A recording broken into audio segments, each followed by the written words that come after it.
Chapter 551 The Battle of Tokyo 1. The soldiers of the 1st and 2nd Regiments swarmed into the gap and captured the second line of defense of the Japanese pirates. They took advantage of the casualties of the Japanese pirates who were bombarded by artillery fire. Before they could react, they attacked the third line of defense and thundered the sky, throwing. The army stabbed and killed, and soon occupied the third line of defense, attacking deep into the city. And then, the 1st Division in charge of the main attack swarmed into the city, and the 2nd and 3rd Divisions followed behind.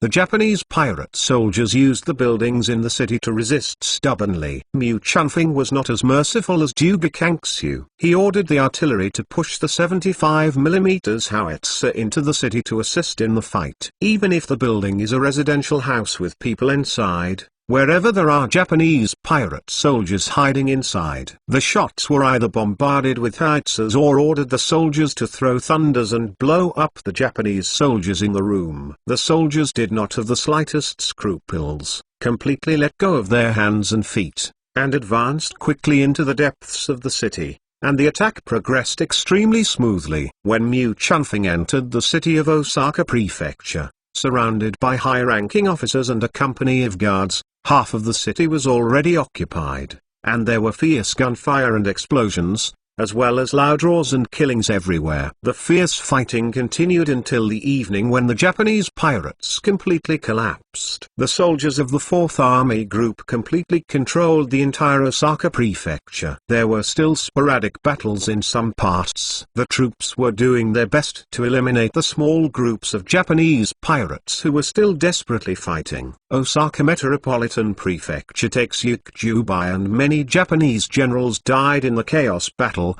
and many surrendered. Li Mingbo once again successfully escaped from Osaka in a fishboat, and he was an unbeatable Xiaoqiang. Of course, the Emperor Yi hasn't heard of him for N years, thinking that he is dead in the chaos. Otherwise, the Deputy Governor Lu Shaixun, who is responsible for sealing off the Osaka waters, will be stinky. Until the sky dimmed, the sporadic gunfire did not stop, and Mu Chunfeng had to cipher the stubbornness of the Japanese pirates. The fighting power of the Japanese pirates was not weaker than the elite troops of the Jin, Chu, and Yan empires. In the middle of the night, the gunshots stopped completely. Imperial soldiers searched for the remnants of Japanese pirates who fled into the houses overnight. Early the next morning, the Anmin notice was quickly posted to appease the people in the city. The Imperial Army has strict military discipline and no incidents of harassment occurred. This made the fearful Japanese people a little more relaxed. The hunt for the remaining Japanese pirate soldiers continues,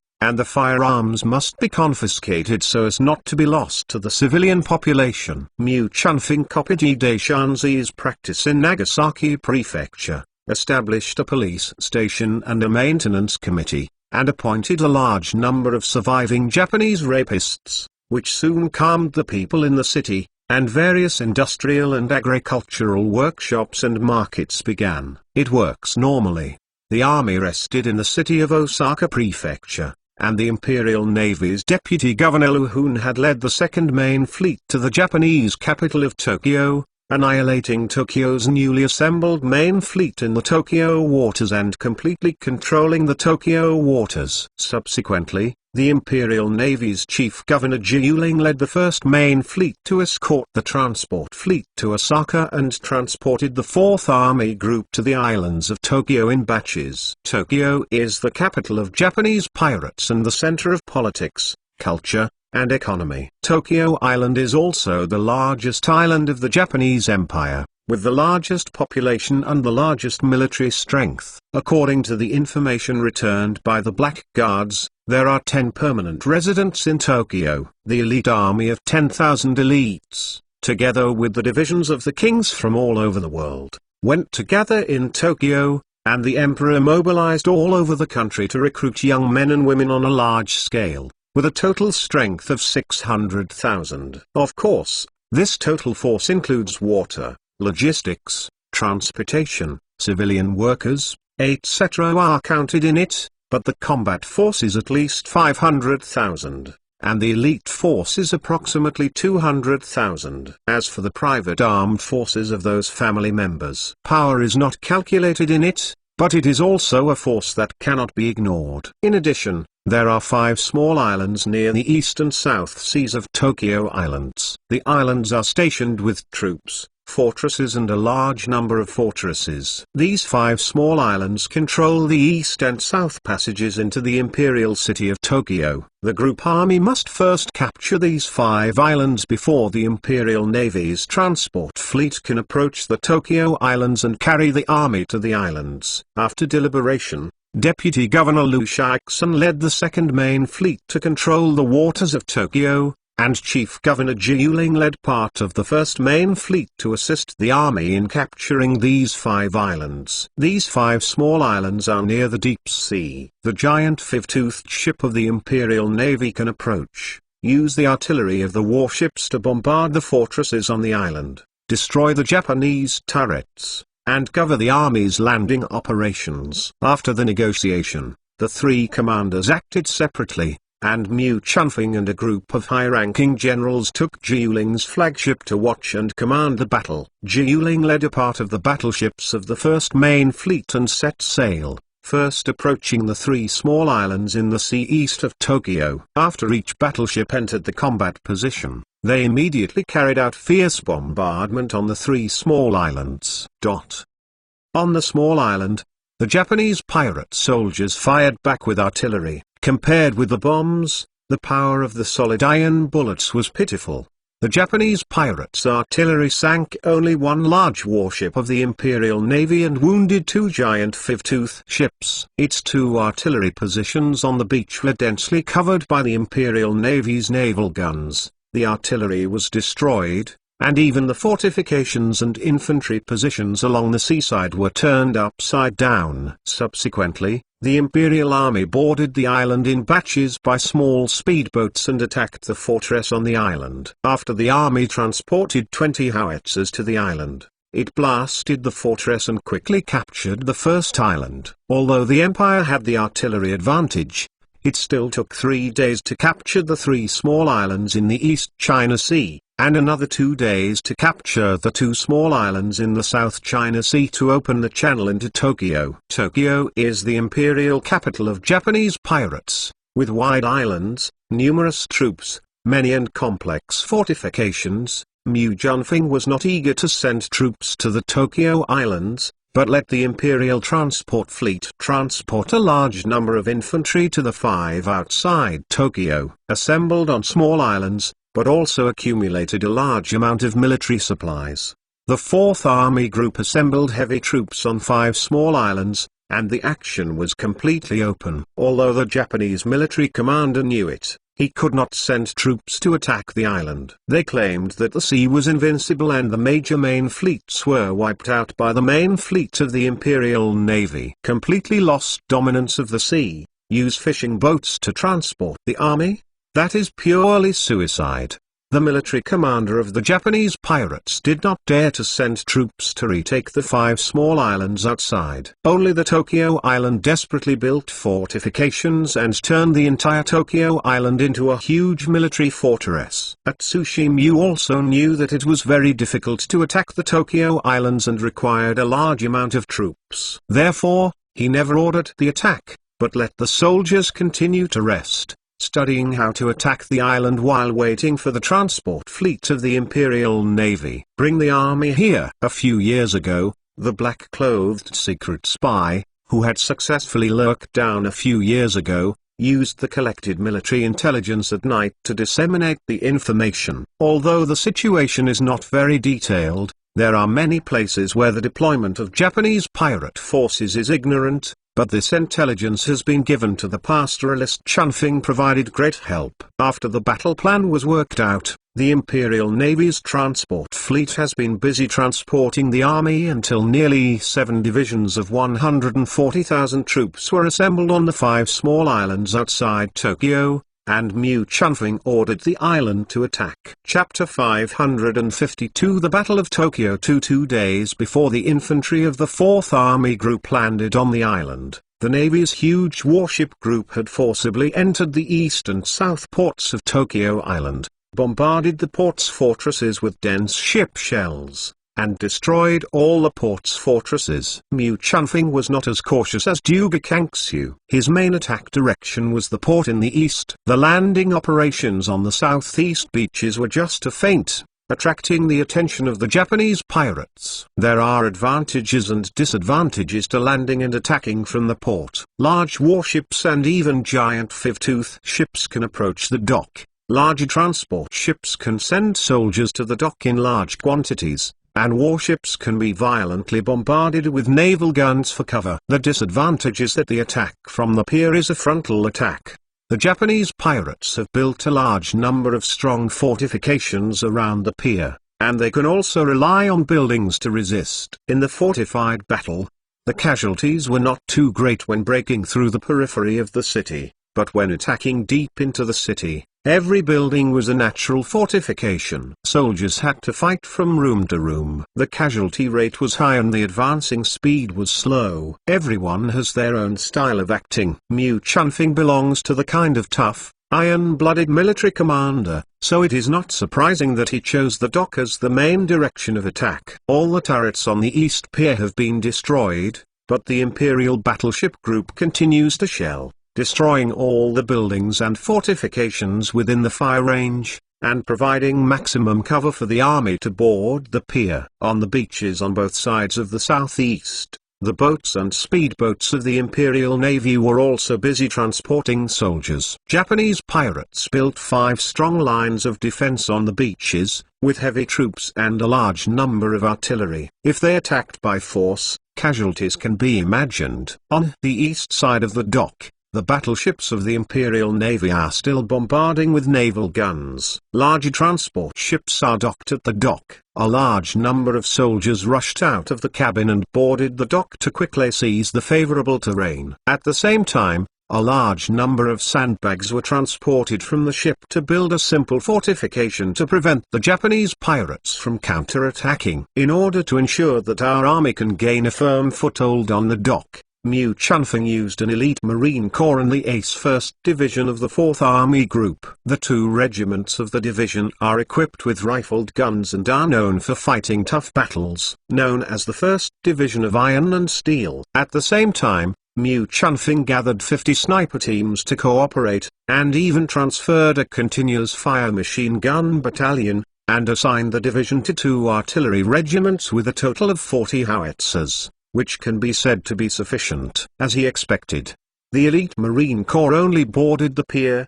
and the Japanese pirates launched an offensive, trying in vain to take the Marine Corps to an unstable foothold and fight a beautiful counterattack. The soldiers of the Marine Corps faced the battle calmly. The rifled guns and the continuous fire machine guns occupied the advantage of shooting long distances. Before the Japanese soldiers approached, they were shooted down a large area. In addition, the Imperial Navy's warships used ships. The bombardment was fierce.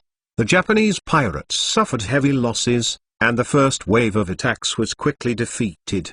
The large transport fleet of the Imperial Navy is still stepping up to transport soldiers to the pier. At the same time, the artillery is also struggling to drag heavy howitzers to the pier and erect them for bombardment.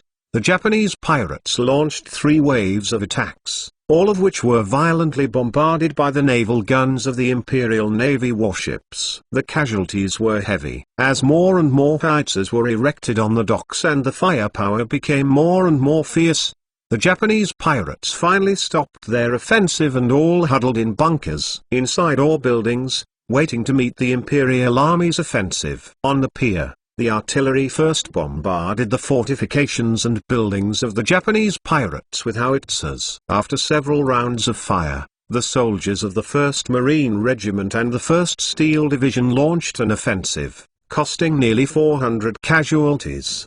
They captured the 2 lines of defense set up by the Japanese pirates at the pier, and then engaged in fierce street fighting with the Japanese pirates. When Tokyo's Supreme Military Commander Akino Kikuka discovered that the Imperial Army's 2 beaches in the southeast were just a feint, and the pier was the main direction of attack, It was too late to mobilize heavy troops. The Iron and Steel Division and the Marine Corps had already occupied the entire pier and were heading nearby. The surrounding market towns and villages attacked and advanced. The Imperial Army continuously boarded the docks, and officers at all levels led their subordinates to advance toward the island in accordance with the combat plan. Tokyo is the imperial capital of Japanese pirates, but Kuei Juxiang has made a lot of money to build every part of the island into a military line of defense. The Imperial Regiment has to pay some casualties for every 10 meters advanced. Mu Chunfeng stood in Ji Yuling's flagship command cabin, and from Qian Lishan's eyes he saw the Imperial Flying Dragon battle flag flying on the pier, and a large number of soldiers were getting onto the pier from the transport ship Lihan, and he was relieved. To seize the pier and gain a firm foothold is only the first step in attacking Tokyo. The next battle will be more intense. According to the combat plan, the divisions of the army group will attack along both sides of the pier to sweep the periphery of Tokyo's imperial capital. All the villages and towns in China, and then the city of Tokyo is trapped to death, turning Tokyo into an isolated city. The island of Tokyo has a large area. There are 2 cities on the island. Tokyo is an imperial city. There is also a sub-city on the west side of the island. It is called Liking. It is said that there are 200,000 troops stationed in the city. The imperial army must first capture the Liking. Can you sleep in the imperial city of Tokyo with peace of mind? As the divisions advanced towards the island's in-depth attack, all of the fortifications that Akino Kikuku carefully constructed in the East Beach area became imaginary. In order to avoid being attacked by the back and abdomen, Akino Kikuku had to withdraw the main force deployed on the East Beach and in Tokyo. The area between the Imperial City and the away city was refortified. Mu Chunfeng sent 2 divisions to defend against each other to closely monitor the movements of the enemy forces. The other divisions continued to sweep the villages and towns on the outskirts of the island. It took a full 15 days for the army to advance under Tokyo, but still unable to trap Tokyo Imperial City. As the divisions gathered on both sides of the space between the Tokyo Imperial City and the city, Mu Chunfeng finally ordered an attack on the Japanese pirates in the area. 600 howitzers roared at the same time, destroying the defensive positions of the Japanese pirates with intensive artillery fire. Subsequently, the divisions launched an offensive, and the Japanese pirates resisted desperately. The 2 sides fought fiercely for 3 days and 2 nights. The 100,000 Japanese pirates stationed in the interval collapsed and the remnants fled. After the Tokyo Imperial City and the Liking,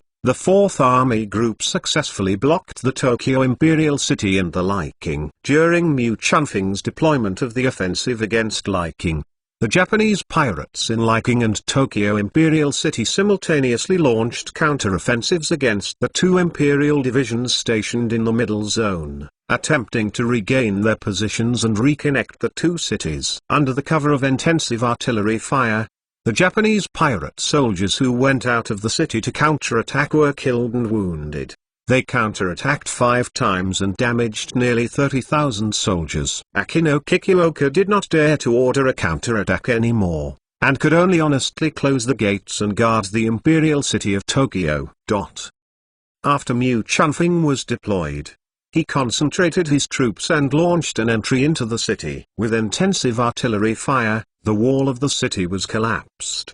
The army rushed into the city. Kuei Juxiang sent troops to alleviate the pressure of leaving the city, but was unable to break through. The Imperial Army's defense line lost more than 13,000 people and returned without attack. It took the Imperial Army 2 days to finally capture Liqing, and the Imperial City of Tokyo became a solitary city. Chapter 553 The Battle of Tokyo 3 Amid the roar of 1,000 howitzers, the 4th Army Group launched a fierce attack on the Japanese capital Tokyo. Mu Chunfeng's main attack direction was the East City Gate, and the other 3 gates feigned their attacks. Although the East City wall was destroyed by fierce artillery fire, a huge gap of more than 50 meters wide was exposed, but the Japanese pirates in the city desperately went to the gap, throwing sandbags, stones, beams, door panels and other debris everywhere, and sealing up the big gap. The second round of artillery fire from the 4th Army Group once again blasted the debris accumulated in the gap,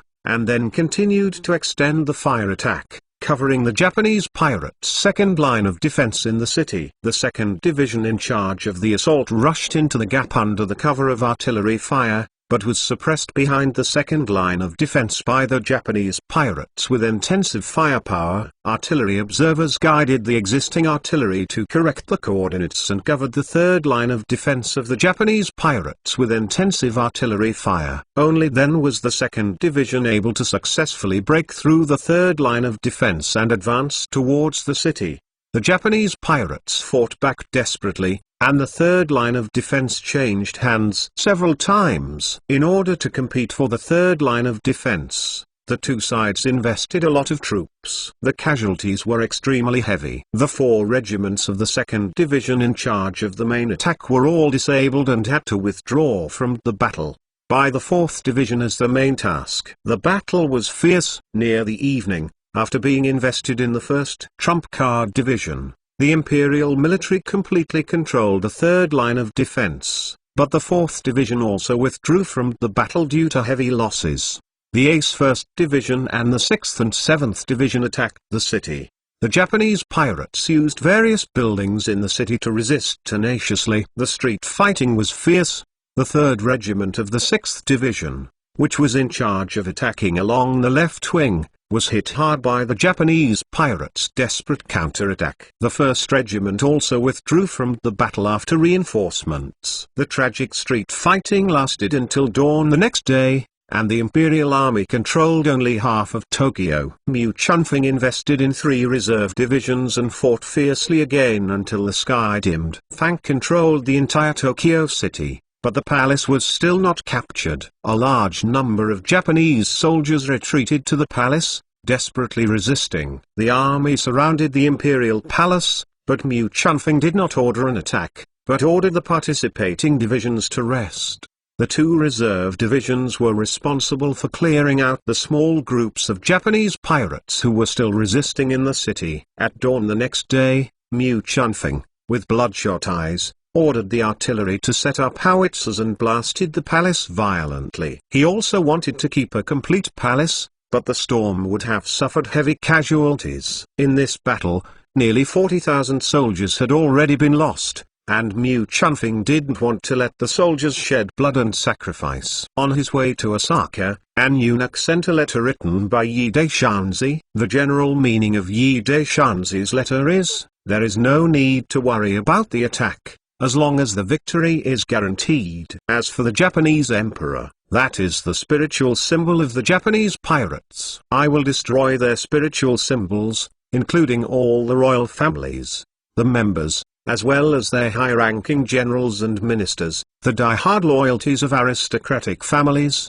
etc. Even the recalcitrant ordinary soldiers are all gone. Yi Daishanzi's meaning is very clear. He doesn't mind making the Tokyo massacre at all. The emperor's handwritten letter is the imperial edict, and Mu Chunfeng didn't have the slightest scruples, so that the artillery blasted the palace with cannons. Watching the magnificent palace collapse in fierce gunfire, many high-ranking generals sighed. The valuable treasures in the palace were destroyed. There are also those young and beautiful concubines. It's really cold-blooded. If a large palace collapses under the heavy artillery bombardment of the imperial army, the Japanese pirate soldiers huddled in it will also be killed and wounded, all in chaos.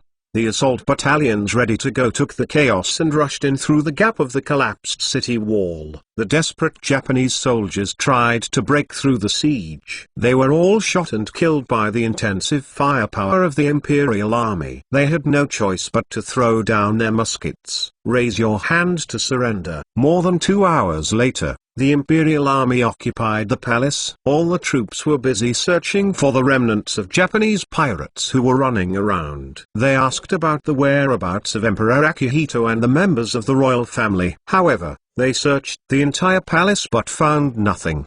The whereabouts of Emperor Akihito and the Queen only captured many ministers and some members of the royal family such as princes and princesses. Akino Kikuka, the top military commander in Tokyo, became a prisoner because of his wounds and was taken to Mu Junfeng. Many high-ranking Japanese officers and ministers were also taken. Mu Junfeng looked at Kuei Juxiang and said calmly, "I only asked 3 times, where is Emperor Akihito?" He asked 3 times in a row. Kuei Juxiang closed her mouth tightly, raised her head up and held her chest up, with an expression of seeing death at home. "Want to be a hero? Okay, this commander will do you well." Mu Junfeng smiled slightly, and took out the revolver indifferently, and pulled the trigger towards Kuei Juxiang's head. With a bang, Kuei Juxiang fell down, a hole in his head.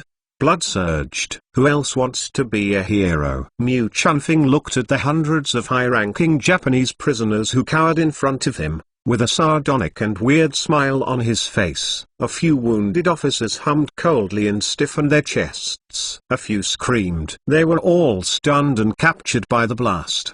The soldiers did not die on the battlefield. "It's shameful to be a prisoner." The translator translated.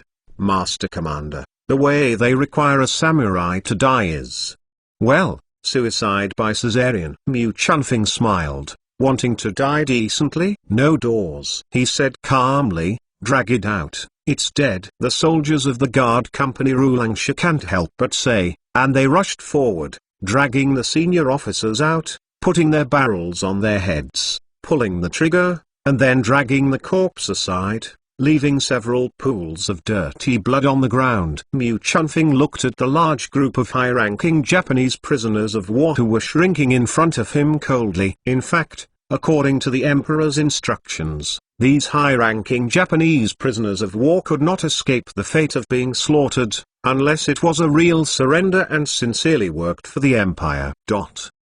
He killed more than a dozen ministers and military attachés, but he couldn't find out the whereabouts of Emperor Akihito. It is estimated that these guys really didn't know the whereabouts of Emperor Akihito. Think about it. Under the intensive artillery bombardment, the buildings of the imperial palace collapsed and the people inside were killed and wounded. The scene was chaotic. Everyone was fighting for his life. Who would pay attention to the nameless Emperor Akihito? Mu Junfeng figured this out, and ordered the soldiers to screen out the Japanese eunuchs, court ladies, princes and princesses, and other members of the royal family. The remaining civil and military ministers and officers were taken to the corner and killed. Atsushi Meiki counted the number of people according to the roster, and confirmed that all the members of the royal family except Emperor Akihito and the Empress and a dozen concubines were missing. They could not find out the whereabouts of Emperor Akihito. These royal family members were also secretly executed. He claimed to be escorted to the empire pending trial. Next, the soldiers tortured those palace ladies and eunuchs, forced to ask the whereabouts of Emperor Akihito and others. A young eunuch couldn't stand the torture and finally confessed that Emperor Akihito's whereabouts might be known to Matsushita Haneryu, the deputy chief of the inner maid. Chapter 554 Self-Defilement. Matsushita Haneryu, the deputy chief of the Japanese pirates' housekeeper, was in the group of eunuchs and was identified by other eunuchs. Mu Junfeng was tortured to extract a confession. Matsushita Haneryu could not stand the torture, and finally brought out Emperor Akihito and others. Excavated in the imperial palace, there is a tunnel leading to the outside of the imperial palace. There is one in that pink palace. At that time, Emperor Akihito and his concubines were hiding in that pink palace, and the pink palace was then collapsed by a large amount of falling cannonballs. In order to prevent Emperor Akihito from escaping, Mu Junfeng hurriedly ordered the soldiers to guard the various traffic arteries in the city and strictly check the people who passed by. Without his token, no one was allowed to leave the city. Hundreds of Japanese prisoners of war were driven to the pink palace to clean up the ruins, looking for tunnels. During the cleaning process, more than 30 corpses were dug up under the ruins. From the clothes on the corpses, it can be distinguished that most of them were the guardian of the palace, Habayashi, and some eunuch ladies. Under the threat of military assassinations, these hundreds of Japanese prisoners of war had to work hard and quickly clear Ryuda's pink palace. Then, the entrance of the underpass was discovered. There must be a lot of guards around Emperor Akihito. and the spear is inconvenient to use in the tunnel. Mu Chunfeng ordered the division's reconnaissance company equipped with the revolver to enter the tunnel to search. In close combat, the shotgun is flexible and convenient, and it has 6 rounds of fire, which is a huge advantage. After the Japanese pirate's front bore gun fires a bullet, it has to be loaded with ammunition.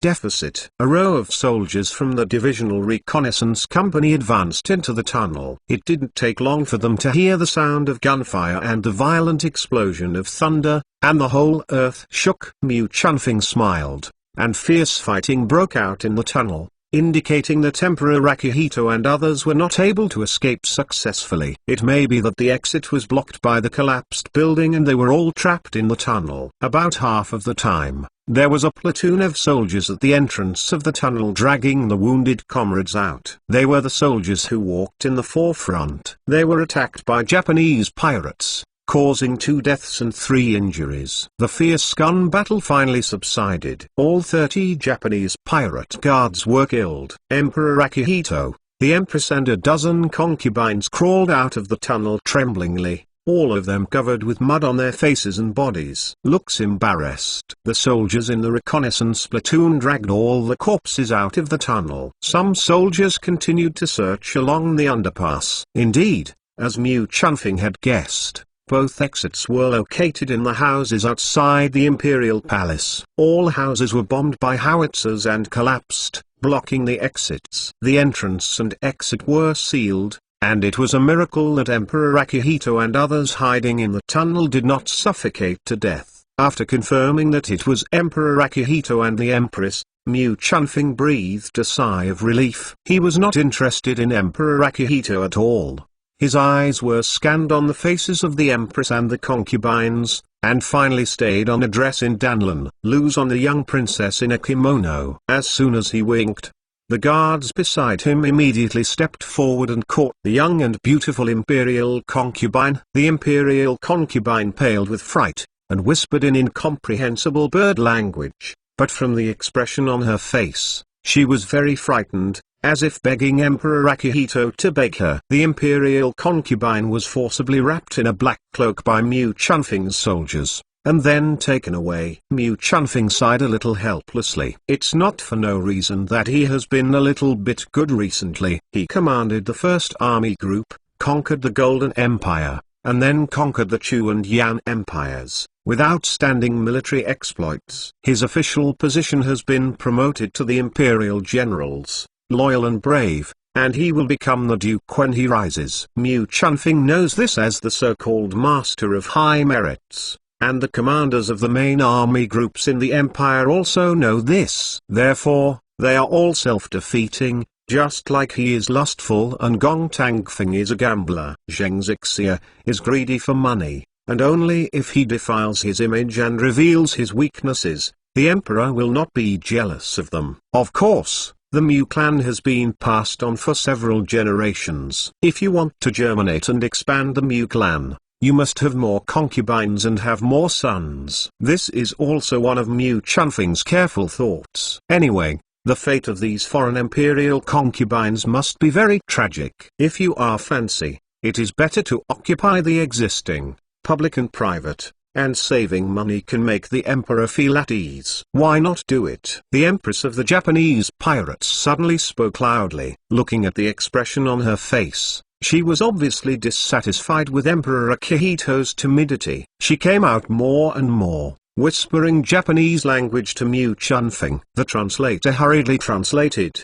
The Empress pirate meant that the Emperor was willing to surrender and asked for kindness. What did it mean to take the Princess Yuriko away? Mu Chunfeng couldn't help but curiously glanced at the Japanese pirate queen named Kyuei Keiko. This old woman had a bit of courage. Compared with her body trembled with fright, her face was pale and she would only shrink behind the woman. Emperor Akihito is much stronger. Akino Keiko's appearance can only be regarded as medium, and, being older than Emperor Akihito, being able to sit as a queen is probably the reason for the great power of the Akino family. No matter how talented this Empress Keiko Akino is, she will never escape death. But the Emperor made it very clear in the letter that if he doesn't carry it out, he will resist the decree and lose his head. Mu Chunfing whispered to a school-level officer next to him, and then left surrounded by the guards and guard company. The school-level officer gave an order,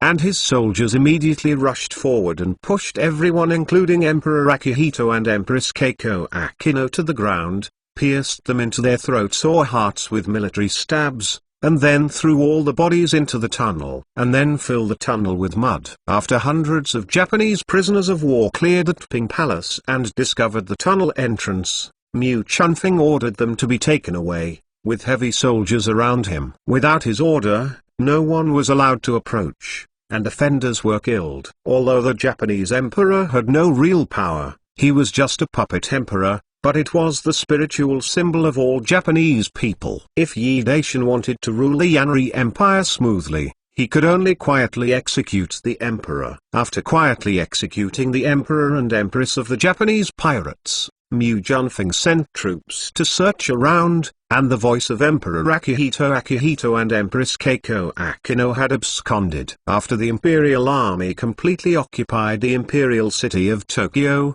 Meiji Chunfing ordered the so-called Great Purge. All members of the imperial clan, most of the Japanese civil servants and generals, evaporated from the world, and aristocratic families like Akino and Yoshida were even ransacked. Clan extermination, property confiscated, imperial soldiers were everywhere on the street, occasionally gunshots sounded, and widows were shot and killed. The imperial soldiers searched house to house according to a roster and counted the number of people. However, those who did not know the number of strangers were directly taken for interrogation, and most of them were shot and killed. Some Japanese poor people were regarded as thinking by imperial soldiers for reasons such as language barriers. The copy guy stubbornly resisted and shot directly to kill. The entire Tokyo imperial city was full of blood and panic. Chapter 555 Western Continent, British Empire, Juna State. In the manner of Viscount Lawrence, in the studio, the young Viscount Lawrence is lying on the table, his blue eyes staring straight at an iron guy standing on the table. Beside the big guy, there is still a place. He was holding a few small copper pipes, all of which he brought back from the Eastern Continent. He participated in the 2 coalition expeditions to the Eastern Continent.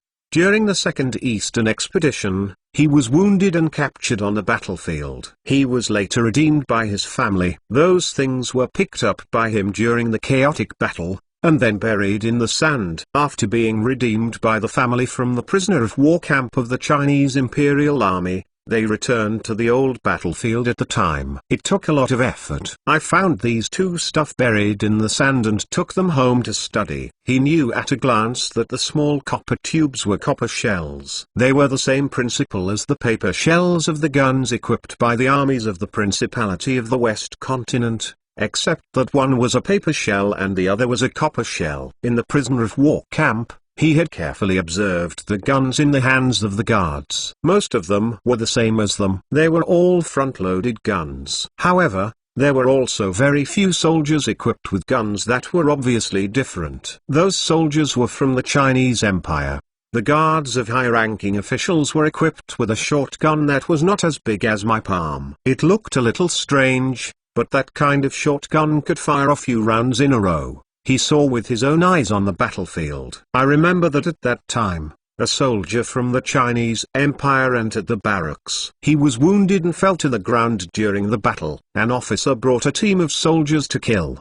The officer shot several shots in front of him, and the shot fell several times. Allied soldiers. This kind of copper shell bullets, as well as the kind of breech-style muskets equipped with the Imperial Chinese Army that have a long shooting range, he has produced and tried to fire successfully, with a shooting range of up to 600 or 700 meters. At present, the king has ordered all the arsenals of the empire to produce this breech rifle gun and bullets, desperately changing the army. But Lawrence hadn't been able to solve the problem of shells. He felt something vaguely in his mind, but there seemed to be something lacking, which made the mystery impossible to solve. According to the principles of rifled guns and copper bullets, artillery should be the same. But how did the Chinese Imperial Army's artillery shells land and explode? producing terrifying lethality. Lawrence has been thinking about it for more than a month, but still can't solve this problem. Really thinking that his head was sore,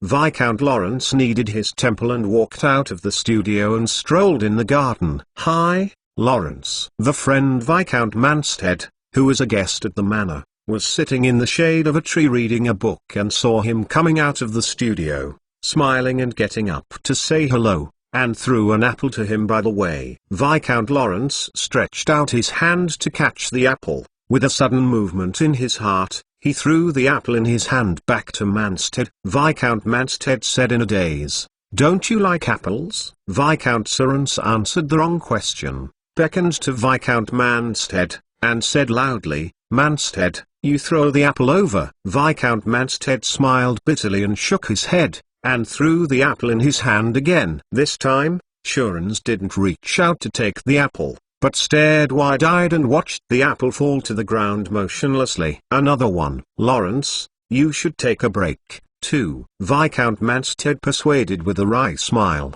but still picked up an apple from the fruit plate and threw it over. The apple drew an arc, and then fell to the ground. Viscount Lawrence suddenly screamed and danced. "I understand. Ha ha ha ha." East Continent, the old Japanese capital of Tokyo. After the Imperial Army occupied Tokyo, in order to stabilize the people's mind in the Imperial City of Tokyo, the Anmin notice was posted on the second day after the Imperial Army entered the city. At the same time, Meiki Junfeng recruited a group of survivors and established a police station and maintained public order. Yes, with the help of these traitors, the people in the city are only slightly settled. While the army was resting and reorganizing, Mu Chunfeng, a group of high-ranking generals and the combat staff were busy discussing the attack on the islands of Japanese pirates in Hokkaido. They are soldiers. In addition to fighting, occupying cities, opening up territories, and digesting the occupation, it is not within their scope of responsibility. The imperial court will assign officials to take over, and at most help maintain stability and suppress the rebels who are trying to restore. While Jiuling led the first main fleet of the Imperial Navy to the seas of Hokkaido, there were as many memorials as the impeachment of Mu Chunfeng on the imperial court. Marshal Mei's bloody behavior in Tokyo and liking made the King Liu in the DPRK very dissatisfied. Although the Japanese pirates are uncivilized barbarians, they can't kill them all, right? They should be well educated, so that we can become a big country and a country of civilized etiquette. If it had been 10 years ago, the Emperor Yi Dai would definitely scold these pedantic guys. Now, the beards have grown, and there are a lot of children. The older ones are all grown-ups, and there are also daughters-in-law and women. He just used the reason that the war will always kill people, the bullets have no eyes, and the innocent will inevitably be injured, and he suppressed all the mistakes of impeaching Mu Chunfeng. The Emperor Yi Daishan is now most concerned about Mu Chunfeng's army to conquer the Japanese pirates, followed by the defense fortress of the Iro Oasis, and third is the Imperial Scientific Research Agency. At present, those empire's scientific research elites are still studying the principle of automatic retraction of rifled guns, as well as machine guns in the true sense, magazines, springs, and the principle of hydraulic pressure, etc. Yi Daishanzi has already reminded the scientific research elites. The first hydraulic drilling machine has been manufactured and tested successfully. It is currently in mass production. Instead of the outdated hydraulic drilling machine, the production speed of gun barrels and barrels has been increased by n times. After the dynasty was dismissed, Li Jin asked to see him, and the Emperor Yi Daishan summoned him in the imperial study room. The Emperor, "Look, this replacement of the drill press. Can it be slowed down?" Li Jin asked cautiously. "What's the matter?" Yi Daishan said in a daze. "Why slow down?" Li Jin said with a sad face. "The Emperor, a lot of drill presses need to be replaced. A lot of silver is needed. The national inventory of silver needs to be empty. Isn't it?" Yi Daishan stood up. "I seem to remember that YYZ has earned a lot of gold for me. And how about the welfare lottery income from various places?" Li Jin wiped the beads of cold sweat on his forehead. crying and said with a sad face, "The Emperor, you are only counted in, not counted out." At this time, he couldn't take care of that much, and he held his finger to give Yi Daishanzi a 5 to 10 fine account. After several years of investment, the prairie outside the Great Wall is now self-sufficient. There are plenty of fertile fields in Chu and Yan, which are also sufficient for self-sufficiency. However, the land in Kriu is poor and the land has just been occupied, and a lot of manpower and material resources have to be invested to support the local people. This is a huge expense. The cost of military expenses for garrisons in various places is also not a small expenditure. Soon after the Korean Empire was destroyed, the empire restarted the war and conquered the Yan Japanese Empire. The cost of this war was a huge and scary astronomical figure, and a large amount of shipbuilding was built. Guns are another huge expense. The island nation of the Yanri Empire is surrounded by the sea. Due to the geographical environment, food is also extremely scarce. In order to comfort the people in the occupied territories, a large amount of food and other materials have to be transported. This expenditure is also huge, not counting the places. The construction of water conservancy reservoirs, roads, bridges and so on. Altogether, the original ample national treasury has also been ruined. Yi Daishanzi let out a painful groan. "You mean ... there is a fiscal deficit again?" Chapter 556 Unifying the continent. The national treasury was once again empty due to years of war, but there are no temporary solutions. Nowadays, the people of the empire have repaid the benefits of savings. In addition to the simplicity of the people, the banknotes are convenient to carry, but they are easily damaged. If they are hidden in the house, they will become waste paper if they are bitten by a bug. There is a little surplus. Just get it to the Imperial Bank and store it. Although queuing up and depositing and withdrawing money is a bit troublesome, it is absolutely safe. The people of the entire empire save a little by one person, and the accumulation of small raindrops can also be gathered into the sea. In addition to the wealth of the wealthy merchants, the amount accumulated in the Empire Bank is very large. The Empire can embezzle the money first. The minister retires. Li Jin bowed and retired. Since the Emperor did this, he had nothing to say. The embezzlement of bank deposits was not unheard of. However, large amounts require the approval of several major banks. The Emperor, after reviewing, the decision was made. Dan Zi was looking down to review the memorandum, and Xiao Luzi hurried in and said happily, "Congratulations to the Emperor, and congratulations to the Emperor. The elites of the Imperial Scientific Research Agency have successfully developed semi-automatic muskets and continuous fire machine guns." "Okay." Yi Daishan stood up fiercely with joy. Go and have a look." He waited for this moment, but waited for a long time to solve the problem of rifle loading and unloading. The rifle has reached the level of modern semi-automatic rifles. The machine gun that can fire continuously is the real machine gun. The firepower can be fierce, which is terrifying for the lethality of infantry. Surrounded by guards, Yi Daishan happily came to the Imperial Scientific Research Agency. "The Emperor, please check the gun." The official of the Scientific Research Department grinned and held a brand new rifle in front of Yi Daishanzi. This brand new rifle was made completely following the Emperor's ideas. Although it did not meet the requirements of fully automatic shooting, after one shot, the bullet shell would pop out by pulling the bolt. At the same time, the bullets in the magazine it was also automatically pressed into the barrel of the gun. It was considered a great success. At least, the Emperor must be happy. This promotion is not a reward, and it is hard not to laugh. Yi Daishan took a long spear and tried to shoot. After several shots, he couldn't help but grinned. Although it was not fully automatic, it was already pretty good. Next, Yi Daishan tried to fire the successfully developed continuous fire machine gun. The magazine is rectangular and has only 20 rounds of ammunition. The body of the gun is a bit cumbersome when it is inserted vertically into the barrel, but it can be regarded as a real meaning.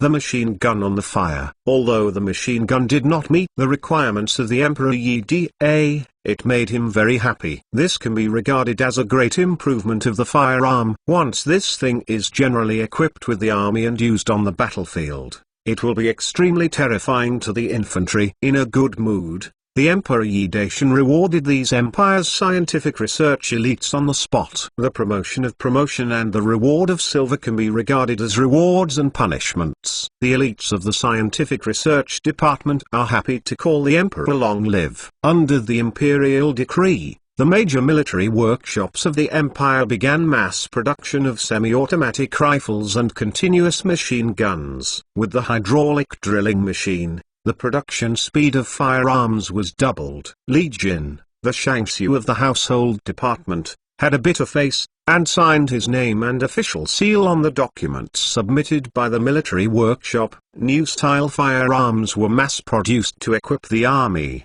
and a lot of money was burned. After signing this batch of orders, the empire's finances were already in deficit, and it was all supported by private funds in the bank. But it was very hard work. During this period, the war to conquer the Japanese pirates went smoothly. Although the Japanese pirates still had Hokkaido, Hiroshima and other places, the fall of Tokyo, the imperial capital, marked the demise of the Yanri Empire. With the assistance of the two main fleets of the Imperial Navy, Mu Chunfeng led the 4th Army Group to destroy the last remaining Japanese islands such as Hokkaido and Hiroshima. Before the arrival of winter, the Imperial Army commanded the entire Yanri Empire. The Yanri Empire declared its demise, and the Chinese Empire achieved a true unification of the barren continent. The good news came back to the imperial capital, and the Emperor Yi Dai immediately held a banquet to celebrate in the imperial palace. However, the generals of the 4 main army groups of the empire must sit in the garrison and cannot return to the palace to participate. It is somewhat regrettable. Long live the emperor! The emperor, wise and martial artist, will rule the world for thousands of years, and his longevity will be in harmony with the sky. The emperor is the first emperor of the wild continent. The emperor is the first emperor in the ages. All kinds of flattery were all over the world. Yi Daishanzi would only grin and smirk. Under the bombardment of flattery, he was already floating all over, and his soul was out of his mind. The good news of the empire's domination of the world has been all over the country. The people sang and danced and celebrated the victory. For them, the world is unified, there will be no more disputes, and they can live and work in peace. When Yi Daishanzi woke up, it was noon the next day, and his head was aching and cracking. This was the first time he was drunk after crossing. Although the self-prepared rice wine was authentic, it had great stamina. At this moment, he held his painful head and groaned, making all the concubines and the doctors are very busy. Although the world is unified, there are still many things to deal with. The occupied land has to be digested, reliable officials have to be appointed, a large amount of grain has to be dispatched to the old areas of Japanese pirates, to appease the local people, to relocate the refugees, to build water conservancy reservoirs, to reclaim farmland, paving roads and bridges, setting up schools and hospitals, etc. are so many things that make people's heads bloated at times. After dealing with these headaches, the empire will enter a period of 3 to 5 years of recuperation to restore the vitality damaged by successive years of battle. The world is peaceful, but the palace is still busy, and various preparations are being made for the spring tour in the coming year. His Majesty the Emperor patrols the world. This is necessary to show the Emperor's grace to sway and was born to the people. At the same time, the 4 main army groups of the empire were ordered to mobilize a division to conduct rigorous formation training. The garrisons in various regions also dispatched companies and battalions to conduct intensive training in the formations. After the Emperor Yi Dai returned from patrolling the world, he would be in the imperial city. A military parade is held in the newly built large square to demonstrate the military's valor, show the powerful muscles of the empire, and shock the principalities of the western continent. This year's cold winter has passed very fast. In March, spring is blooming, everything is growing, and there is a vibrant scene everywhere. At this time, the Emperor Yi Daishan rides a specially made extended luxury large carriage, which is guarded by an inner palace guard camp,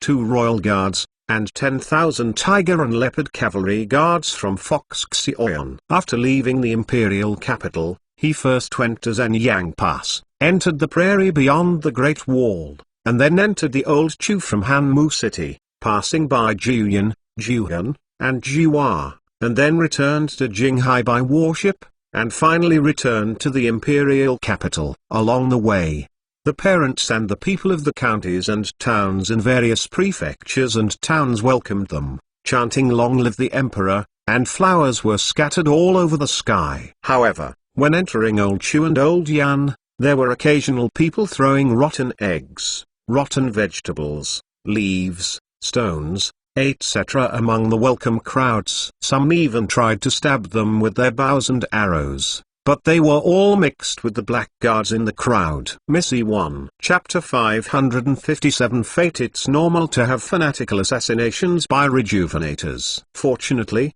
the Empire has very strict management of firearms. If it is a normal arrow or close assassination, Yi Daishan is not worried at all. Now, his Emperor's magical skills have been practiced up to the 8th level. This is due to the concubines Leaf, Yanayu, and Fengfu, who possessed marvelous accomplishments, and the double cultivation of yin and yang allowed the Emperor Yi Dae to make a smooth breakthrough. After patrolling to the coast of the old Korean region, the huge naval fleet of the Empire responded. Yi Daishanzi and his party took the 5-toothed giant ship to the boundary of the old Japanese land. Although Ji Yuling is no longer permanently stationed in Jinghai, she still holds the post of Chief Superintendent of the Imperial Navy, and her prestige cannot be replaced in the Navy. After arriving in Hiroshima, Yi Daishan had a rest for the night, and then changed into casual clothes and strolled around the street early the next morning. After wandering around, Hiroshima Avenue was filled with a dazzling array of goods, most of which were transported and sold by merchants from all over the city.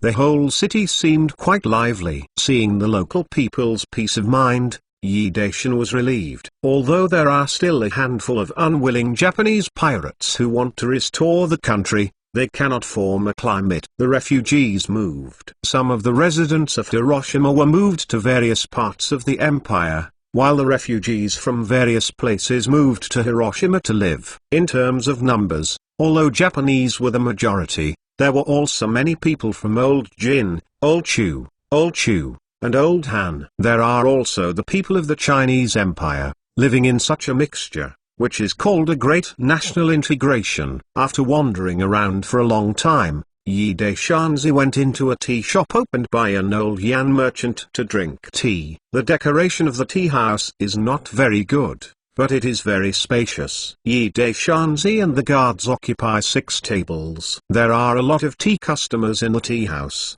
people from all tribes. When the old Japanese and Korean people see the Zongyuan people, they nodded and bowed to their seats with a smile and a flattering expression. There is no way, under the rule of the Chinese Empire, the status of the imperial family has become invisibly superior. The old Chu Jiuyan and the imperial family are indistinguishable. Anyway, they look like the people of the Central Plains, and all the widow sticks nodded and bowed. While drinking tea, a few Japanese policemen in black uniforms came in. The leader turned out to be Hideo Ozawa. This fellow was a loyal Japanese rape. He caught many compatriots who dared to resist and made a lot of contributions. He is now the deputy chief of the Hiroshima Police Department. As for the maintenance of the meeting, it was ordered to be banned when the Emperor Yi Dae patrolled the world. Hideo Ozawa's eyes were sharp, and the first time he walked in, he saw Yi Daishanzi sitting in the corner drinking tea, and hurriedly greeted him. "Mr. Yi, it's been a long time since I saw you. I didn't expect to meet you here." Yi Daishan smiled and stretched out his hand and made a gesture of asking to sit. He. This is also a kind of fate. Hideo Ozawa was not welcome, and sat down. It's a drop or a drop, fate, ha ha. Yi Daishan looked at his epaulets and nodded. "I've been promoted again. Congratulations." Mr. Toy's blessing, Ha ha. Hideo Ozawa smiled, obviously to please the Emperor Yidezi. This man speaks Chinese fluently. It can be seen that he is learning Chinese, but I have worked hard. Although he does not know the true identity of Yi Daishanzi, he guessed that he must be a powerful official in the empire, and he is also his own lucky star. Since meeting Mr. Yi, he has been lucky and the official has been promoted again and again. Now he is the deputy chief of the police station in charge of half of Hiroshima. I'm in a treat today. Mr. Yi can't be polite. Hideo Ozawa flattered. During the time he was the leader of the maintenance team, he took the opportunity to fish a lot of oil and water. This official rose all the way up, and the oil and water were also very generous. Accidentally ran into his own big lucky star. Of course he was going to treat him. Okay, then I'm not polite. Yi Daishan was not polite, and readily agreed. The two talked while drinking tea. Most of the time it was Hideo Ozawa who was talking, and the Emperor Yi Daishan was listening. Most of the topics talked about Hideo Ozawa's meritorious deeds. By the way, Mr. Yi, when I was visiting North Street today, I met a man from the Central Plains. His behavior was a bit strange. Hideo Ozawa scratched his head and looked at Yi Daishanzi cautiously. Do you think he is suspicious? Yi Daishan asked with a smile. He could hear Hideo Ozawa's meaning. This man was suspicious of that person, but because the other party was a member of the Central Plains, he didn't dare to mess around. That Hideo Ozawa said hesitantly about how he met the man from the Central Plains. Yi Daishan nodded thoughtfully. Ozawa Hideo's meaning. He understood very well that under the rule of the empire, the Central Plains people were more or less superior to the Japanese people. The Central Plains people met Ozawa. Hideo nodded and lost his smile, naturally arousing Ozawa's suspicion. However, the other party was from the Central Plains, so he didn't dare to go crazy and sent someone to stare at the other party secretly. If there was any unusual behavior, he would report it immediately. Hearing what Hideo Ozawa said, the Emperor Yi was used to sexually touching his chin, and that person's behavior was indeed a bit abnormal. You did a great job. Yi Daishan patted him on the shoulder, giving spiritual encouragement. Go hard, you are still young. In a few years, maybe you will be the clerk who manages Nagasaki. Mr. Toy's blessing. Hideo Ozawa grinned, not to mention how happy he was. Mr. Yi is his big lucky star. If he said that, he might not be able to climb the big island one day. Member. Mr. Yi, I wonder if you have tasted the flavor of the local flower girl. Next, I invite you to the Huifang for a drink. Please enjoy your face. Hideo Ozawa was also in a good mood today, desperately flattering. Okay, then I'm not welcome. Yi Daishanzi thought for a while and nodded in agreement. Some people build attics in the bay on the north side of the island, and get a few flower boats, and some smiling Japanese women. This is the flower boat. Some people start their heads and make a lot of money. Naturally, some people follow the trend. Over time, North Bay will has become a land of wind and moon. Yi Daishanzi was bored too, and wanted to walk around, so he agreed to Hideo Ozawa's invitation, and then entered. He hasn't been to the windy land for a long time, so it's okay to go shopping. Hideo Ozawa was overjoyed and quickly settled the tea money,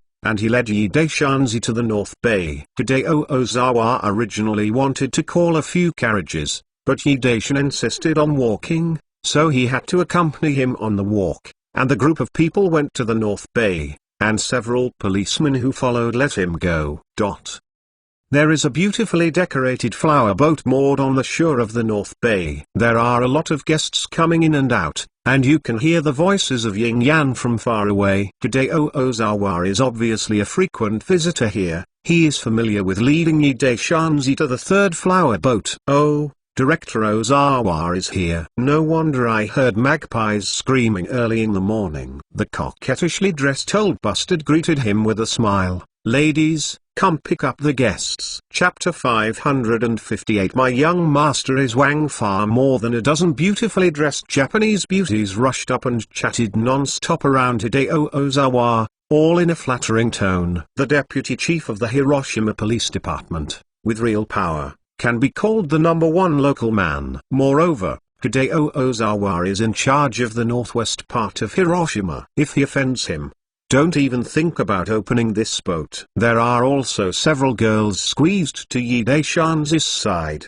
desperately flattering the people of the Central Plains, who are all big benefactors, not to mention this handsome and elegant, with the mature and steady charm of a man, naturally appeals to the girls more. Like it. Hideo Ozawa was obviously indifferent to these powders, and grinned to the old bastard. I want to harmonize and photon. This man speaks Chinese, which is obviously intended to please Yi Daishanzi. Of course, under the rule of the empire, Chinese is naturally the subject, and any language has become a local dialect. Director Ozawa, this.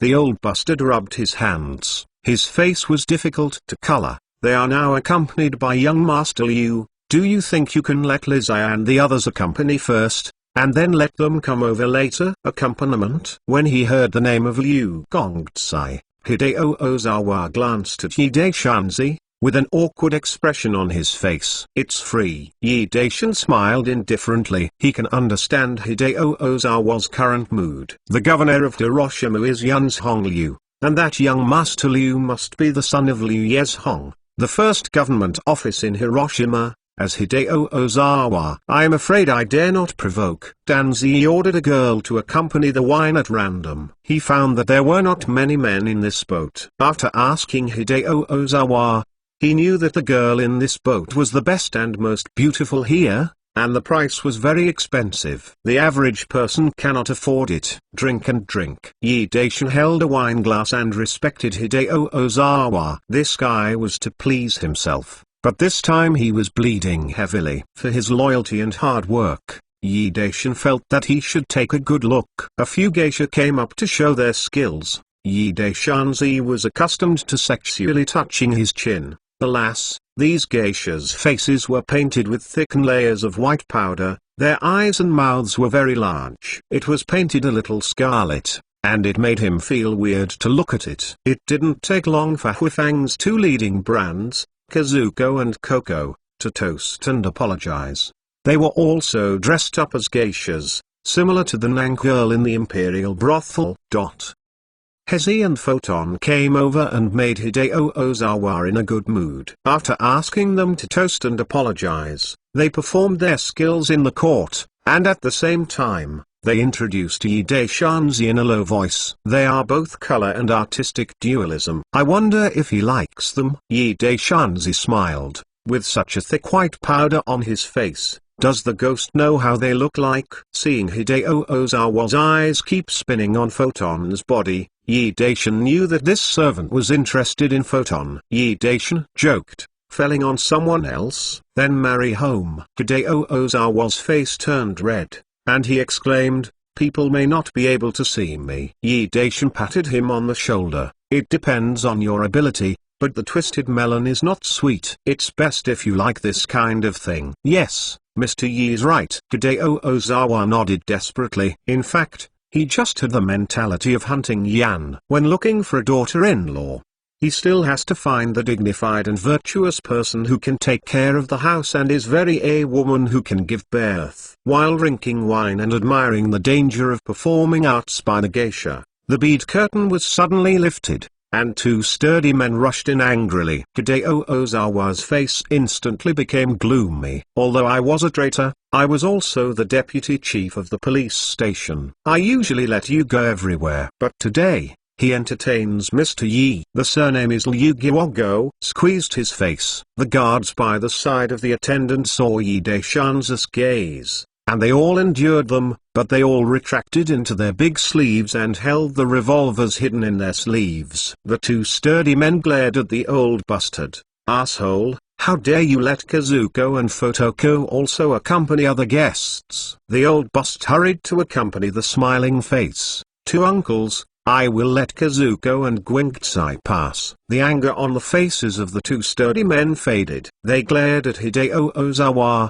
and stretched out their hands to pull Kazuko and Photon, but the two girls dodged like a ghost and shrank behind Hideo Ozawa. Director Ozawa, help. What do you want to do? Hideo Ozawa stood up and shouted. At this time, Even if he wanted to shrink, there was no way out. It was not just a matter of face, let alone a mysterious Mr. Yi sitting beside him. He firmly believes that Mr. Yi must be a reasonable person. At this time, if he retreats, he might make Mr. Yi look down on him. Life is a gamble. This time, he is betting on his future. During his busy schedule, he still did not forget to glance at Yi Daishanzi. Seeing the encouraging eyes of the other party, at least half of his heart was settled. He knows that Mr. Yi is an extremely powerful person, but he is still a little young. Wondering if he can overwhelm the governor of Hiroshima, Liu Yezhong. The two big guys stared at Hideo Ozawa,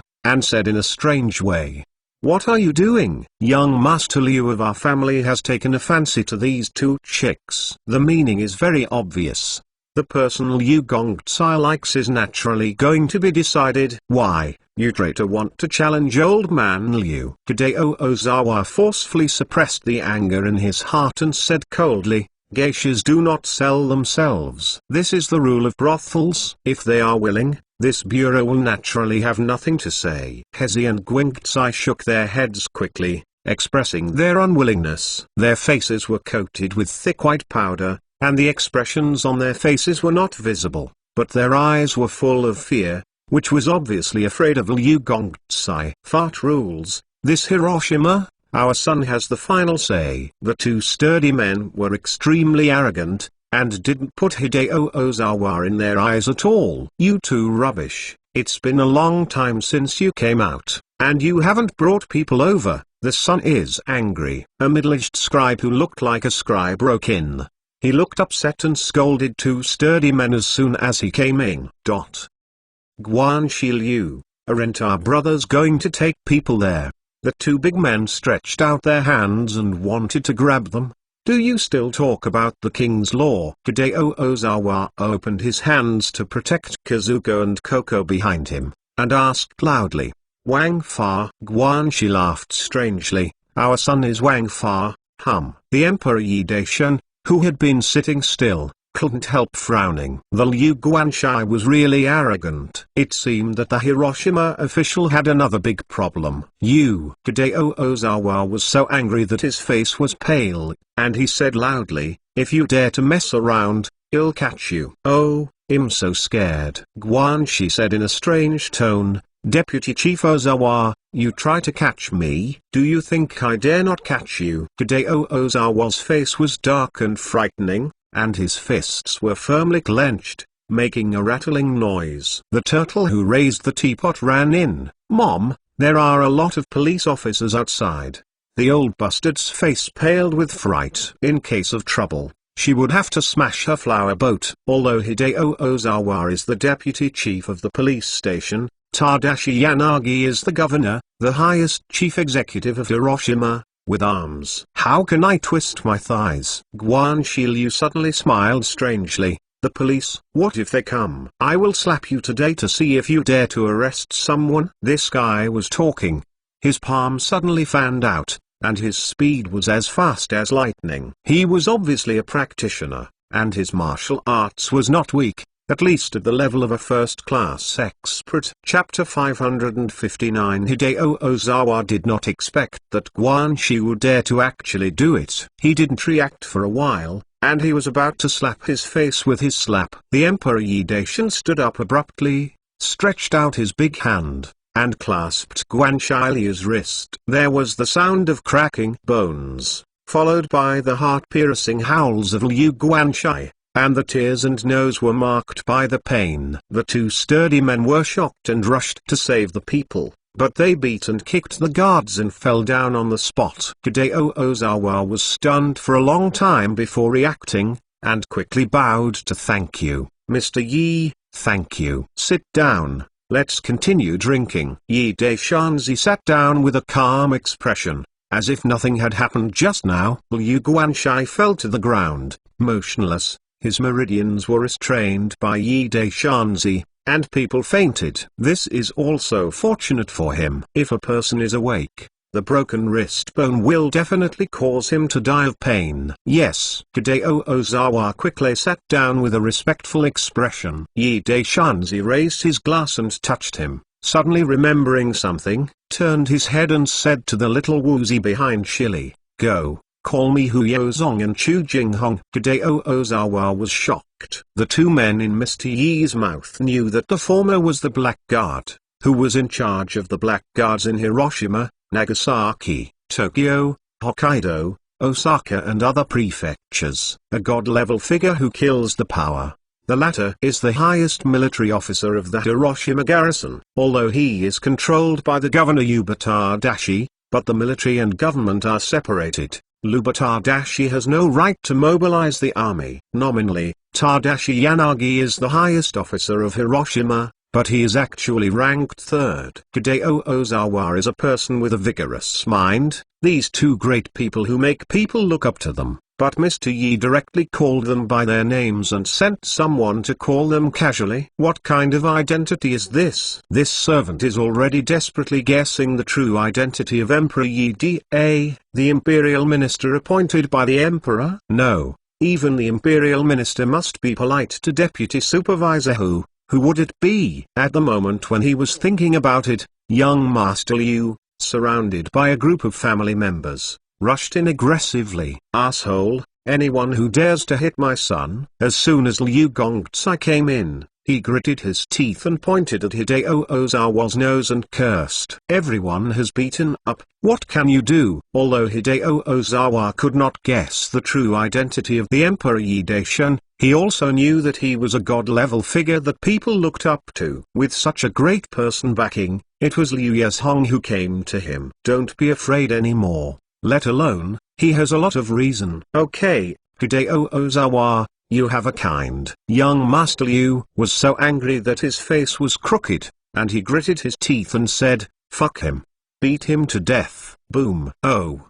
It hurts me." Before young Master Liu finished his words, Hideo Ozawa had already taken the first shot, slamming him on the bridge of his nose with a vicious punch, hitting him with a nosebleed, and howling, "Stop it!" A middle-aged man in a police uniform, surrounded by a group of police officers, broke in. Looking at the double bronze star logo on his epaulets, he knew he was the chief of police in Hiroshima. "Uncle Zheng, he hit me." Young Master Liu covered his nose with jinpa, pointed at Hideo Ozawa and jumped straight. "My nose," interrupted him, "and grab him." Director Zheng's face sank, and he sternly shouted, "Come here. Take him down for me." A group of policemen behind Chief Zheng rushed up and pointed their guns at Hideo Ozawa. A police officer took out an iron chain and wanted to lock people. Slowly, Yi Daishan gave a sigh. He sat still and looked at Director Zheng coldly. "Director Zheng, as the chief of the police station, you arrest someone without knowing why?" Director Zheng snorted coldly. Just when he wanted to speak,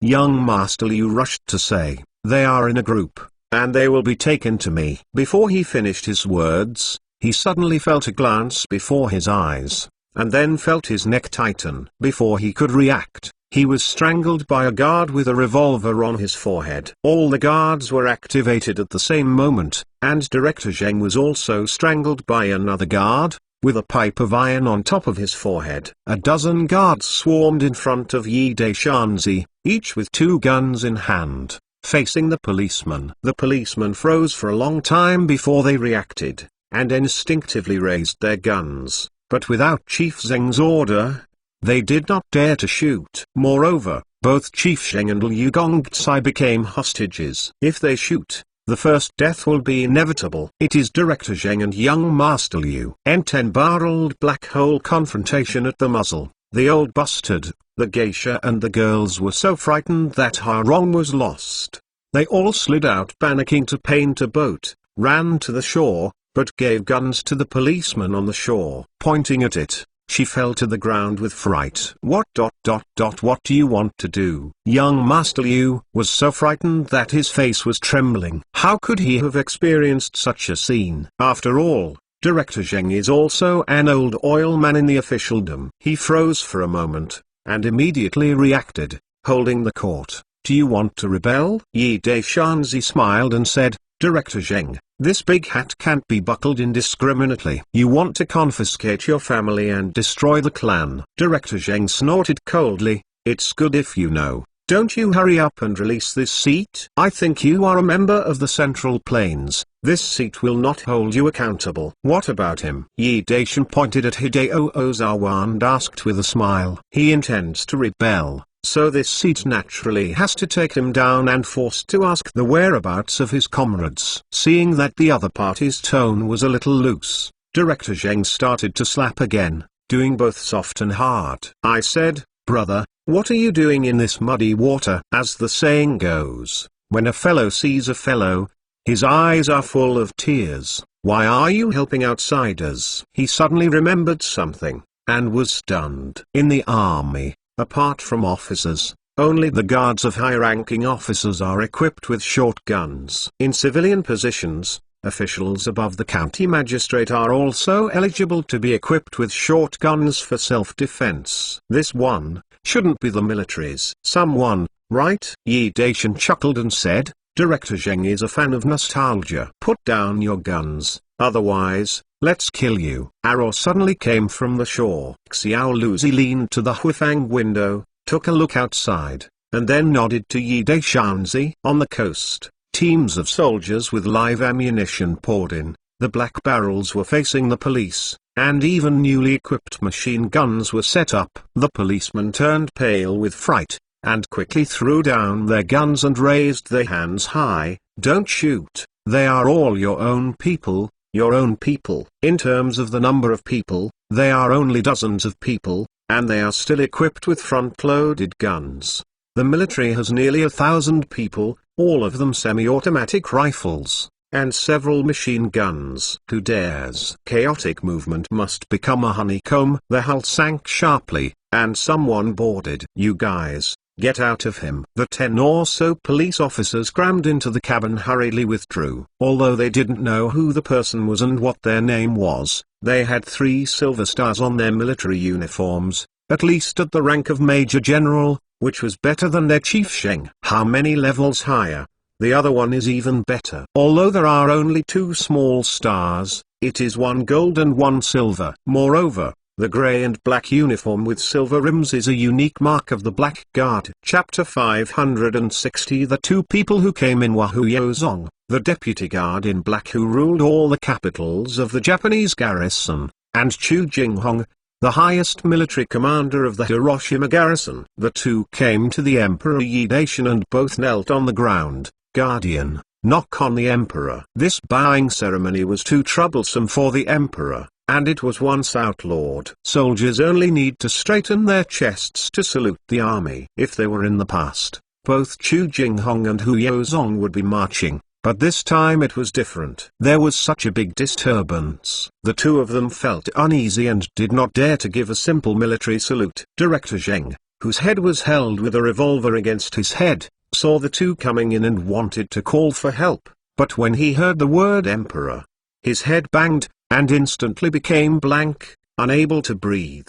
His eyes turned white, and he was alive, frightened and passed out. Young Master Liu also opened his big mouth and froze for a long while, and the soul turned back to his body, knowing that he had caused a catastrophe, and he was also paralyzed with fright. Hideo Ozawa also opened his mouth wide and his face was full of amazement. Although he guessed that the Emperor Yida's identity must be very high, he didn't expect that he was the Emperor of the day, and he couldn't help but be frightened for a while. It took a long while before he came back to his soul, suddenly hit the ground cleverly, and quickly knelt down on the ground, not daring to breathe for a while. Yi Daishin said calmly, get up all the time. Xi Emperor, Hu Yozong, Chu Jinghong, and Hideo Ozawa hurriedly got up, lowered their heads, and stood aside nervously. Hideo Ozawa was not even breathing, and his forehead was so nervous that there was a big sweat on his forehead.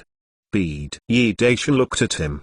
Hideo Ozawa in. Hideo Ozawa shivered and responded quickly. Yi Daishanzi smiled and said, don't be afraid, you did a good job, now you are the chief. Hideo Ozawa stayed for a while, secretly squeezed his thigh, feeling clear, he knelt down abruptly. Thank you, the younger one will live up to the grace. Yi Daishin waved his hand. Okay, all sit down. The three sat down cautiously, and Huizong whispered, "This minister's fault. Please condemn the emperor. If it is really pursued, the black-clothed guard who is in charge of all the capitals of the Japanese area has indeed neglected his duty. The black-clothed guard has the function of monitoring local officials. Liu Yezhong's son is domineering to such an extent, the black-clothed guard, but it did not handle or report it, and it was indeed negligent." Yi Daishan asked in a deep voice, "What's the matter?" Huizong played a clever and quickly explained that although the Yanri Empire had been destroyed, there were still many people who did not give up and wanted to restore the country and carried out various secret underground activities. Most of the main energy and focus of the Japanese Black Guards are on this aspect, and other things are secondary. During the emperor's inspection of the old Korea, the Black Guards also assisted the military and the police in destroying the two Japanese guards, underground armed forces. The emperor, the minister, uses his head to assure that all what Master Hu said is true. Chu Jinghong took the words. Although he used iron and blood to wipe out the gangs of Japanese gangs, there are still many Japanese ambitions who are still immortal, stung in the dark, waiting for the incident. It will take some time for the timing of the widow to completely stabilize. Yi Daishanzi nodded. This explanation was reasonable. Chu Jinghong guaranteed it with his head, and Huizong was also a black-clothed veteran, who was loyal and made a lot of credit. He also had no intention of heavy punishment. Although it is excusable, this crime of negligence cannot be completely evaded. "I punish you with a salary of 3 months. Can you accept it?" "See the emperor." Huizong grinned, "and only fined 3 months of salary." That was the lightest punishment. The emperor still favored himself. Danzi looked at Hideo Ozawa. "Can I trust you?" Hideo Ozawa puffed up his chest and said loudly, "The little ones will live up to the holy grace even if they are gracious." What the emperor meant, he knew in his heart that the emperor entrusted him with the responsibility of public security in Hiroshima. If he fails to do a good job, he will be pushed down. He can climb to the position of deputy chief of the police station, half of his loyalty and credit, and half of it. Rimizora recommends the reason for reuse. Being able to climb to this position is already the culmination of his official career, and he did not expect to be able to take it to a higher level. He desperately has to do a good job of maintaining local law and order, and will definitely not let the emperor disappointed. Yi Daishan nodded, and said calmly, "Okay. I will try to wait." Hideo Ozawa couldn't help but clever again and hugged His Majesty's thick thighs. His future was bright. However, if he was always remembered by the emperor, he would have to work hard. Otherwise, if there is a mistake, it will be troublesome. "It's big."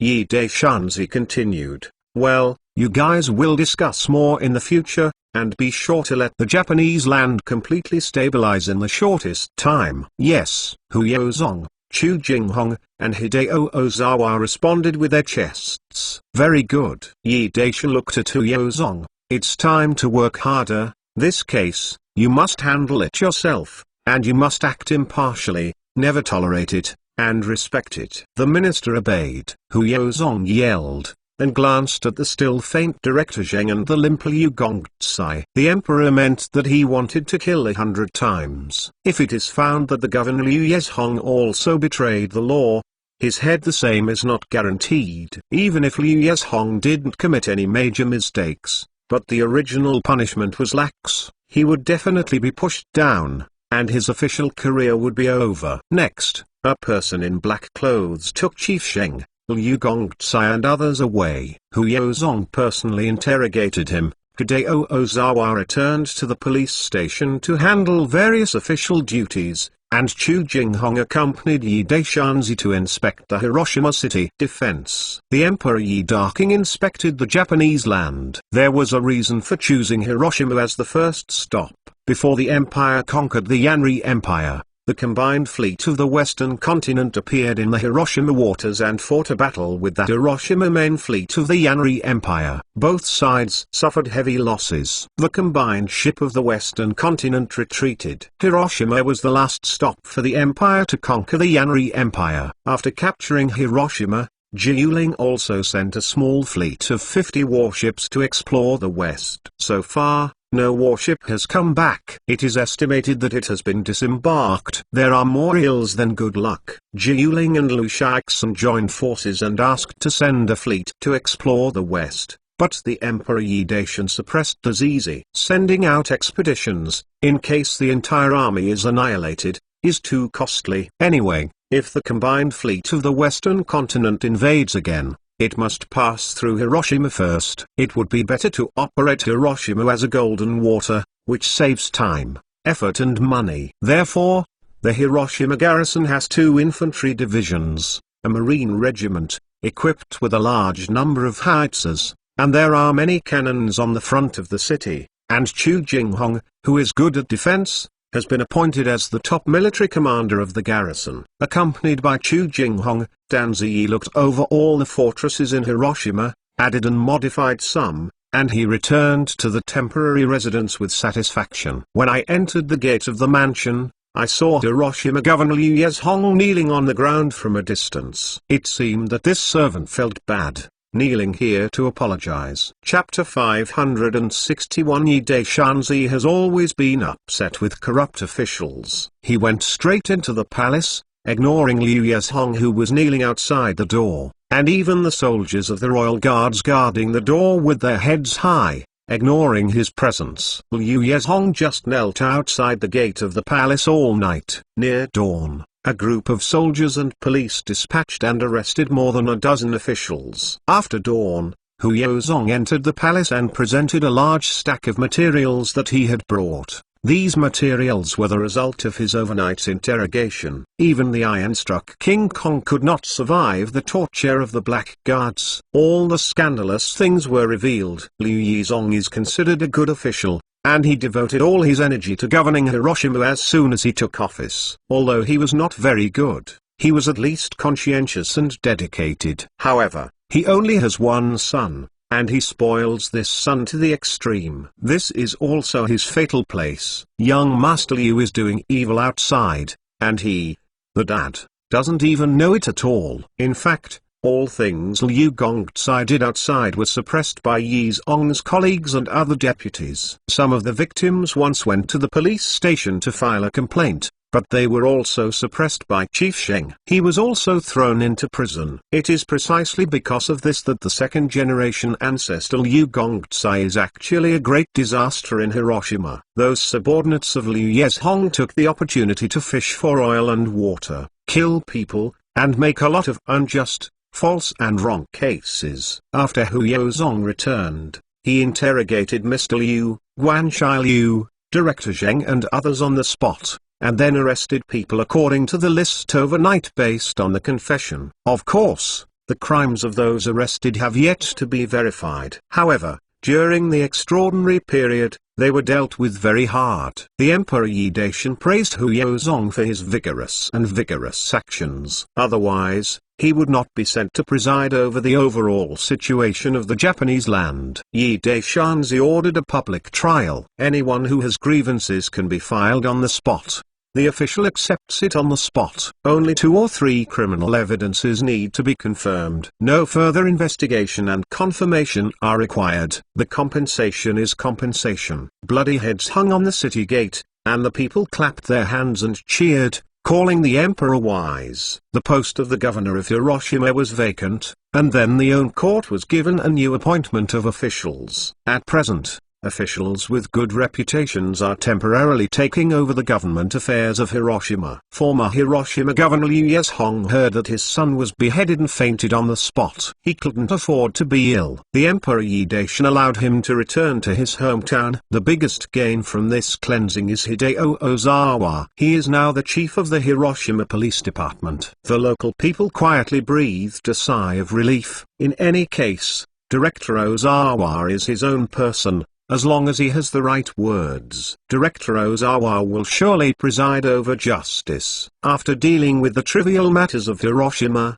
before leaving for Tokyo, Emperor Yi Daishan once again summoned all the officials of the Hiroshima prefecture to encourage him, and then left the 3 of Hu Yaozong, Chu Jinghong, and Hideo Ozawa behind. To eradicate those underground resistance organizations and stabilize Hiroshima as soon as possible is a top priority. Yi Daishan asked the three of them to unite and cooperate sincerely to solve this headache as soon as possible. The Emperor: this is Humbleman's suggestion to those rebellious gangs. Take a look. Hideo Ozawa cautiously racked his brains and thought about submitting it all night. Yi Daishanzi nodded and expressed his appreciation. With this spirit, he really didn't promote him in vain. He bowed his head to review Hideo Ozawa's suggestions. In order to put pressure on those who resisted the gang or helped them, he suggested the implementation of continuous insurance. Every 10 households should be a small insurance and mutual supervision. One person in the small insurance would participate or help in the resistance. Those who are in the group will be punished for all insured persons, imprisoned for lighter ones, punished for hard labor, beheaded for heavy ones, reported meritorious ones, and rewarded vigorously. In addition, he proposed to increase the penetration of the resistance gangs and set up a police plainclothes team dedicated to combating these people, filled with loyal, courageous and martial arts, and familiar with the local terrain, divided into groups, and flexibly attacked those people. For those who resist the gang, if they are of no use value, they will not be merciless if they catch one and kill the other, so as to shock people's hearts and make some timid people afraid to join or help the gang. This fellow gave a lot of suggestions, and there are indeed merits. It can be seen that he has indeed spent a lot of thoughts on destroying the resistance gang. Very good. Yi Daishan praised him greatly. You will supervise this matter personally. Even if you do your best, Lord Hu and General Chu will do their best to assist you. If you have done a good job, I will not forget you. Thank you. The Emperor Hideo Ozawa was overjoyed, and quickly knelt down to thank you. These suggestions not only increased the power of his hand, if he really made great contributions, the Emperor would have a reward and a bright future. He suddenly remembered something and said softly, "The Emperor, there is still something to report about the humble position." Yi Daishan nodded and motioned for him to continue. Hideo Ozawa cautiously said, "The Emperor can still remember the central plains that the humble post said a few days ago?" Yi Daishan gave a long reply. He remembered that Hideo Ozawa had indeed mentioned that the man was only a little abnormal, which made Hideo Ozawa suspicious and sent someone to monitor him. Hideo Ozawa said, "According to the report from the person under surveillance, when the Huifang incident happened, the man hurriedly packed his bags, and then went out to find out what happened. After that, he returned to normal."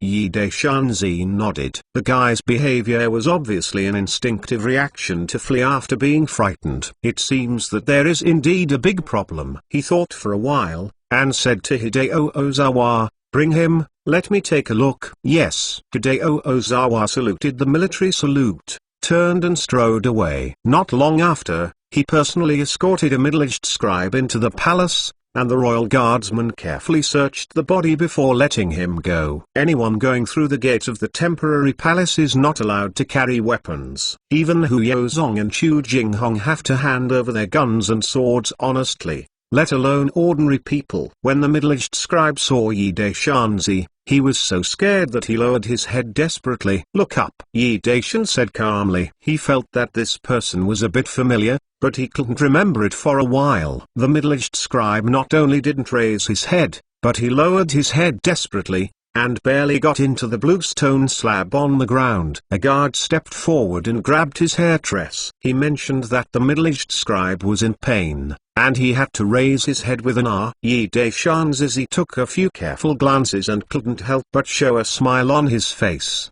"Oh, Brother Mingbo, I didn't expect to meet you here, so we can be regarded as old friends. You are right." "Right? No, I'm not Li Mingbo." "You admitted the wrong person." Li Mingbo desperately denied it, but his reaction and expression on his face had clearly betrayed him. Yi Daishan chuckled and said, "Brother Mingbo, it's been so many years, and you still don't have any seeds. It's no wonder Yu doesn't like you." Inadvertently catching a prisoner who had absconded for n years, Yi Daishanzi was in a good mood at the moment. While exposing the other's scars, he also sprinkled salt into the wounds. The Emperor.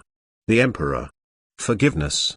Forgiveness. Li Mingbo knelt on the ground and cried, making people feel like a woman who was raped and desperate for life and death. Chapter 562 Blackguard's Feast. Yi Daishanzi smiled and said, Brother Mingbo, don't worry, let's meet somehow, I will definitely treat you well. He turned his head to look at Hu Yozong. Lao Hu, you say, what kind of feast do we have for the Blackguard? Hu Yozong grinned and said with a big grin, I don't dare to say anything to the Emperor, but this feast is too many to count. The king, who is at your disposal, is the scandal of the ancestors in generation. I have to spit it out. Li Mingbo was already scared to death. He knelt on the ground and said in a trembled voice, I would like to confess the whereabouts of some of the heads of the Black Dragon Society. But please be happy. He wanted to ask for a life, but he knew that the Emperor Yi Daishan would not let him go. Instead of being tortured and tortured to death,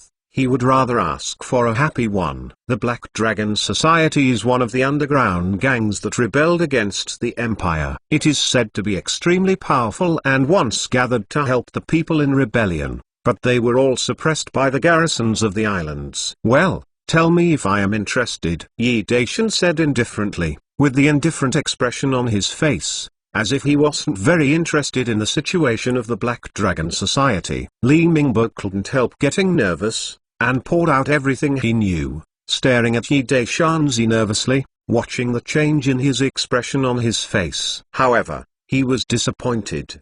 What he vomited was about a lot of the Black Dragon Association, which secret contact locations, who, etc., but the expression on Yi Daishanzi's face was still indifferent, and it seemed that he was not interested. As soon as Hu Yozong's eyes turned, he understood the Emperor's meaning, and said in a dark voice, the surname is Li, the Emperor knows it. Don't forget. What does the Blackguard do? Li Mingbo shuddered and said hurriedly, there are ... and this last information was his life-saving bargaining chip, but the previous information was useless. He had no bargaining chip, and had to shake out the most valuable bargaining chip. The Black Dragon Club was organized by Kame Maru in the Nagasaki Prefecture. His talents and performance have won the trust and reuse of Kame Maru. He has access to the core secrets of the Black Dragon Club and is even responsible for several operations. Group. Yi Daishan nodded. First, lock him up. If the situation is true, I will deal with you. The guard dragged Li Mingbo down, and the Emperor Yi Daishan issued a series of orders. According to the information provided by Li Mingbo, the main altar of the Black Dragon Club is in Nagasaki, and Hiroshima is only a branch. Inobe Kame Maru and a group of key core members are hiding in Nagasaki, secretly recruiting troops and waiting for the opportunity to rise. The Emperor Yi ordered the Imperial Second Main Fleet garrisoned in Hiroshima to blockade the waters of Hiroshima. No ships were allowed to enter or leave. The Emperor patrols Hiroshima. Blocking the waters is a normal move, and it will definitely not arouse Inobe Kame Maru's suspicion. Chu Jinghong led his troops to secretly fight against the people of the Black Dragon Association branch hidden in Hiroshima on the grounds of conscripting the young men. They forced to ask confessions, and Shunteng touched the melons. The Blackguards secretly monitored and found abnormalities. People are also secretly arrested. Hideo Ozawa led the police to assist, and the public was that young men were enlisted to serve in military service. Those who had expired would come back naturally, so there was nothing to be afraid of. Hu Yozong rushed to Nagasaki by boat and arranged secretly. It was necessary to capture the core members of Kame Maru and the Black Dragon Association by the side of the well, and completely destroy the Black Dragon Association. The three of them led their orders to leave, while Yi Daishanzi went to the streets to see if the arrests by the military and police went smoothly. The place Yi Daishanzi was going to was Wanxing Building, which was a large restaurant opened by old Chu merchants. The branch of the Black Dragon Club in Hiroshima was located inside Wanxing Building. According to Li Mingbo's confession, Some unwilling people in the Old Chu are in contact with the Black Dragon Association to discuss cooperation matters, but because of who is the master and who is the servant, they have been arguing for the time being, and the terms have not been negotiated. In other words, the owner of Wanqinglu was also a member of the Chudi Resistance Organization, and he came to Hiroshima to open a restaurant. His identity must not be low, and the Emperor Yi Daishan naturally paid special attention. Before Yi Daishanzi entered the restaurant, many inner palace guards had been ordered to make up as diners, and in twos and threes took orders and dines in the restaurant. Yi Daishanzi was still in brocade clothes, holding a folding fan, and dressed as a scribe. On the way to Wanqinglu, his elegant, free and easy, mature and steady temperament attracted the attention of the young women. Some women are even more bold and secretive, with obvious intentions to seduce, but Yi Daishanzi's harem beauties are gathered at the top level, and ordinary powders are no longer attractive to him. However, he still replied with the smiles of those who thought to be the most unrestrained and fascinated people. He didn't know if those women would fall in love sickness for him, but this is the most basic etiquette for a gentleman. Otherwise, he would it hurts MMS heart, which is very rude. The management policy of Wanqing Building is mainly high-end.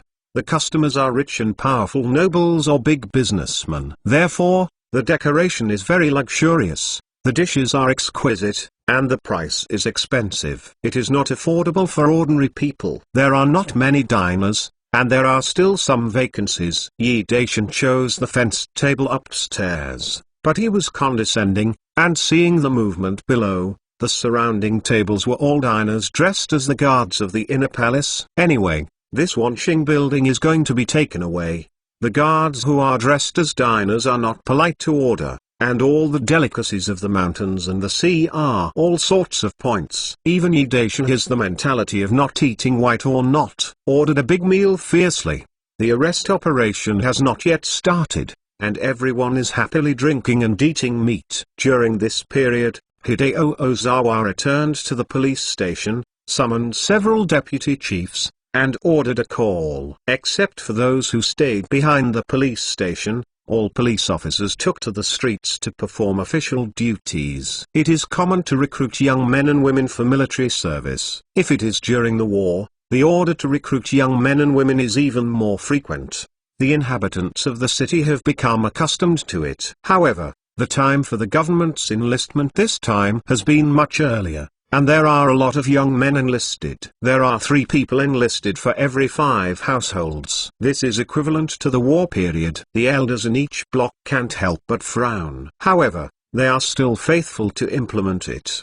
Command. The young men who were named all gathered together and lined up to go to their destination. Then, the military took over and screened them. Those who were named were all taken into the barracks and then taken down. The rest of the people were left alone. I don't know. They were then escorted by officers and soldiers to their destination, where they actually served in their military service. Under the torture, they couldn't survive the torture. The arrested members of the Black Dragon Society confided all they knew and lost their value. These people were secretly executed, and their bodies were cremated as fertilizer. Afterwards, teams of soldiers rushed to the streets, blocked all traffic roads, banned traffic, and then arrested people on the list. In order to completely eradicate the members of the Black Dragon Association stationed in Hiroshima, the scale of the raid was very large. But Chu Jinghong dispatched a division of the National Defense Forces. Soldiers with guns and live ammunition blocked all roads in the neighborhood. People on the street, whether passing by or doing business, all stood in the corner and waited for the shot to fall. If there is an abnormal movement, or if there is an opportunity to run, they will directly shoot and kill. When a group of soldiers came and surrounded the Wanqing Building, Yi Daishan, who was enjoying the big meal inside, knew that Chu Jinghong had finished the arrangement, and the arrest operation officially began. Chapter 563. In the Wanqing Building, the diners were having a meal, and they were shocked by the banging sound, and the guts were so scared that the chopsticks in their hands fell to the ground. "Man, why are the flies in your dishes?" one of the guards dressed as diners yelled. and the others at the same table were angry and yelled. "Everyone, is there such a pitfall? A blowfly of such a big size? It looks disgusting." "Yeah, this fly is so disgusting, uncle. I feel like vomiting. I must not be able to eat for a few days. It's disgusting." "What reputation is Wan Xinglu?" "He is a sham." All the diners in the restaurant looked over and saw that the dishes on their table were messy. Most of them were empty and only the juice was left. They knew what was going on. "When I was full of food and drink, I said that I found flies." This is a trick commonly used by street gangsters who eat free food. They not only eat free, but also take the opportunity to squeeze the owner of the restaurant. Some restaurant owners with no background can only swallow their anger, and some bosses only spend money to eliminate disasters for the reputation of the hotel. But when they encounter a strong boss, they directly beat the troublemaker to crying fathers and mothers, and eat everything in their stomachs. Spit it out. Those guys either want to eat for nothing, squeeze silver, or want to make trouble, and their peers are enemies. Some rivals are jealous and have good business. They will play some insidious tricks, ruin the reputation of each other, and crush the rivals. A few shop associates who were not weak came around and sneered. "Why, want to eat free food? There is no door." "Uncle, I beat up all the wine and meat you ate into your stomach and spit out." It can be seen that the guys in these stores are not easy to mess with. The timid diners hurried to check out, so as not to cause trouble for no reason. There are also bold ones who watch the excitement while eating. This kind of excitement is not often encountered, so it doesn't matter if you look at it. Why don't you apologize with respect, and still want to beat others?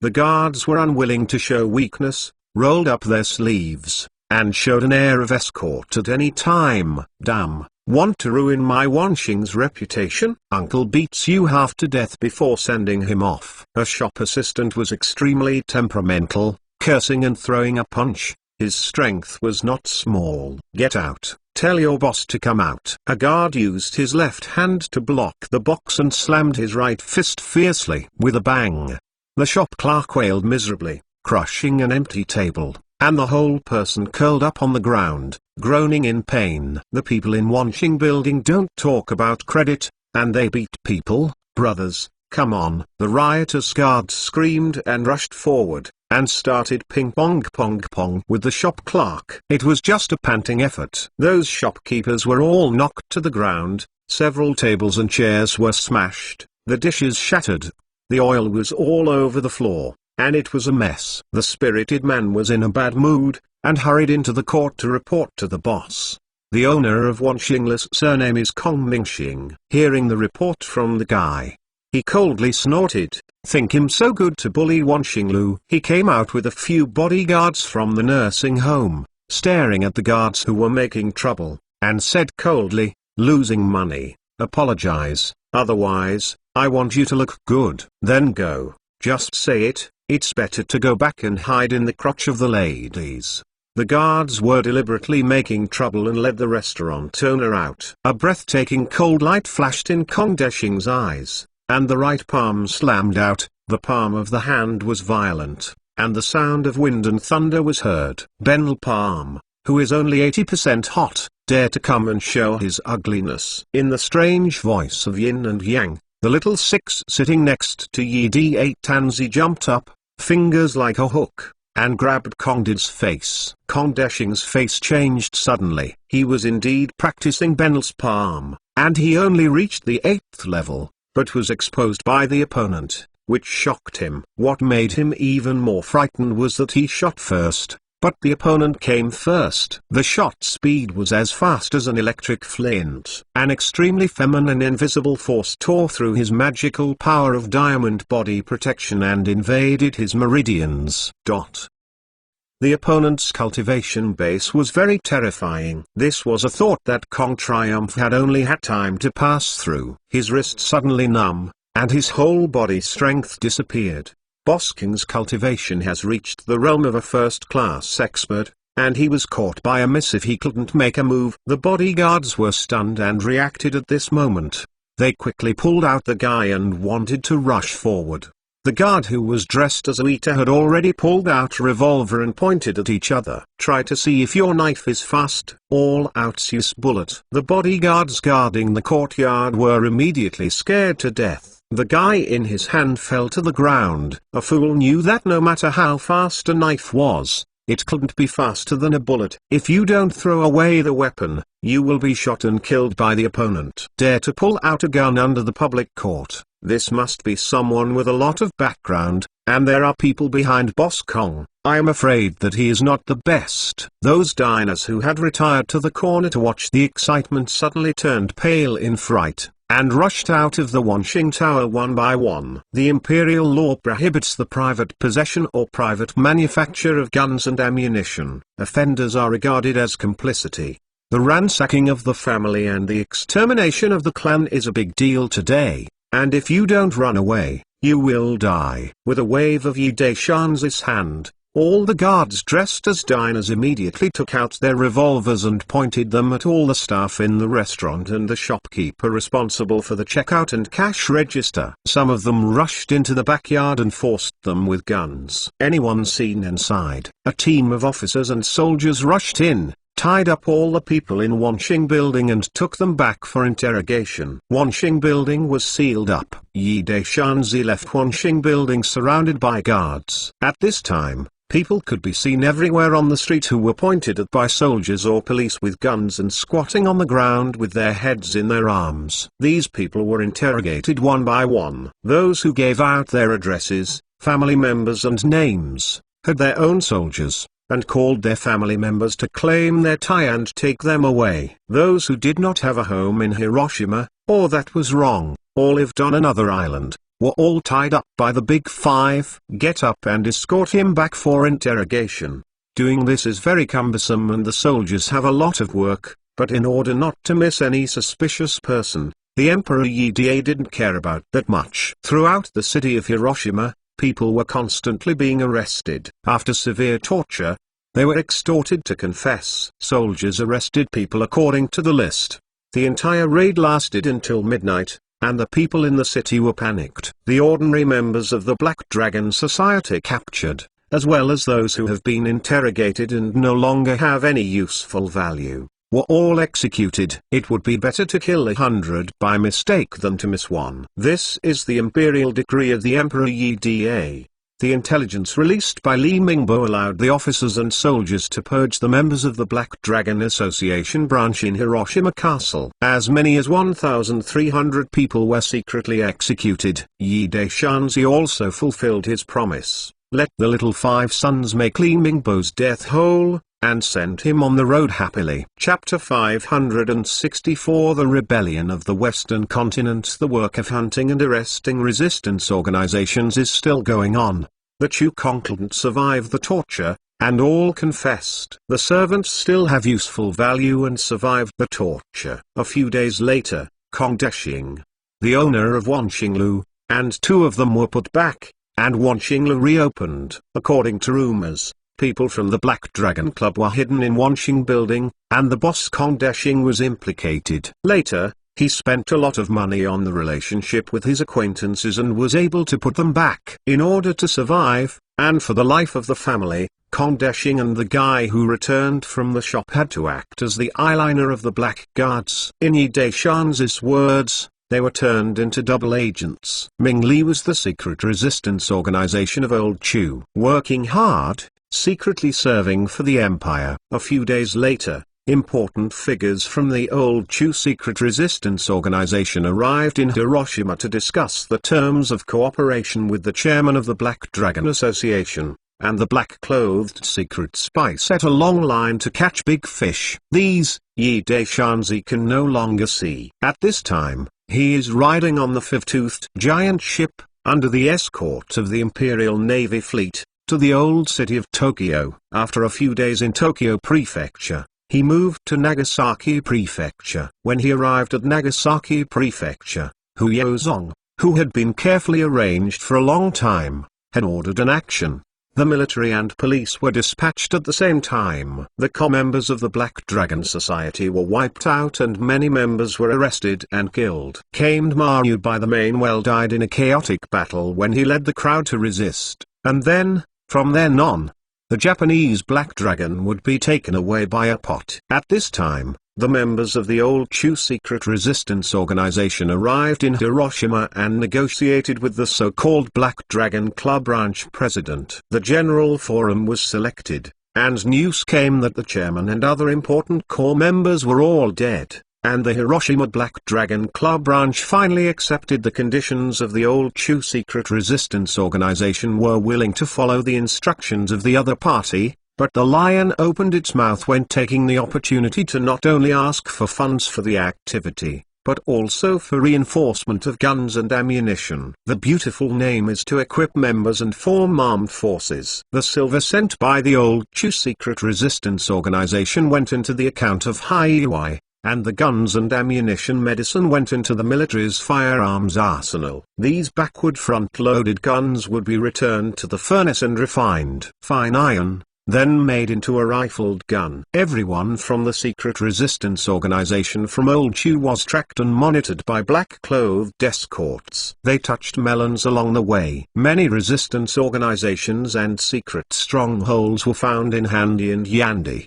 The huge invisible web has been quietly opened. This matter is very important. The black-clothed guard, Feng Fu, personally deployed the command. The deputy guard Hu Yozong carried out the operation and closely monitored secretly. More and more people were discovered in the Secret Resistance Organization. The names on the blacklist are nearly 1,500. There are so many people, not counting those little girls. When the action is taken, I am afraid that there will be no less than 5,000 people to be killed. At the beginning of September, the Emperor Yi Dai returned to the imperial capital. At this time, the empire's first military parade was in full preparation. The main army and local troops participating in the military parade were stepping up their special training. Yi Dai Shanzi subsequently decreed to ban the old Yamen arresting Yading and change it to a police station with the same functions as maintaining local public order. The Huangdu police force will also participate in the imperial military parade. After the war ended, the war machine of the empire ceased to operate, and the household department in charge of the empire's money was greatly reduced. However, military workshops throughout the empire were still producing guns, cannons, and bullets, but they were no longer as desperate as they did during the war. Working overtime and rushing to work, the empire's armies are slowly replacing semi-automatic rifles, machine guns, and howitzers. At this time, the East continent was peaceful, and the Emperor Yi Dai patrolled the world to show the emperor's grace. Whilst was alive, the Western continent was turbulent. The British Emperor Charles II was assassinated by an assassin during a visit to the Sealand Empire and was seriously injured and killed. Empress Victoria used her husband's revenge as an excuse and ordered a national mobilization to form a huge army to conquer the Zealand Empire. The British Empire, because Viscount Lawrence cracked the secrets of the Eastern Continental Army's rifled guns and artillery shells, and the army was equipped with new rifled guns and howitzers. With this absolute advantage, the British Empire's army lasted 3 months of fierce battle and occupied Sealand. Throughout the empire, the Sealand Empire fell. The ambitious Queen Victoria launched wars one after another, incorporating the Xins and Bourbon empires into the territory of the British Empire, and the territory and national power of the British Empire skyrocketed unprecedentedly. However, the British Empire, who was stunned by the victory, suffered an unprecedented defeat when they invaded the Mand Empire, because the Mand Empire had secretly obtained the methods of making rifled guns and howitzers, and the workers in the arsenal rushed to work day and night. A large number of guns and artillery were released to equip the army. Equivalent in strength, one side waits for work with ease, one side is laboring on an expedition, and carelessly underestimates the enemy. It is not surprising that the British Empire's army was defeated. Queen Victoria was furious and ordered another army to attack the Mand Empire. The two empires started a protracted war, and in the end they could not afford the losses and signed a peace agreement. The two empires were greatly injured by this protracted war. The kingdom of Lugos took advantage of the momentum. The king of Lugos, Amanda, put all the power of the country and led a 300,000 army to smash the 6 major and small principalities, creating the Kingdom of Lugos. The vast territory. Queen Victoria of the British Empire and King Shearer of the Manda Empire must not allow the Kingdom of Lugos to sit up. They issued a joint statement that Amanda was deterred by the pressure of the two countries, and the occupation of the land needed to be digested, and had to stop the predatory war. Lugos, England, and Manda have become the 3 major empires of the Western continent. Some small duchy cannot escape the doom of being annexed. They have to unite to form the United Empire. The supreme head of state is elected by the United Parliament. Of course, there are still some small duchies who have chosen to move closer to the powerful empires. They are also their allied empires. There are also some small duchies who still maintain independence. The kings of the duchies have to invest a lot of financial resources and energy to strengthen their own armed forces in order to self-guarantee. Scientists from all empires and principalities are desperately researching more lethal modern weapons. The ordnance scientists of the Manda Empire have even developed a 155 mm caliber heavy howitzer. However, this thing is too bulky to move, and most of the time it can be used as a fortress or city defense heavy artillery. Also, similar to the continuous firing guns previously equipped by the Eastern Continent Empire, the United Empire of the Western Continent also developed and equipped the army. It was not a continuous firing machine gun in the true sense, but a continuous firing rifle.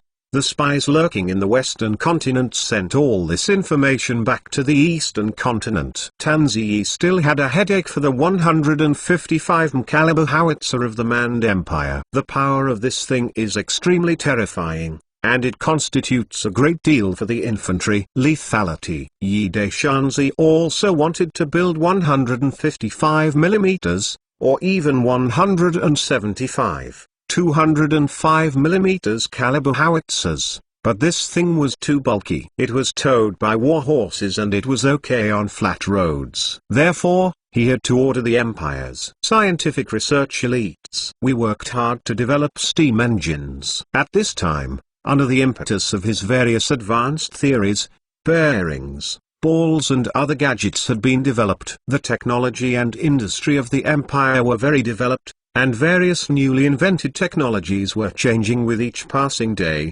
far ahead of the Western Continent. But Yi Deshanzi is still not satisfied. He wants to produce cars, trains, tanks, and real armored battleships. Chapter 565, Grand Military Parade. The Empire of China, October 1, 2015. The imperial capital. Around the square, there were crowds of people. This was the first military parade in the empire. The people rushed to see the excitement. In order to get a good position in the front row, many of them ran to occupy their seats in the middle of the night. There is a high platform in the middle of the square, surrounded by rows of mighty royal guardsmen. On the high platform, the imperial flying dragon battle flag flutters in the wind. The great Emperor Yi Tanjun sits in the middle. The platoon is a group of concubines. All concubines are dressed in palace costumes, and they are gorgeously dressed. Afterwards, there are hundreds of civil and military officials of the empire, as well as the commanders and senior officers of the major army groups. The Duke of Minas, the Old Chu, the descending kings of old Han and even some merchants from the Western Continent are all in the original Yaniku Empire. The list of invitations. This is the empire showing strong muscles. These merchants from the Western Continent will naturally want to invite them. As for what they say after they go back, the Emperor Yi Darking ignored it. 9 cannons sounded, announcing the official start of the military parade. His Majesty the Emperor of the Empire stood on a high platform and delivered an inspiring speech. Without strong armed forces, one cannot defend their homes and the country, and the people cannot live and work in peace and contentment. The mission of a soldier is to obey, to protect his family and the glory of the empire. The last drop of blood. Long live the Emperor. I don't know who led the head, Someone raised their arms and shouted, and thousands of people responded with shouts. Thousands of voices gathered, and the sky broke through the sky. His Majesty the Emperor finished his speech. Then, amidst the earth-shaking rumbling drums of war, the flag-bearers of the 1st Regiment of the Imperial Capital Wu Guard held up the battle flag of the regiment. Behind them were 2 young officers, saluting the army with one hand, and then one. The neatly lined formations of soldiers dressed in brand new military uniforms, with their heads high, holding steel guns, marching in orderly steps, rumbled. The majesty of the soldiers made the crowd applaud uncontrollably, and the overwhelming applause pierced the sky. Behind the Imperial Guard No. 1 were the same neatly organized soldiers from the 1st Battalion of the Royal Guards. Their military uniforms were grey and black, similar to the uniforms of the Black Guards, except for the borders. Afterwards, a neat and orderly square formation of soldiers rumbling past. There are square groups of major army groups, square groups of local guards, and police formations. The most eye-catching phalanx of medics, female soldiers wearing battle uniforms, boat-shaped cloth hats, black-color long-barreled leather shoes, armed with a waist belt, wearing short guns, heroic and brave. The waves of cheering for the female soldiers are higher than the waves. At this time, it is not unusual for female soldiers to join the army. In addition to medical soldiers, secretaries and other civilian female soldiers, there are already many female police officers. All of my girls are enthusiastically signing up to join the army, but unfortunately, there are too few places and not many admissions. Behind the phalanx of female medical soldiers is another campaigner-scale female phalanx. Their dark green color uniforms indicate that they are royal close guards, who are dedicated to guarding the harem and serving as concubine guards.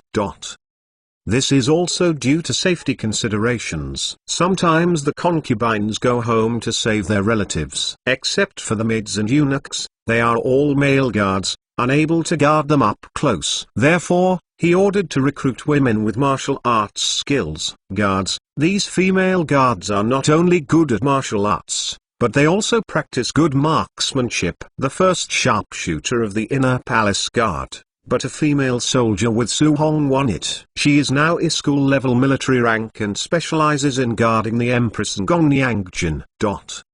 Next came the Navy squadrons wearing white Navy uniforms and carrying steel guns, and then the Army squadrons carrying machine guns on their shoulders. The long squadrons of soldiers made the people cheer.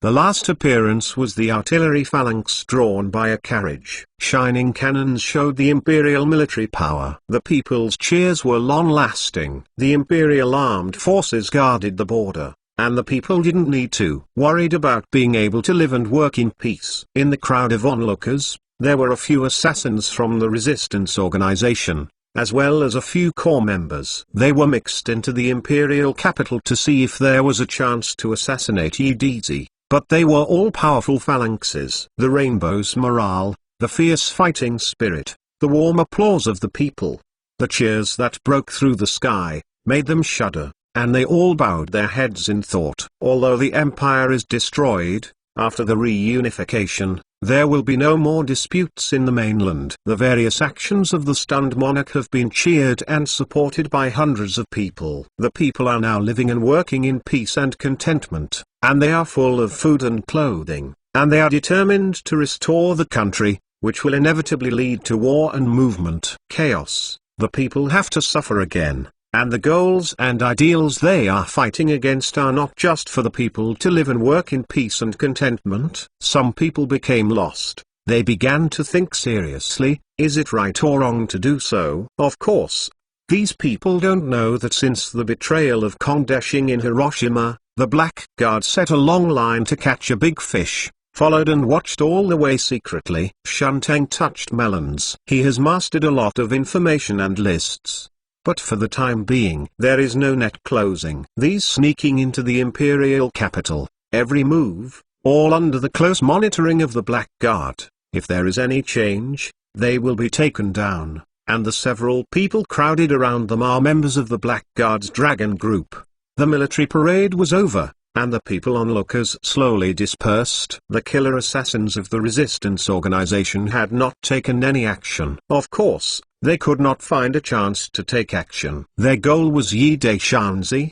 They wanted to squeeze through. Without getting close to the high platform, I'm afraid I would have been bombarded with chaotic guns into a beehive. Feng Fu took charge of the Black Guard. She just showed her face on the stage for a while, then took off her palace clothes, changed back to the Black Guard uniform, and went to the town government office. The emperor attached great importance to the first military parade in the empire. In order to ensure the smooth completion of the military parade, Feng Fu made careful arrangements and even dispatched all the black-clothed guards from neighboring Zufu counties and towns to spread every corner of the imperial city. Any suspicious the characters or faces are under the close supervision of the Black Guard. Fortunately, the people of these secret resistance organizations did not reach the point of being frantic. In order to sabotage the military parade, they used terrorist activities such as setting fire to burning or blowing up private houses,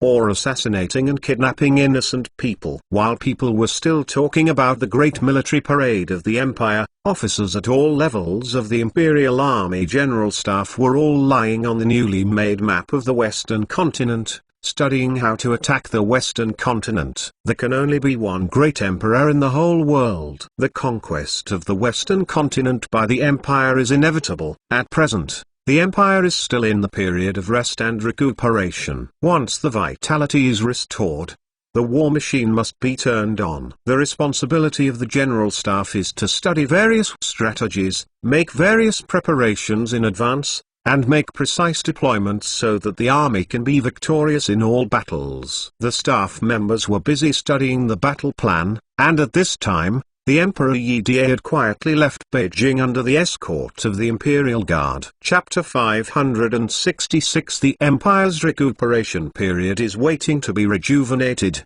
and there are many places to spend money. Yi Daishan is a person who can't sit still. He gives private visits, not only to understand the people's sentiments, but also to walk around to see if there are any corrupt officials who dare to try the law. Dirty official. The main energy of Hai Yuai is currently concentrated on the secret resistance organizations across the country. It is inevitable that the supervision of officials will be relaxed, allowing some corrupt officials to take advantage of it. Anyway, it is still idle, and the Emperor Yi Daishan has appointed himself the Minister of Imperial Envoys. We visited privately. After receiving a secret report from the Black Guard, Feng Fu could only sigh helplessly. The Emperor could not sit still and slipped out again. Although the world is peaceful, there are still many people in the occupied land who want to restore the country or seek benefits in the name of restoration. Secret resistance organization. The safety of the emperor is worrying. The power of the Black Guard has grown to the extreme. Feng Fu still feels that there is a serious shortage of manpower and cannot cover every corner of the empire. It takes a lot of manpower and financial resources to monitor the secret resistance organization. To ensure the safety of the emperor, she has to 2 groups of dragons and black guards were dispatched, and a group of Phoenix crews secretly followed to protect. Yi Daishanzi and his party are walking slowly on the road. October is the harvest season in autumn. The people are busy harvesting. This year, the weather has been good and the grain harvest is good. There is also a big harvest of various fruits. There are a lot of fresh fruits for sale in the market. People are vying for freshness. Seeing the people so happy, Yi Daishan was also happy for them. Whether he was a faint king or a Mingjun, he made his own judgment in the hearts of the people. On this day, I traveled to Tanlin County, Huizhou Prefecture, and the evening was approaching. If he hurried, he would have to camp in the wild. The Emperor Yi Daishan didn't want to suffer the suffering of Feng Nishang and Dan Junqi who were attending the bustle, so he stayed in Tanlin County. Although Tan Junqi is a familiar lover, her sexuality still hasn't changed much. Once she stayed in, she dragged her to Feng Nishang to go shopping and bought a lot of stuff, mostly snacks, and a variety of fresh fruits. She was accompanied by guards. Several guards in the hands of the guards are full of big bags. Miserable, Feng Nishang wanted to stay by the emperor's side to serve, but she couldn't worry about this girl who hadn't changed much, so she had to go shopping with her, but her mind was always uncertain. At this time, it was still early days, most of the merchandisers had not yet closed their stalls, and the people in the countryside began to pack their things and prepare to leave the city and go home. Help.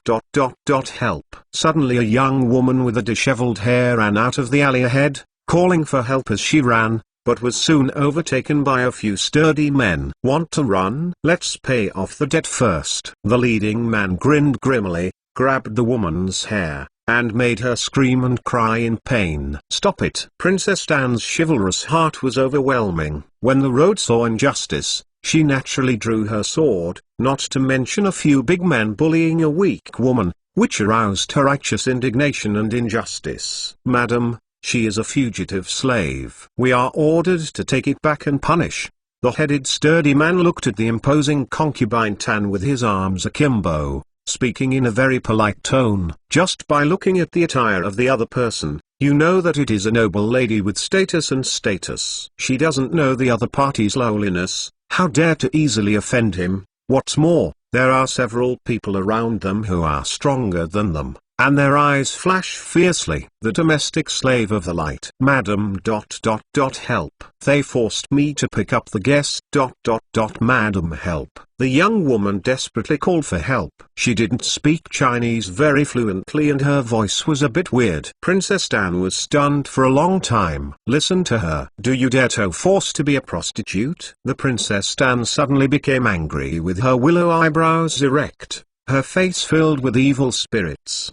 The guards who accompanied the guards saw a bad sight, and hurriedly took a few steps forward, the expression of Princess Dan, but the sign of her hair. If anything went wrong, these guards would be guilty of negligence. The sturdy man frowned. Madam, she was bought by our boss for 100 gills of silver. His meaning is very clear. People are bought by the boss for money, and naturally they are slaves of the boss. Even if the slave is killed, the government has no right to intervene. Why are you doing this, nosy? Fortunately, he can be regarded as a person who is quite eye-catching, and he can see that Princess Dan and Feng Nishang are not ordinary people, and they dare not say anything against each other. I was kidnapped. Madam, save me. I am willing to be a cow and horse to repay you. The young woman struggled desperately to call for help, and she regarded concubine Tan as the last straw. Let her go, people. Aren't milk and milk to buy. Princess Dan is not only chivalrous, but also arrogant and overbearing. This is how the imperial capital's first rouge tiger's mighty name came from. Madam, we are ordered to act and cannot be the master. The sturdy man's brows furrowed tighter. He was polite enough to the other party, but he didn't appreciate the other party, and pushed him against the wall, which made him very unhappy. He was unhappy, and the guards around Dawang Dan were even more unhappy. Dan Niang's words were orders. How dare you bastard not comply? They knew Dan Niang's temper the best. Dan Niang's expression at the moment was on the verge of frenzy. These guys must be out of luck. However, how can Niang take action with this kind of thing? Let me wait for her delicate hand. In order to please the Empress, a guard didn't say anything. He took a step forward and grabbed it with a big hand. His 5 fingers were bent into a hook, and the back of his hand appeared with blue veins, and he appeared super powerful. Tiger Claw. The face of the sturdy man who led him changed suddenly, and he quickly retreated and dodged.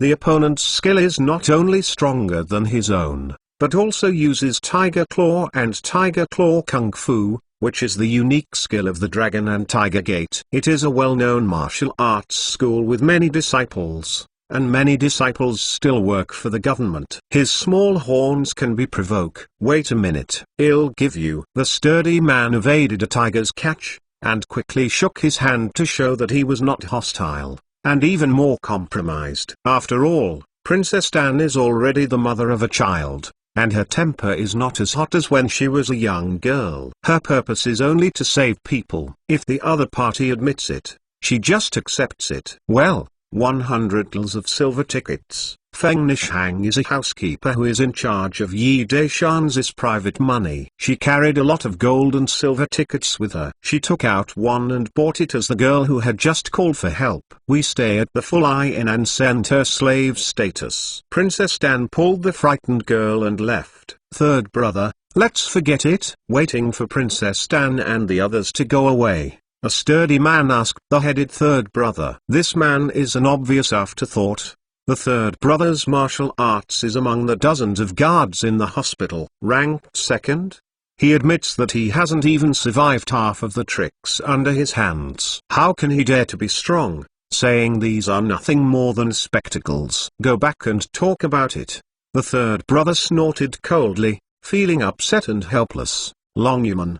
He couldn't provoke him. Anyway, he also had 100 tals of silver tickets, and he would be able to cross the street when he went back. The boss bought the woman's 50 tals. As for how the boss decides, that's the boss business. Chapter 567. Seeing that Tan Junki brought back a young girl, Yi Daishan asked curiously, "What's the matter?" The girl was quite pure, but it was a persimmon face, a sign of a stick. When asked, as he had guessed, it was indeed an old Korean.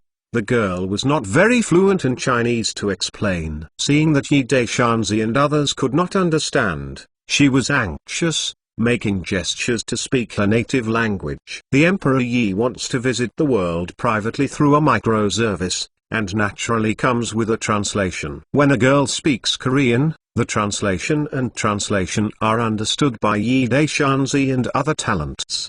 The girl was named Li Yining, a native of Ronxian, Pingzhou.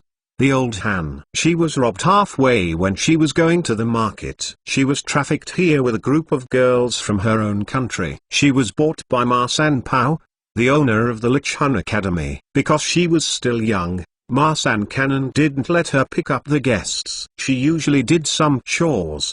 The other older sisters had been forced to pick up the guests. Li Yining tried to escape several times, but because of her unfamiliar life and language barrier, she was arrested and beaten back. Today, an old man in her 50s came to see her. She drunk the old man with alcohol and took the opportunity to escape. Fortunately, she met Tan Junki, who was overwhelmed with chivalrous heart, and was able to get out. Yi Deishanzi frowned. In the previous wild continent, there were many empires, endless wars, and the trafficking of prisoners of war. It was commonplace. But now, the empire is unified and the world is peaceful. This kind of thing has gradually disappeared. I didn't expect to encounter it today. There must be gangsters who kidnap girls and sell them to brothels or wealthy families. It's not bad to sell them to large households. The most numerous servants or concubines who sell into brothel will be forced by brothel bosses to be good prostitutes. Look now, the trading of people and brothels must be banned. Li Yining was frightened. Feng Nishang kindly persuaded her to take her to dinner. While Yi Deishanzi was considering how to crack down on the gangsters that traffic in human beings and ban brothels, Master, a lot of people came outside, menacingly, and those who came were not good. A guard whispered a report, and the Emperor made a private visit. This name naturally changed, and the Emperor would not blame it. You don't need to guess that it was Ma San Pao, the owner of Lichun Academy, who brought his thugs to beg someone. Before Yi Deishanzi stood up, concubine Tan Dawang rushed downstairs in a whirlwind, making him smile again and again, and he became a mother. His temper has not changed at all. He stood up and went downstairs slowly, with the little 5 and 8 dragons and tiger guards following the guards. Yi Deishanzi is not worried about Tan Junki's accidents. In recent years, Tan Junki has given Yan Ayu's guidance. She has made great breakthroughs in her cultivation level. She has 2 guns hidden in her body and her marksmanship is also very good. Furthermore, the entire Full Inn was booked by him. Inside and out, there were plainclothes guards dressed in disguise. There were only 20 or 30 guards downstairs, and all of them carried shotguns and bombs.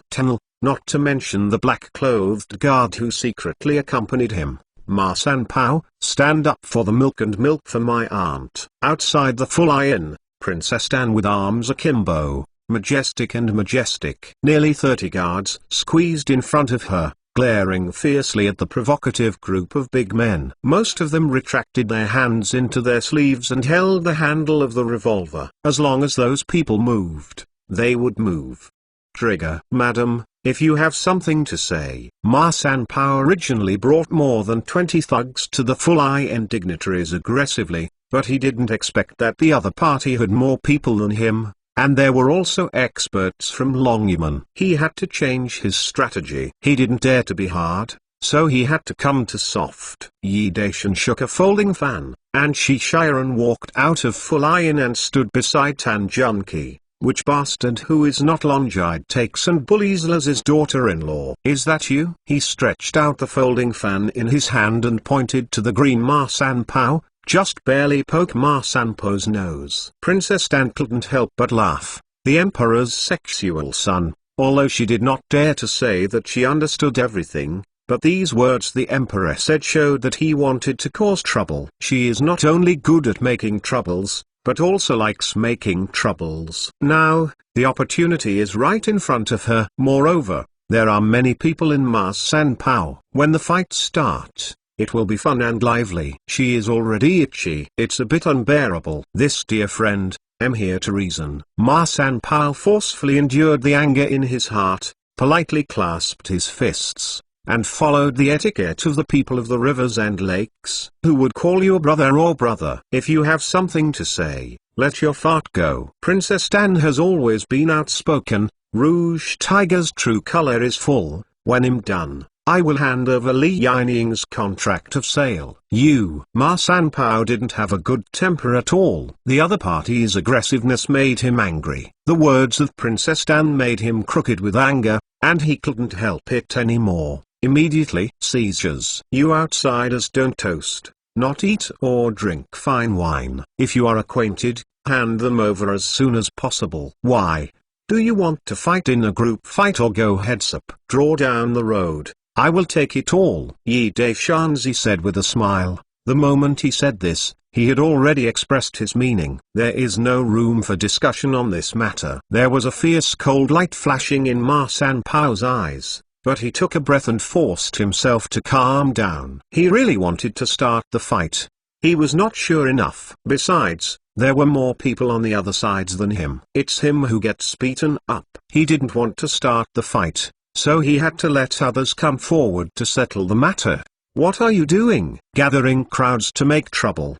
Trying to rebel? A police officer with a spear on his shoulder appeared carelessly, and a dozen policemen with guns and live ammunition crowded behind him. Police officer Liu, these outsiders took my slaves and want to beat others. You can judge them. Ma Sanpao smiled and looked at Yi Daishanzi. Then his eyes moved on Tan Junki and Feng Nishang's body. Son, drool swallowing wildly. The two beauties in front of me are both beautiful and beautiful, all overwhelming, and glamorous. If he can get his hands on him, he will definitely not get out of bed for a month, and he will recognize him as a human being. Ma, how could this guy have such a good life, marrying two such beauties? However, this guy's good fortune came to an end. He entered the prison of the police station, and disappeared from the world since then. Get it for me. Officer Liu shouted, and a dozen policemen under him immediately pointed their guns at Yi Daishanzi and the others. With a sigh,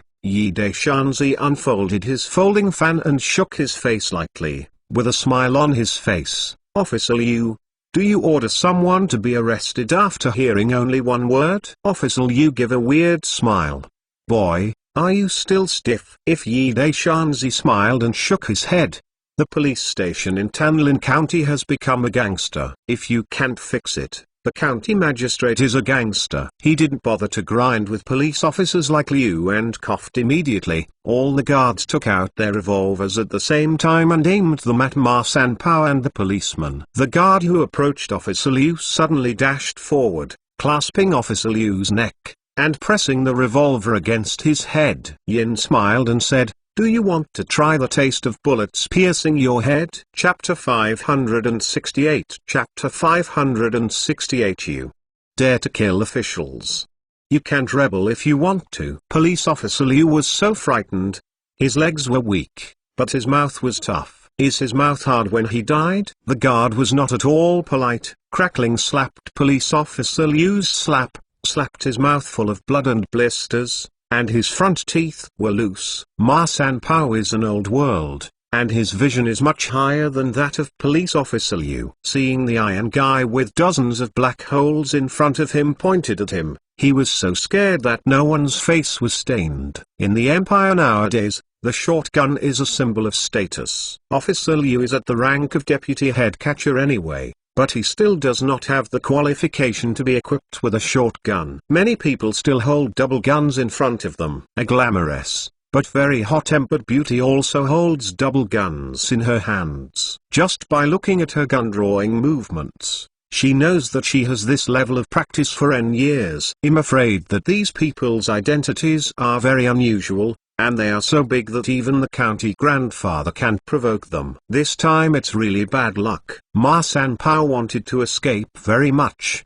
but he thought that no matter how fast he was, he could not be as fast as a bullet. He had to raise his hands honestly, and didn't dare to move. Under the threat of dozens of shotguns, the dozen or so officers under Officer Liu disarmed them by force. However, they were still given preferential treatment. They sat in the lobby of the Full Inn and the shop assistants offered them drink tea. The people in Ma Sanpao were trapped in the Meridian Acupoints, and they were thrown in the corner of the lobby, waiting to be sent down, while Ma Sanpao was taken upstairs for interrogation. There was such a big noise in front of the Full Inn, which naturally disturbed the county police chief Yang Fang, the county grandfather Yang Ling, and the county prime minister, all of whom rushed to the Full Inn. What Yi Daishan revealed was the identity of an imperial commissioner, frightening the officials with ghosts in their hearts.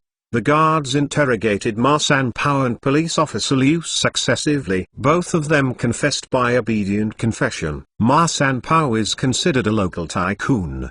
There are properties in and outside the city. Lichun Academy is one of them. This servant used money to buy out the police. Director Yang Fang used the power of the police to squeeze out or force the owners of the other two brothels to transfer, operating exclusively, and earning money. Ma Sanpao has close ties with the gangsters who traffic in human beings, and many of the girls in the Lichun courtyard were bought from those people. In order to catch the human trafficking gang group, Yi Daishan gave Ma Sanpao the opportunity to perform meritorious service and let him help solve the case. As for the police chief Yang Fang, Liu police officers and others were executed for dereliction of duty, and the county magistrate Yang Ling was demoted as a commoner for the crime of negligence, and his position was replaced by the county chief. Li Chunyuan was sealed up, and all the girls, including Li Yining, were allocated a settlement allowance and set off on their way home. Yi Daishanzi and his entourage escorted Ma Sanpao on the road to Huizi Mansion. After arriving at Huizi Mansion, Yi Daishanzi and others went to the hotel to stay. Hu Goshan, the deputy commander of the inner palace guards, and two guards dressed as Ma Sanpao's men, escorted him to the entrance of the Sitang. Sitang is the largest gang in Huizi Mansion, and the hall owner Zheng Tong is quite famous in the arena, and he is also a very famous Zheng Das-han in Huizi Mansion. Speaking of this Zheng Das-han, everyone in Huaifu gave a thumbs up and respectfully called Zheng Kai. But who would have thought that Zheng Das-han secretly made a fortune by kidnapping and trafficking in human beings? This Zheng Kai was lying on the bed, enjoying his concubine's massage comfortably, humming in his mouth. Zheng Dang, a supervisor, came in to report, and Ma Sanpao asked to see him. Zheng Kai sat up abruptly, frowned and said, "What is he doing here?" Zheng Tong has always acted carefully. There are only 3 people who know his foundation. They are all good brothers who have had a life relationship with him. Although he has not seen Ma Sanpao, he knows that he has business dealings with Ma Sanpao. Ma Sanpao asked to see you. What's the matter? He shouldn't know his identity, right? Zheng Tong said yin for a moment, and said to the housekeeper, "Just say I'm not here. Let Zilojiu come forward." Manager Zheng Tang answered and left the inner room, but soon returned, whispering a report. Zheng Tong frowned, his face gloomy and frightening. What happened in Tanlin County has not yet reached Huizhou, but Ma Sanpao is very confessed. The government has sealed Li Chunyan and issued a sea arrest document. He is desperate now and asks Zheng Kai to arrange a hiding place and wait for the wind to pass. Go away. Take them to the farm outside the city, and they must be cleaned up. Zheng Tongyan's eyes flashed a cold and terrifying murderous intent, and Ma Sanpao must disappear from the world, otherwise it would bring him harm. After Zheng Tang, the manager, left, Zheng Tong whispered to the two henchmen, let Zila Orba transfer the goods to the farm in the west of the city, and then get rid of him. The two confidants froze for a moment, but did not ask why. Both of them strode away. After the two confidants left, Zheng Tong said to himself, baby, don't blame Big Brother, who makes you lax. All business dealings with Ma Sanpao were made by Zila Orba. Ma Sanpao had an accident and came here to look for him. This shows that Zila Orba is lax and Ma Sanpao knows his details. In case the government pursues it, the trouble will be serious. He has to kill himself to protect himself. Official Zheng Tang took Ma Sanpao and his 3 guards in a carriage, left the north gate of Huizhou, and came to Zheng Kai's farm outside the northern city. Don't leave the village at will, so as not to let people see it, and then post that there is something in the city and leave in a hurry. Hu Goshan, the deputy commander of the inner palace guards, had been secretly observing the expression of Zheng Tang, the official, and his expression was very calm, as if he could not feel anything. In order to survive, Ma Sanpao wanted to redeem his merits, so he worked very hard. He dangled Erlang's legs and sat in a chair carelessly, while the servants of the farm were busy serving good wine and meat. You, come here. Ma Sanpao pointed to a person who had just put down the dish. The subordinate walked over cautiously. San Yi Ma, what do you want? Ma Sanpao grinned, it's okay, seeing you work so hard. San Yi, I will reward you with a glass of wine. He picked up the flask and poured a glass of wine. San Yi, I reward you. I drank it.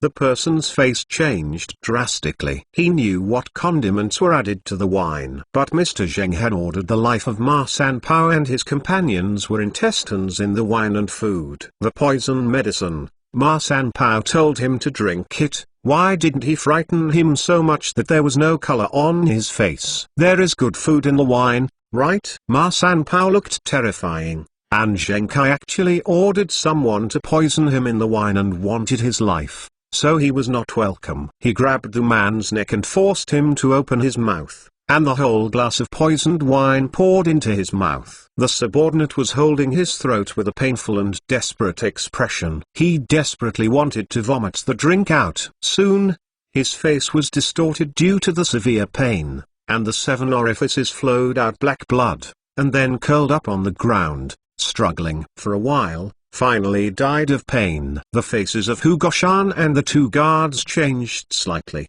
They didn't expect Zheng Kai to be a murderer. If this wine was really drunk, they would all be dead. Fortunately, Ma Sanpao was suspicious, and tried it. The trial has a problem, Master Hu. Look, Ma Sanpao was flattering. In order to survive, he really wanted to make meritorious service to redeem his sins, and desperately to flatter him. Hu Goshan nodded and patted him on the shoulder to show his gratitude. Ma Sanpao was flattered. He said to the other guard, send a signal, let Zheng Tong's nest end first. Chapter 569. Manager Zheng Tang did not leave the farm. He was sitting in the living room drinking tea. He had to see Ma Sanpao dead before he could return home with peace of mind. There was a sudden gunshot from inside and outside the village, making him jump up in surprise. What's the matter? A strong man came in panic and reported, Master Zheng, from outside.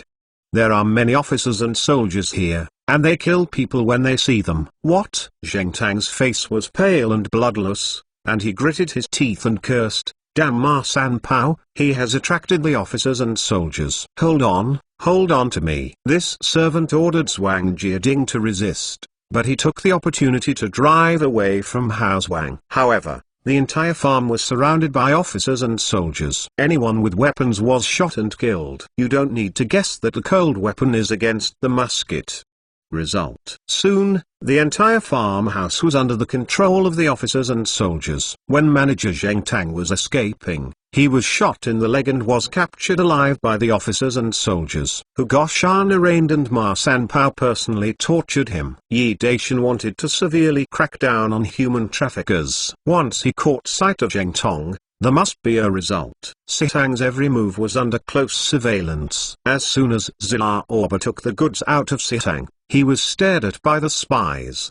He came to the farm outside Xiqing and ordered his men to lift the goods from the car and go to the dungeon of the farm. The so-called goods are about a dozen pretty girls who were kidnapped and taken from various places by Sitang, ready to be sold. Among them are 5 girls from Handi and Wadi. These girls are all he was given a fascination soul medicine, and the personnel were not awake. After hiding the so-called goods, Mr. Zhu walked out carelessly. Suddenly, he felt severe pain in the vertebral heart from his lower back, and he couldn't help letting out a miserable cry of pain. Zila Orba turned around laboriously, with a look of surprise and anger. He didn't expect that he would move a knife behind him. The shot was the boss confidant's sword in the sleeves of Liu Jie, who was naturally the boss. Instructed Bei, "I'm just following orders," Liu Jie said in a low voice. He retreated far and dared not approach Ziba. The short sword in his hand was pierced according to Zhou's heart, and he didn't want Ziba in his heart. There happened to be a pause at that time,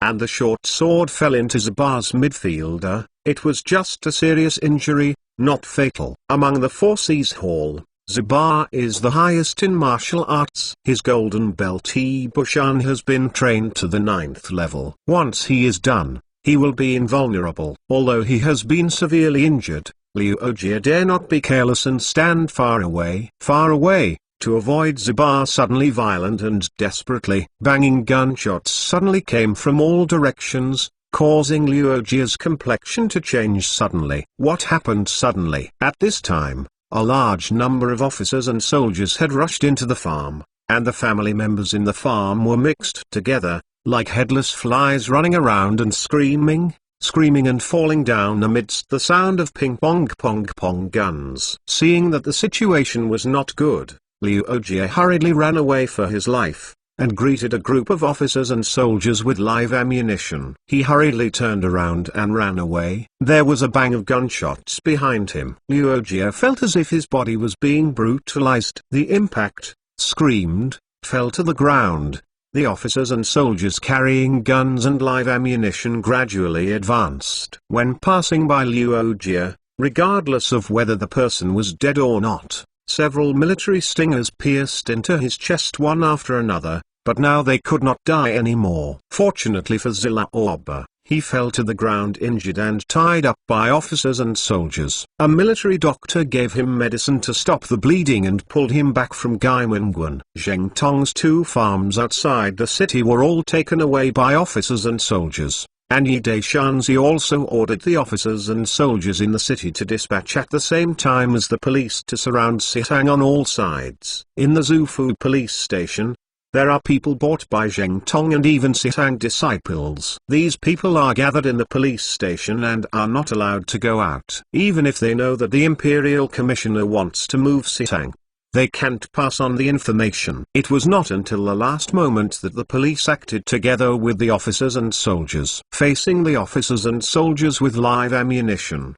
Sitang's disciples didn't dare to resist, so they put down their swords and surrendered. Zheng Tong saw that the situation was not good, and went into the secret tunnel with gold and silver jewelry, waiting for him to stick his head out from the exit. The forehead was immediately held back by a few guns. Ziba hated him for wanting to put himself to death, and confided all he knew, because he also confessed to several other gangsters who specialize in human trafficking, and the Emperor Yi Da allowed him to make atonement. 2 days later, the governor Liao Jinzhong hosted a public trial meeting in Huizi Mansion. Zheng Tong and others recognized their crimes. The people of Huizi realized that he was a wolf in human skin. There were loud noises, rotten eggs and rotten leaves flying all over the sky, and even the policemen who escorted the prisoners suffered unreasonable disasters. Zheng Tong and other Sitang gangs, together with more than 200 male family members,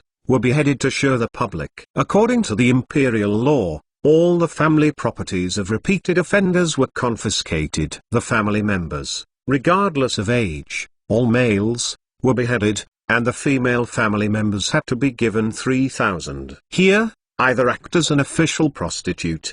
But Yi Daishan thought it was too cruel, so the males were all executed, and the female relatives paid a settlement fee and sent them back to their natal family. At the time of the Huizhou city public trial, the Emperor Yi and his entourage had quietly left Huizhou fucking and headed to Zhengyan County. According to Zheng Tong's confession, there was also information revealed by Zuba, Chen Zongyu from Chenjia village, Zhengyan County. The good man is also a wolf in human skin, and they have had business dealings between them. Dan Ziyi knew that even if he ordered to ban brothels and ban human trafficking, he would not be able to really put an end to the phenomenon of human trafficking. However, no one dared to blatantly traffic in human beings after the law was introduced. Moreover, the ban on brothels would also allow those kidnappings. It is difficult for the gangsters to find a market. In addition, it is a capital crime. The buyer is also implicated and heavily punished, so that people dare not touch it easily, and the phenomenon of human trafficking must be minimized. Of course, the Emperor Yi Daking also knew that the ban on brothels and the ban on human trading would definitely touch the interests of some people, and there would be a lot of opposition, and he didn't mind another big purge. Before the imperial decree was issued, he tried his best to crack down on these gangsters who traffic in human beings. To these frantic guys, he was never merciful and cut his head to show the public. Cut off a head, no one is afraid. Cut off 10 heads, maybe not many people are afraid. Cut off hundreds of heads, are you afraid? Yi Daishanzi wanted to use hundreds of heads to deter these frantic guys. When he arrived at Chenjia village in Zhengyan County, it was already early evening, and the Emperor Yi Daishan took the night to stay at Chen Zongyi's house on the grounds that he had missed the hotel. Chen Zongyi is not only the first rich man in Chenjia village, but also the village head, the mansion compound, and some places, like Yi Daishanzi, who travels with female relatives, naturally want to live in the best place. Chen Zongyi actually coveted the beauty of phoenix dress and danjunki, and used the method of casting myrrh incense in the middle of the night. As a result, he was caught by Yi Daishanzi and others who had been prepared, and he was in his farm again. A few kidnapped girls who were locked up in the dungeon were found. They were all dirty. Chen Dashan had to bow his head and confess his crimes. Tan Ziyi handed the man to the local government, and after the public trial, he chopped his head to show the public. Chapter 570. The Great King Suppression 1. After disposing of Chen Zongyu, the human trafficking gang, the information in the hands of Yi Daishanzi ended. He knew that there were many such gangs, but it was impossible to find out one by one. He did not have time and not so many. Energy can only be touched and destroyed. The real destination of Yi Daishanzi's tour is Shaochuan, the old capital of Chu. According to the large amount of intelligence held by Huiyuai, the secret resistance organization headed by the old Chuan Zaifu Tanshan, who established the Heroes Association, and many people participated in it. The old ministers of Chu and the gentry were powerful, and they had branches outside the Great Wall, such as Jujin, Jiuyan, Juhan, Jubo, and other places. These people worked secretly, gathered weapons and equipment, and waited for the time of the incident. Shaochuan was a member of the Heroes Association. Total alter. The reason why the Black Guard can grasp so much information about the hero is mostly attributed to Kondeshing, who has surrendered. The Black Guard is secretly tracking and monitoring, and slowly touching the melon along the vine until the end of the life spring, until the head of the Heroes Society is confirmed to be chatting. It was almost time to close the net, and Yi Daishanzi was rushing to Shaochuan, the old capital of Chu, to preside over the entire campaign. Chu Land, outside Nanhua City, Sanzishan Kingsiguan. At noon, A middle-aged man knocked on the door of King Tsugwangwan. The middle-aged Taoist priest who opened the door saw the man standing at the door and couldn't help but wondered, "Brother Kong, aren't you in charge of the overall situation in Hiroshima? Why are you back?" Brother Kong among the middle-aged Taoists is Kong Deshing, who has resigned. Hu Yozong has closed the nets in the old Wok Hiroshima and other places. The blackguards in Handi and Yandi have also closed the nets at the same time based on the information they have. A large number of heroes have been hunted down. There was a bloody storm in the three places,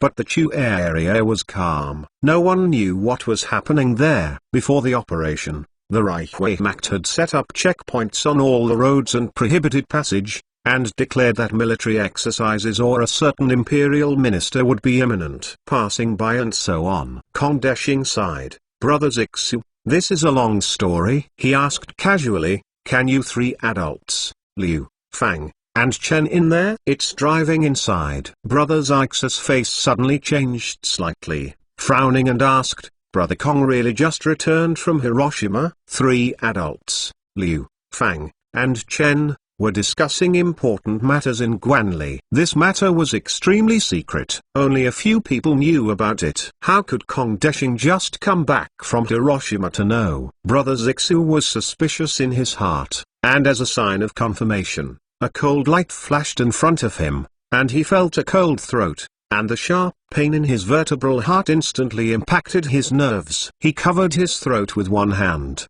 and pointed his finger at Kong Deshing, who was grinning. His face was full of doubts, surprises, pain and anger. He wanted to make a warning sound, but he could only make a strange sound of ho-ho. When he fell to the ground, he saw countless officers and soldiers rushing up the mountain. The entire Three Fingers Mountain was surrounded by officers and soldiers. Everyone in King Tsugwan was arrested. A large number of weapons, such as swords, were found from the Guan, as well as dozens of front-loaded guns and a large number of bullets, thunder and other weapons. Except for the three important co-members of the Heroes Association, Liu, Fang, and Chen, everyone in the Taoist temple was stabbed to death by soldiers, and their bodies were buried on the spot. Under torture, the timid Master Liu confessed. Master Fang died tragically on the torture device due to his weakness. Master Chen would rather die than surrender,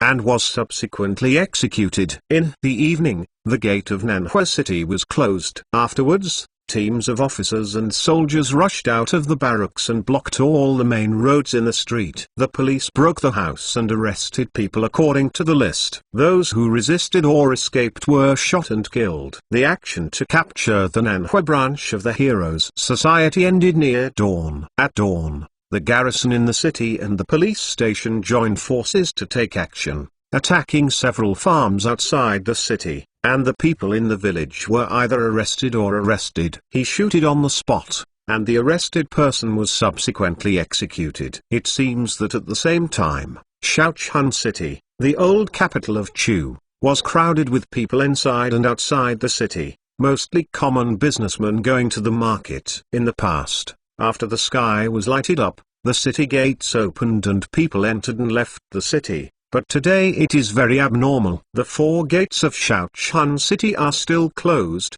and the city is full of soldiers with live ammunition. Junai, what's the matter? Why haven't the city gates been opened yet? Many people asked loudly. They came to the market from the countryside, but they came across this. I have something to do today. The gates of the city are not open for the time being. They are all scattered.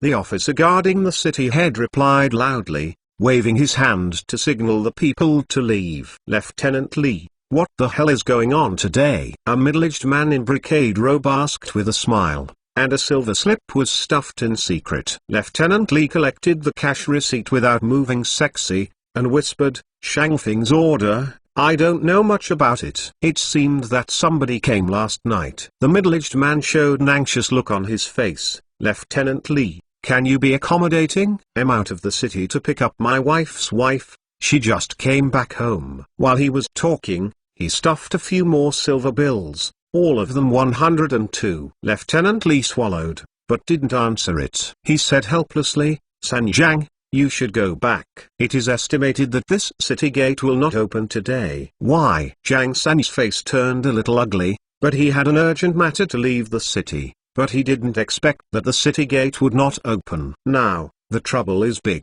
Sanjiang, I'm sorry. Lieutenant Li turned and walked up to the top of the city. He didn't know why the city gate was not opened. This was Shang Feng's order, and he issued a strict order. Who would dare to open the city gate privately and let it go? Leave one person, ransack the family and destroy the clan. In normal times, Lieutenant Li took a lot of benefits from Jiang San, but it was a matter of his own life. He didn't dare to let Jiang San go out of the city if he had 100 guts. Jiang San turned around and left, frowning very tightly. Brother Tang, I have a bad premonition. The two middle-aged scribes who followed him showed uneasy expressions at the same time, and he hesitated. Maybe it's just a coincidence? Jiang San sighed and said anxiously, I also hope that. Last night, I came out of Lord Su's house and felt as if I was being followed, but I couldn't see much. Brother Tang smiled and said, Brother Jiang, are you too nervous? You have been suspicious these days. Brother-in also said, yeah, Brother Jiang, you must be so stressed because you are so nervous. Let's rest for a few days. Maybe. Jiang San still frowned, his face suddenly changed. Did you hear that? The sound of rumbling footsteps approached from far to near, but Jiang San was born in the ranks, went to the battlefield and made meritorious deeds, and Chu stayed at home after the death of the country. The rumble of footsteps is the sound of many people running at the same time. The footsteps are very neat and rhythmic,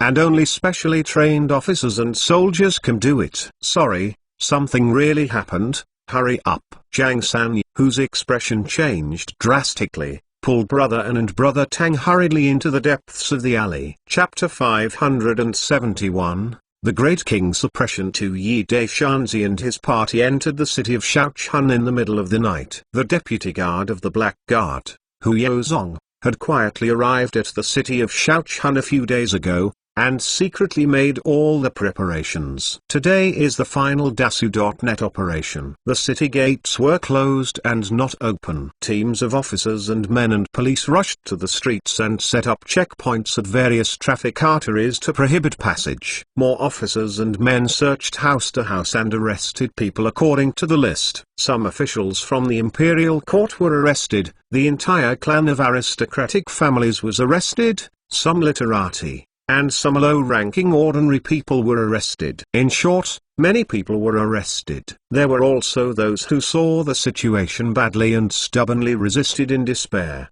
These people were fired by the officers and soldiers, and they were killed on the spot in a terrible state. Outside a mansion in the south of the city, officers and soldiers with live ammunition were surrounded. The gate of the mansion was closed tightly. The officer did not order an attack, nor did the soldiers with the spear broke in.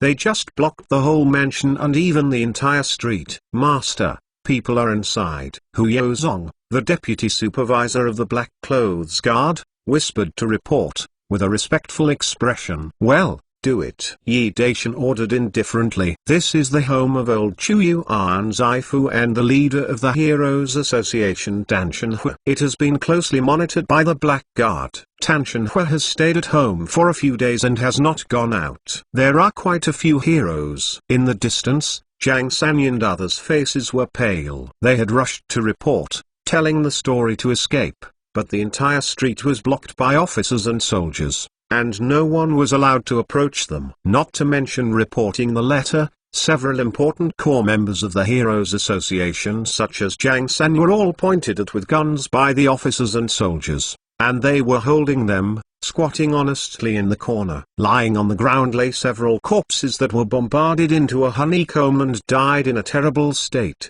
They were all members of the Hero Society. The core members of the Heroes Association such as Jiang San, who squatted with his head on the ground, were very anxious. Wrong, someone turned to the government and betrayed them all. Escape? Revolt? It's impossible.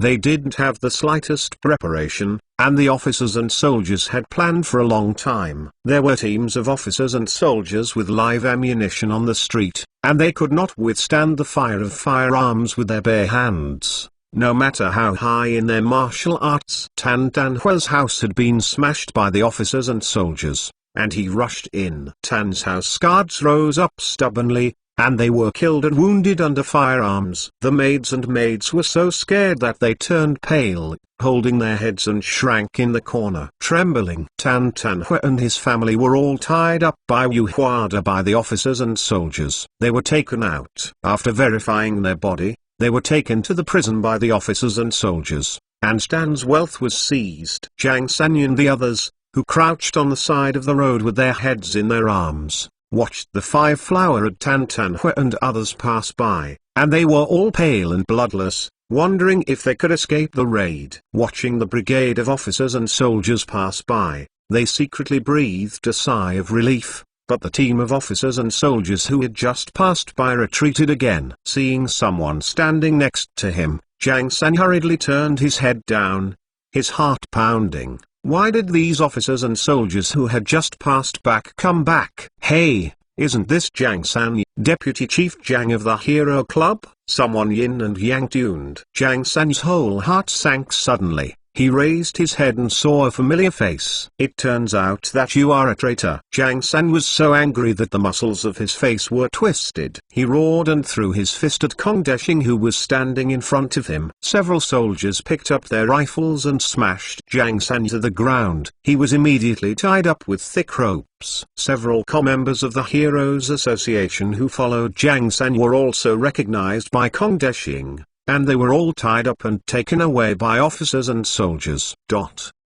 Very well, this action, you made a great contribution. Yi Deishanzi stood nearby and watched the whole process quietly. Kong Deshing had completely taken refuge in him, and of course he should be praised. Thanks, your lord. Kong Deshing was also desperate, only desperately betraying his friends to make merit. The entire Shaochun city was hunted and arrested, and a lot of them were arrested. The prison was overcrowded. After a hasty interrogation, some small characters were immediately executed to free up the cells to imprison those important figures.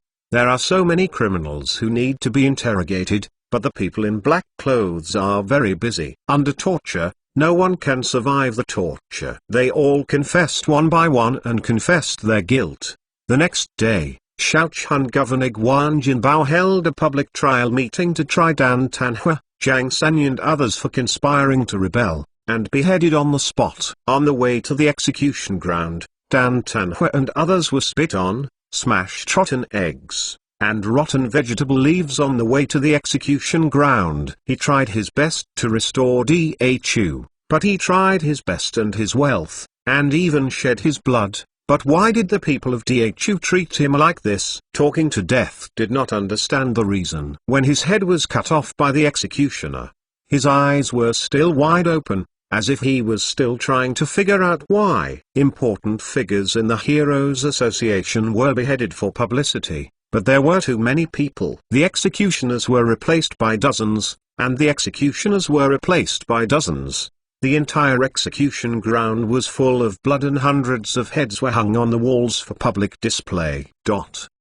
More people were shot. Nearly 3,000 people were driven by officers and soldiers to stand beside the dug hole. Rows of officers and soldiers took turns on the field, raising their rifles, and pulling the trigger under the order of the officer. All the criminals who were shot fell into the pit, and then the second group of criminals was pulled, replaced by a new team of soldiers to execute the shooting. And then, regardless of the criminals in the pit, the soldiers were still panting and groaning, and they used the mud to remove the dead body. Fill the pit. Outside the Great Wall, Jujin, Jiuyan, Juhan and Jua all carried out large-scale raids at the same time. Many people were arrested and executed. According to incomplete statistics, in the past few days alone, as many as 30,000 criminals were executed in the occupied territories. There were many people, and the large-scale raids were continuing, making the local people panic, and they didn't even dare to leave the door. Most of the people who intend to rebel are the old officials of the old empire and some powerful families. There are also a few people who are ignorant and greedy for money. In short, Yi Deishanzi has never been merciful to enemies who want to rebel, and hunts and kills them aggressively. the entire huge hero will be rooted out. Yi Daishan is very happy. Of course, another thing that makes him very concerned is that the wealth of the powerful landlords of the aristocratic family will be sealed up and charged into the national treasury. The pen relieved the pressure of the emptiness of the treasury. For people like Kong Deshing who sincerely returned, Yi Daishan gave some consideration. Hu Yozong arranged for the Kong Deshing family to change their names and relocate to other places to settle down. Those who want to be officials are not big or small, but still very powerful officials, and those who don't want to be an official, give a sum of money to settle down. If you save some flowers, it will be enough for the family to live comfortably. Completely discarding the Heroes Association is tantamount to removing a piece of heart disease. Yi Daishan breathed a sigh of relief, and continued to conduct private visits to understand the people's sentiments. Whenever he encountered injustice along the way,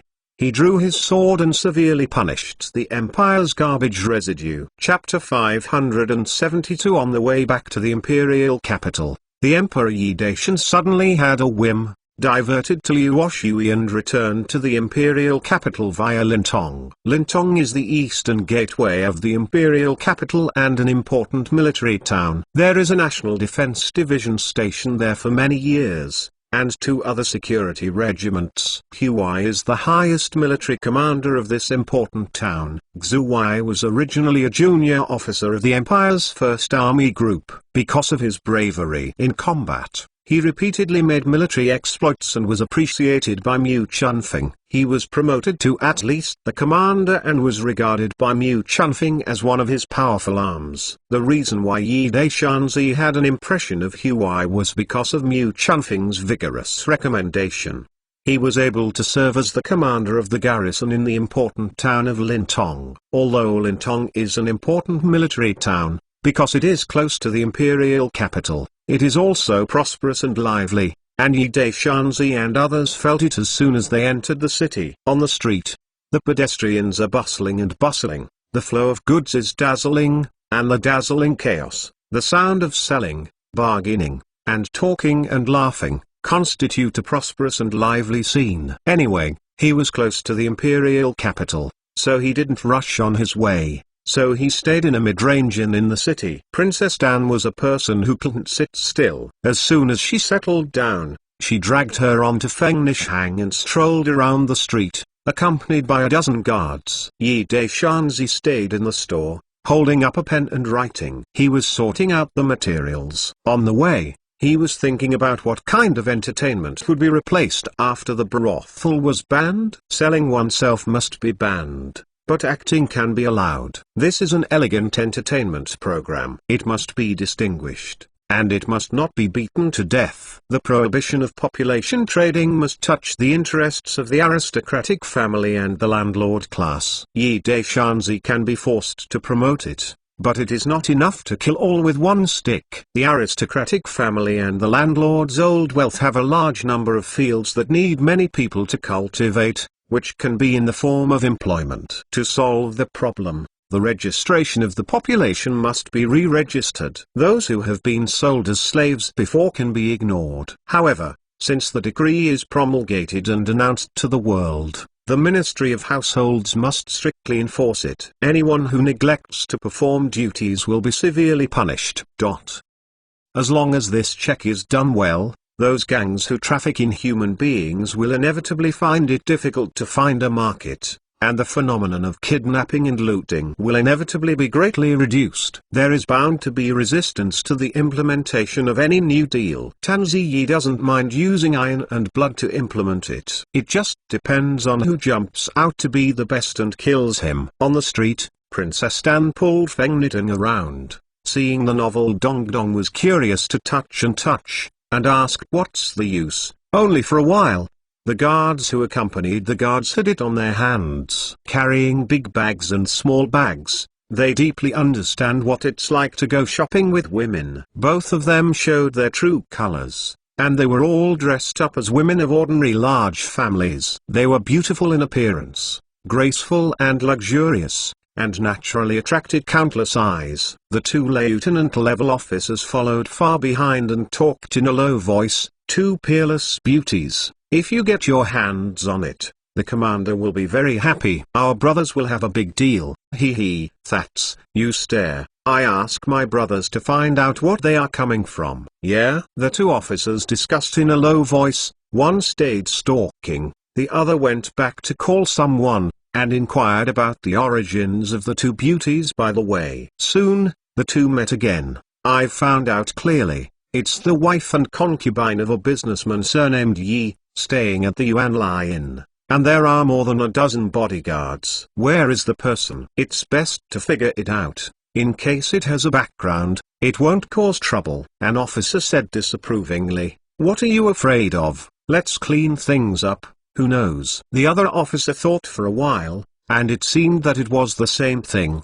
They had done such a thing several times, and each time they did not leave any clues. Besides, Commander Xi has always been highly dependent on the commander, so who dares to provoke him? The two discussed in a low voice for a while, and finally left a few soldiers to watch in Yuanlai Inn. Yi Deishanzi only stayed in the important town of Lintong for one day, and after breakfast the next morning, he left the city and returned to the imperial capital. Already close to the imperial capital, the Emperor Yi Daishan was not in a hurry. When he was visiting the mountains and playing water, a group of people walked slowly on the spacious and flat official road. Early in the morning, there were a lot of passers-by on the official road, some carrying a load to the market, and some passing travelers, who came and went in a hurry, met acquaintances, and said hello with a smile. Master, we are being watched. The little five who lagging behind hurriedly caught up and reported in a low voice. Just now there was a report by the guardian from the back of the palace and found that there were a few sneaky hangings behind. The guard initially thought it was just passing pedestrians,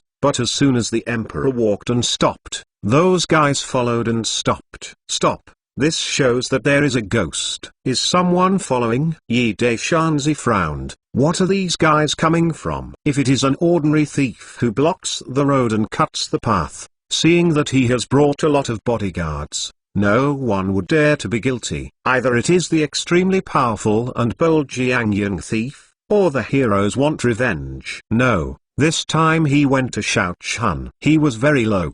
It was Hu Yozong who came forward to direct the action. Besides, the hero club was almost uprooted, the main members were all eliminated in one fell swoop, and the remaining small characters were sex. The group of dragons has no head, and becomes a frightened bird. There is no time to escape, so there is no way to retaliate. As soon as Yi Deishanzi and Xiaozi Xiliuzi analyzed, they couldn't help frowning.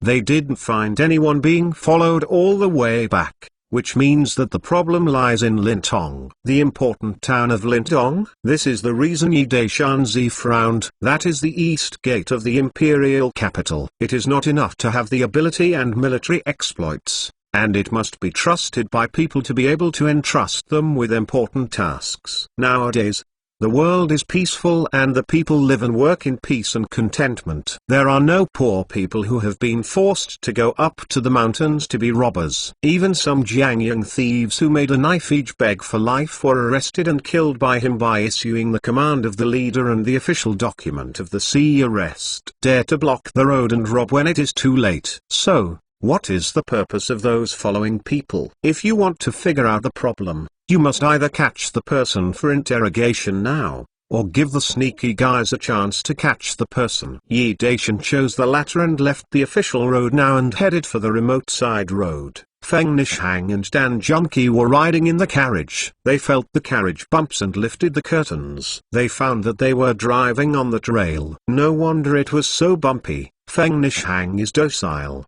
well-behaved, and considerate. He never asks Yi Deishanzi why, but Dan Junki is different. She directly asks, Master, why take the sidewalk? Yi Deishanzi smiled and said, we are targeted by others. Dan Junki chuckled. Although she acted impulsively, her mind was very flexible. As soon as she rolled her eyes, she understood Yi Deishanzi's intentions. Instead, she would take a secluded path. It was just to give those little thieves a chance to take action. Chapter 573. Gunfight in the forest. The trails are remote, and occasional villagers and women who carry the burden pass by.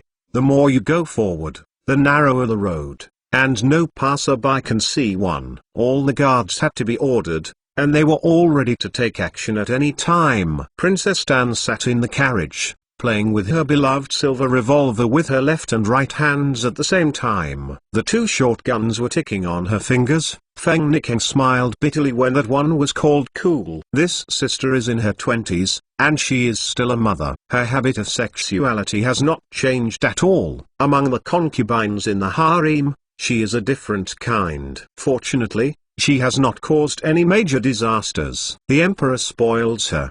The maidens of the palace also opened one eye and let her alone with one eye closed. Yi Deshanzi and others rode slowly on the secluded path on a tall horse. The guard behind the palace came to report, and those people followed up. Moreover, there were a lot of people, 50 or 60 people, all carrying long cloth bags. It looks like a spear. Yi Deshanzi frowned, his face became more and more gloomy. Shouldn't those guys be the soldiers in the important town of Lintong? If this is the case, it means that Lintong's garrison or the security regiment has a problem. And why, the commander of the Lintong garrison, can't get out of the relationship. Master Xiao Luzi looked worried.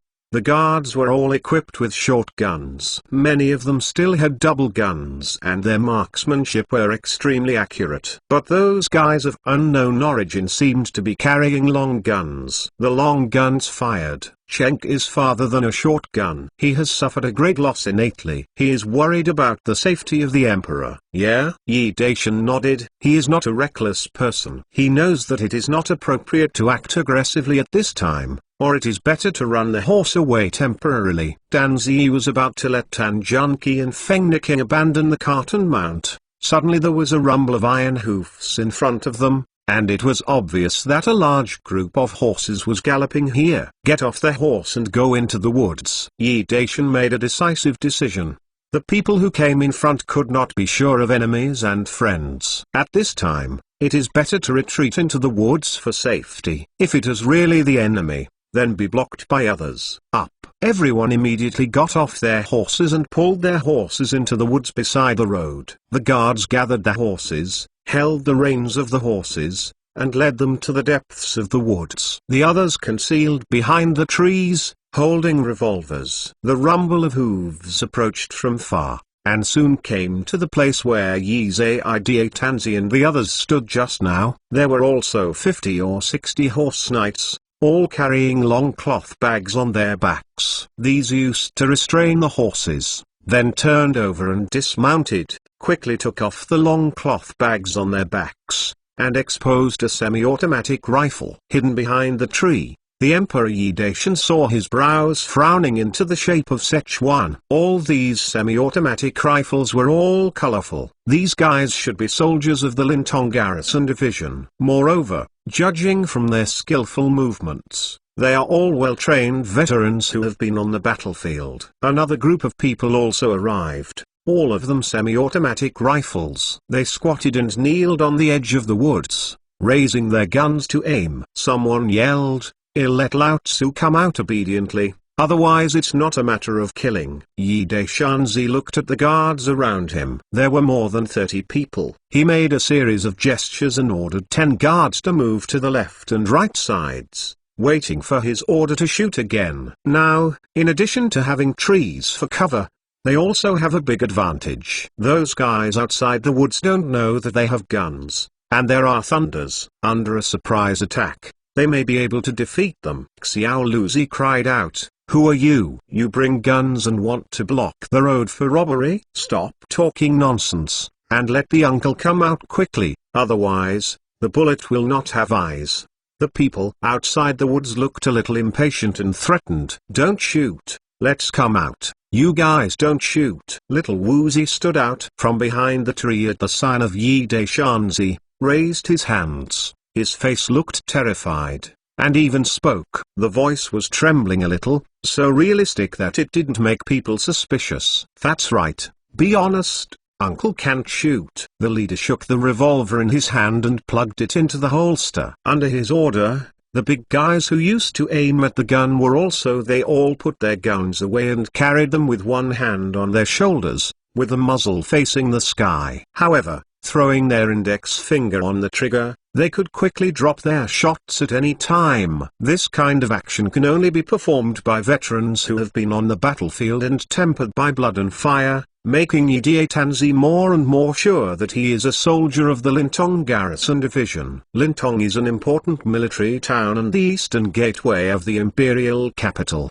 The guards are naturally elite troops refined by blood and fire. The Lintong Garrison divisions are drawn from the 1st Army Group of the Empire. At least 2 regiments are the elite main forces.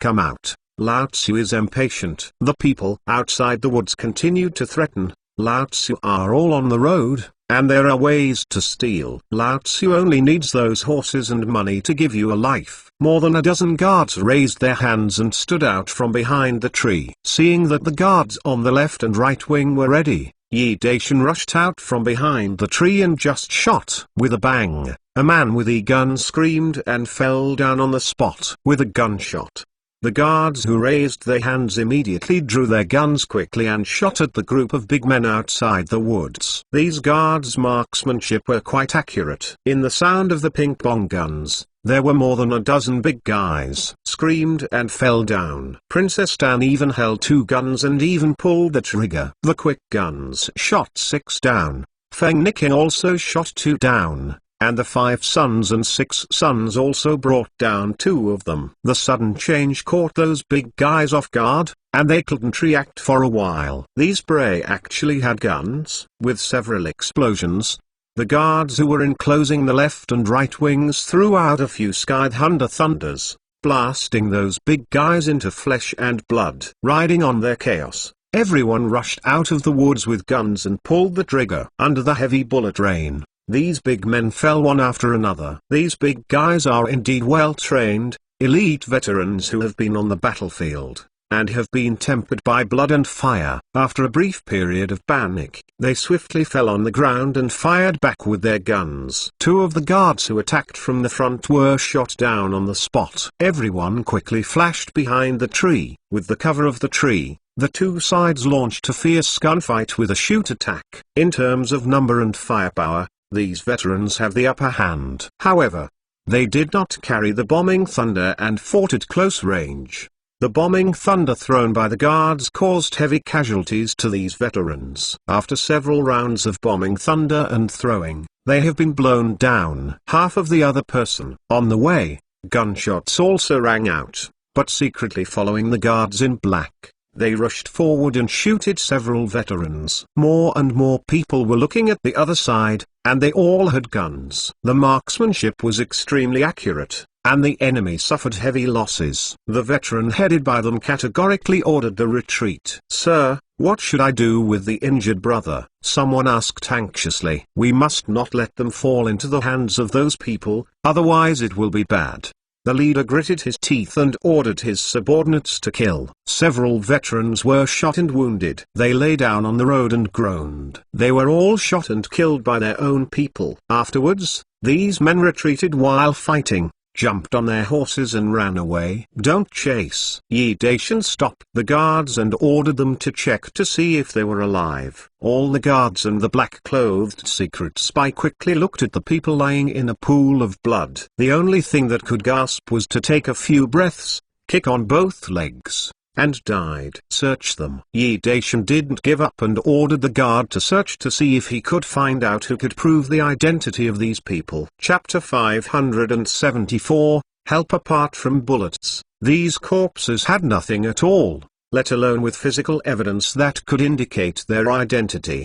These people obviously did not commit the crime this time, and should not make such low-level mistakes. Danzi ordered the guards to pick up all the guns on the ground, and the 2 guards who died in battle were also tied to the saddles, then mounted their horses and left quickly. Soon after they left, a large number of cavalry rushed out of Lintong City and rushed to the place where they were fighting. Looking at the dead bodies all over the floor, Xu Wei's face was ugly. This was the most elite guard company under him. He was killed by most of them, and he still didn't know what the other party came from. All the soldiers dismounted and searched in the woods. Some people gathered the bodies of their comrades. They did not know them. They gritted their teeth and cursed the murderers of the comrades. They wanted to smash them into pieces. The cavalry unit left along with Yi Daishanzi and his entourage. The chaotic hoof prints left behind by the time chase. At this time, some soldiers rushed to report, and Marshal Mu and his wife came to the commander's office. The wife was receiving him and asked him to go back immediately. Xu Wei ordered the adjutant to talk and hurried back to him. Mu Chunfeng was his successful teacher, and he didn't dare to be disrespectful. Yi Daishanzi and the others hurriedly increased their whip and rushed to the imperial capital the next evening. The people and the horses were all tired. On the way, he was thinking about Lin Tong's problem. It is actually easy to detect this case. Although no clue was found on the corpses, the semi-automatic rifles were actually a clear clue. Every semi-automatic rifle shipped from the factory is marked, and every batch of guns deployed and dispatched by the quarters is registered, and it can be found by just checking it. The world is overwhelmed and the empire is in a period of rest and recuperation. The military workshop is no longer desperately rushing to produce firearms. At present, among all the empire's troops, many troops are still equipped with front-loaded guns. The troops that can be equipped with semi-automatic rifles are not many. It is easy to track down. What Yi Daishan was worried about was Xu Wei, wondering if this fellow gave birth to ambition to usurp the throne. He has an elite garrison division and 2 security regiments in his hands. If he really wants to start a fight, the loss is hard to say. The emperor, didn't Commander Mu bring his wife back to Beijing? Wei Wuji smiled and said, just let Commander Mu call Hu Wei to Beijing and put him under house arrest. Xu Wei was put under house arrest, and Lin Tong's guards and the security team lost their backbone. Naturally, there was no harm, and all the problems were easily solved. Okay, that's it. Yi Daishan patted his forehead. He had forgotten about it. However, in order to prevent any accidents, the 1st and 2nd divisions of the Imperial Guard had to be prepared for emergencies. Those semi-automatic rifles that he seized, Yi Daishan had already handed over to Duke Jin, Shangxiu of the Ministry of War, and ordered him to investigate secretly, not to make any comments. The better the people who knew. Lintong City, Garrison Commander's office.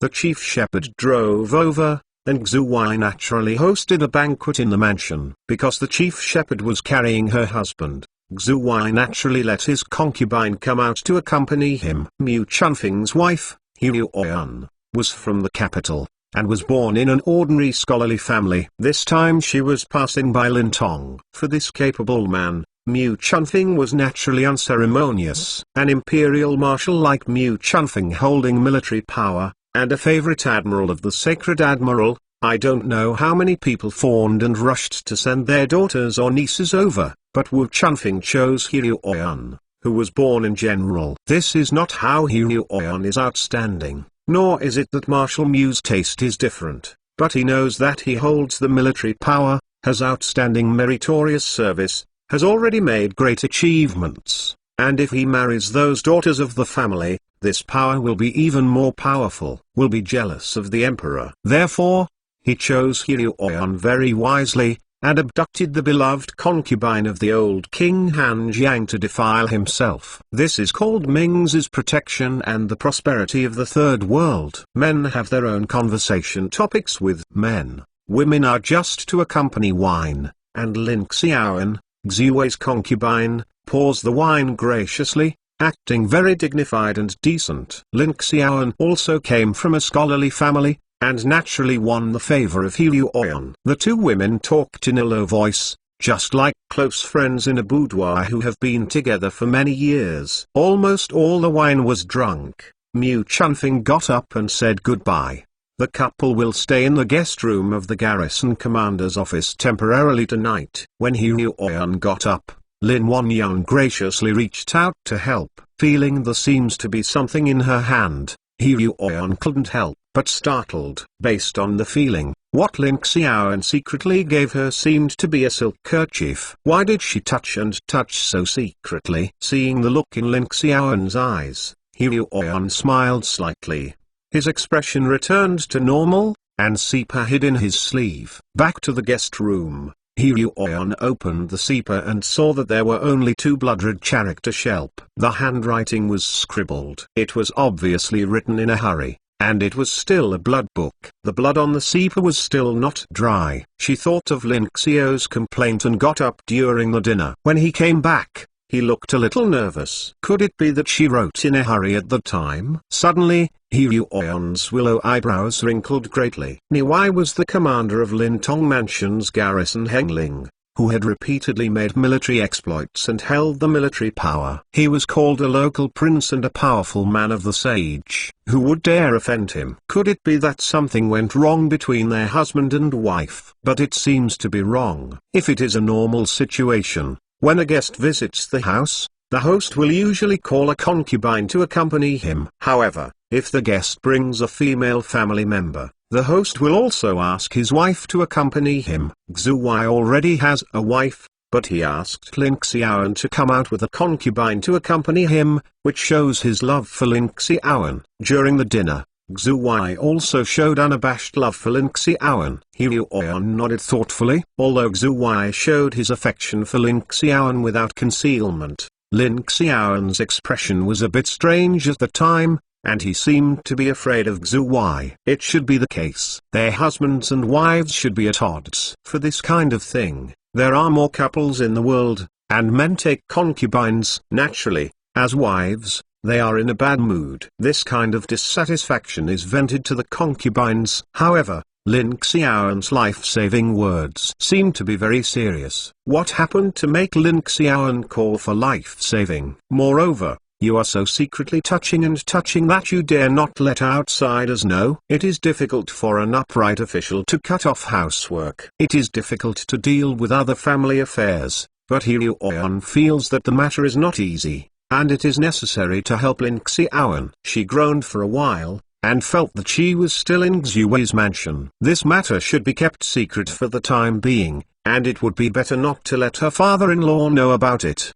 The next day, Mu Chunfeng and his wife set off for the imperial capital, and Xu Wei personally led the guard to send it back 10 miles away. When leaving, He Yuan said softly to Lin Xiaoan, "Sister, take care. Sister will come and have a look when she comes back." "Thank you, sister." Lin Xiaoan's eyes blushed, tears looming. Chapter 575. When he was approaching the imperial capital, He Yuan told Lin Xiaoan's request for help, and he showed out the blood-ridden Spartan. Wu Chunfeng's face is pale, and he can't wait to return to Lintong right away, grabbing Xu Wei's mind and asking him to understand. But he is not a reckless person. He groaned for a long time, and ordered his guards to fly with his guards. Investigate the situation in Yuxi County, Tongyingzhou. According to Lin Xiaoan, she is from Tongyingzhou, and she lives in Yuxi County. Originally, it was normal for He Yuan to chat with her and get her relatives at home. Ui coughed at the time.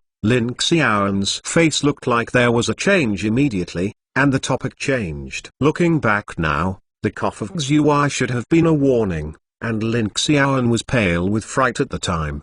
The more He Yuan recalled the situation at the time, the more he realized that there was a problem with the women of Yu Wei. Lin Xiaoan was very afraid of Yu Wei, not the kind of husbands in ordinary families who were so strong that their wives were afraid. The couple early stepped into the gate of the imperial city. Outside the gate, the eunuch and soldiers of the royal guard were waiting outside the gate, and he immediately went to the palace to meet him. Mu Chunfeng was immediately uneasy. Even if the emperor spoiled him again and was anxious to meet, he must first let him go home with his wife, and then call him into the palace. This is human nature. This time, the emperor was so anxious to call him into the palace. Mu Chunfeng didn't think that the emperor missed him, and wanted to talk to him so simply. There must be something important. The troublesome father-in-law is leading the way. Mu Chunfeng said, "A few silver bills have been secretly handed over." This is an unwritten habit. It is an unwritten habit to buy the eunuch with money and understand the meaning of the emperor's summoning. All kinds of preparations, civil and military officials are like this.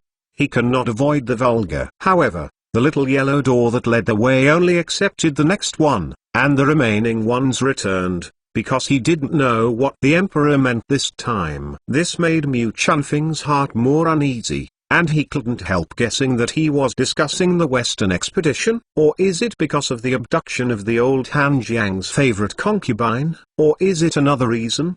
The abduction of the old Han Jiang's favorite concubine was originally his intentional self-defeating. With the emperor's wiseness, plus a Wazir who can count the living people into the dead, would the emperor not understand? To cure him, he was cured a long time ago, and there is no need to delay it until today. The emperor's mind, he still understands that it is imperative to conquer the Western continent, otherwise, after the rule of the world, the emperor has not reduced the army, and still retains the four main army groups, which means that you must know that the four main force groups have nearly 1 million troops. Even if they are in the field, the military uniforms and other uniforms are a huge amount of expenditure. Although it is imperative to conquer the Western continent, the four main armies of the empire must be used. It is the same for which army groups go first. In short, the four armies have the opportunity to participate in the battle and make merits. The emperor called him into the palace so urgently. Could it be that he was discussing the issue of the Western expedition? Mu Chunfing thought for a while, and finally it was negative. Although the empire has unified the mainland, it has been fighting for years and its vitality has been severely damaged. At least 3 to 5 years of recuperation and rejuvenation are required. Even if the emperor deploys the strategy of expedition to the west, it is still early. When the Yanri Empire was conquered, the emperor had already formulated and began to deploy the strategy of the Western expedition. Building a new city in the western regions was the first step in the strategy of the Western expedition. Building the fortress of Yellow was the second step. The empire's several marshals, many high-ranking generals admire them. Why did the emperor call him into the palace so urgently? Mu Chunfing anxiously followed the little yellow gate into the palace and came to the imperial study room. The minister knocks on the emperor. Long live the emperor. Wu Chunfing kneeled and bowed. He usually does simple military salutes outside. Today, he always feels a little uneasy in his heart, so he kneels and bows. Come on. Sit down. Yi Daishanzi was talking, but he didn't lift his head. He was still bowing his desk and writing something. See the emperor. Mu Chunfing sighed in secret, sitting on the chair that the eunuch had moved, with his head high and his chest tall, waiting for the emperor's instructions. Lao Mu, you are thin. Yi Daishan put down his pen, raised his head, and looked at Mu Chunfing sitting in front of him. For a moment, he couldn't help but sigh. The Mu Chunfing in front of him was thinner and darker than before, and his beard was longer. However, his eyes were restrained, and he became more calm and sophisticated. Of course, he was also old and had a lot of children. When he was reborn, the first minister to trust was Mu Chunfing, and Mu Chunfing was just the head of a royal guard. After so many years, he is now the head of the four great marshals of the imperial military. The military commander he most relies on. Mu Chunfing saw the nostalgic expression in the eyes of the emperor, and his heart was hot, and he whispered, "The emperor." Yi Daishan nodded, and suddenly said solemnly, "Mu Chunfing, can I still use you?" Mu Chunfing slapped a spirit, and hurriedly knelt down on the ground. The emperor, the minister can have the present, thanks to the emperor's gift, and the minister is loyal to the emperor, and his brain is full of loyalty. The emperor called him Lao Mu just now, but now he suddenly changed his mouth to call him by his name, which was very bad. He didn't know what had happened, and the emperor was suspicious of him. No matter what happened, show loyalty first. When things come to the ground, except for abducting the old Han Jiang's favored consort, he admits he has a clear conscience and did not say or do anything that makes the emperor jealous. Facing the emperor's fierce and terrifying gaze, Mu Chunfing felt calm. You can read it yourself. Yi Daishanzi threw down a small notebook. What he saw in Mu Chunfing's eyes was loyalty and calmness, which made him secretly relieved. Mu Chunfing is in charge of the empire's first main army group. If he has different intentions, this will be a big trouble. Fortunately, he is still loyal to himself. Mu Chunfing knelt on the floor and flipped through the small book. The more he went down, the more beads of cold sweat on his forehead marked. His whole body was whizzing coldly. What is recorded above is naturally Yi Daishanzi's battle in the woods outside Lintong City, as well as the results of the investigation by the Ministry of War. All the problems are concentrated on Lintong Garrison Commander YY, and YY is not only one of his powerful subordinates, and because of his strong recommendation, Xu Y was able to be transferred to the commander-in-chief of the garrison in the important town of Lintong. UI wants to rebel but can't. Mu Chunfing took a deep breath, tried to calm himself down, and knocked 3 loudly. The emperor, the minister is guilty. Milk asks the emperor to give the minister 2 days, and the minister will restrain him and take it again. Plead guilty to the emperor. Yi Daishan nodded quacily. This matter had already been discussed. Mu Chunfing reacted like this, and as expected, Mu Chunfing would personally go to Lintong to tie Xu to Lintong in order to show his loyalty. Of course,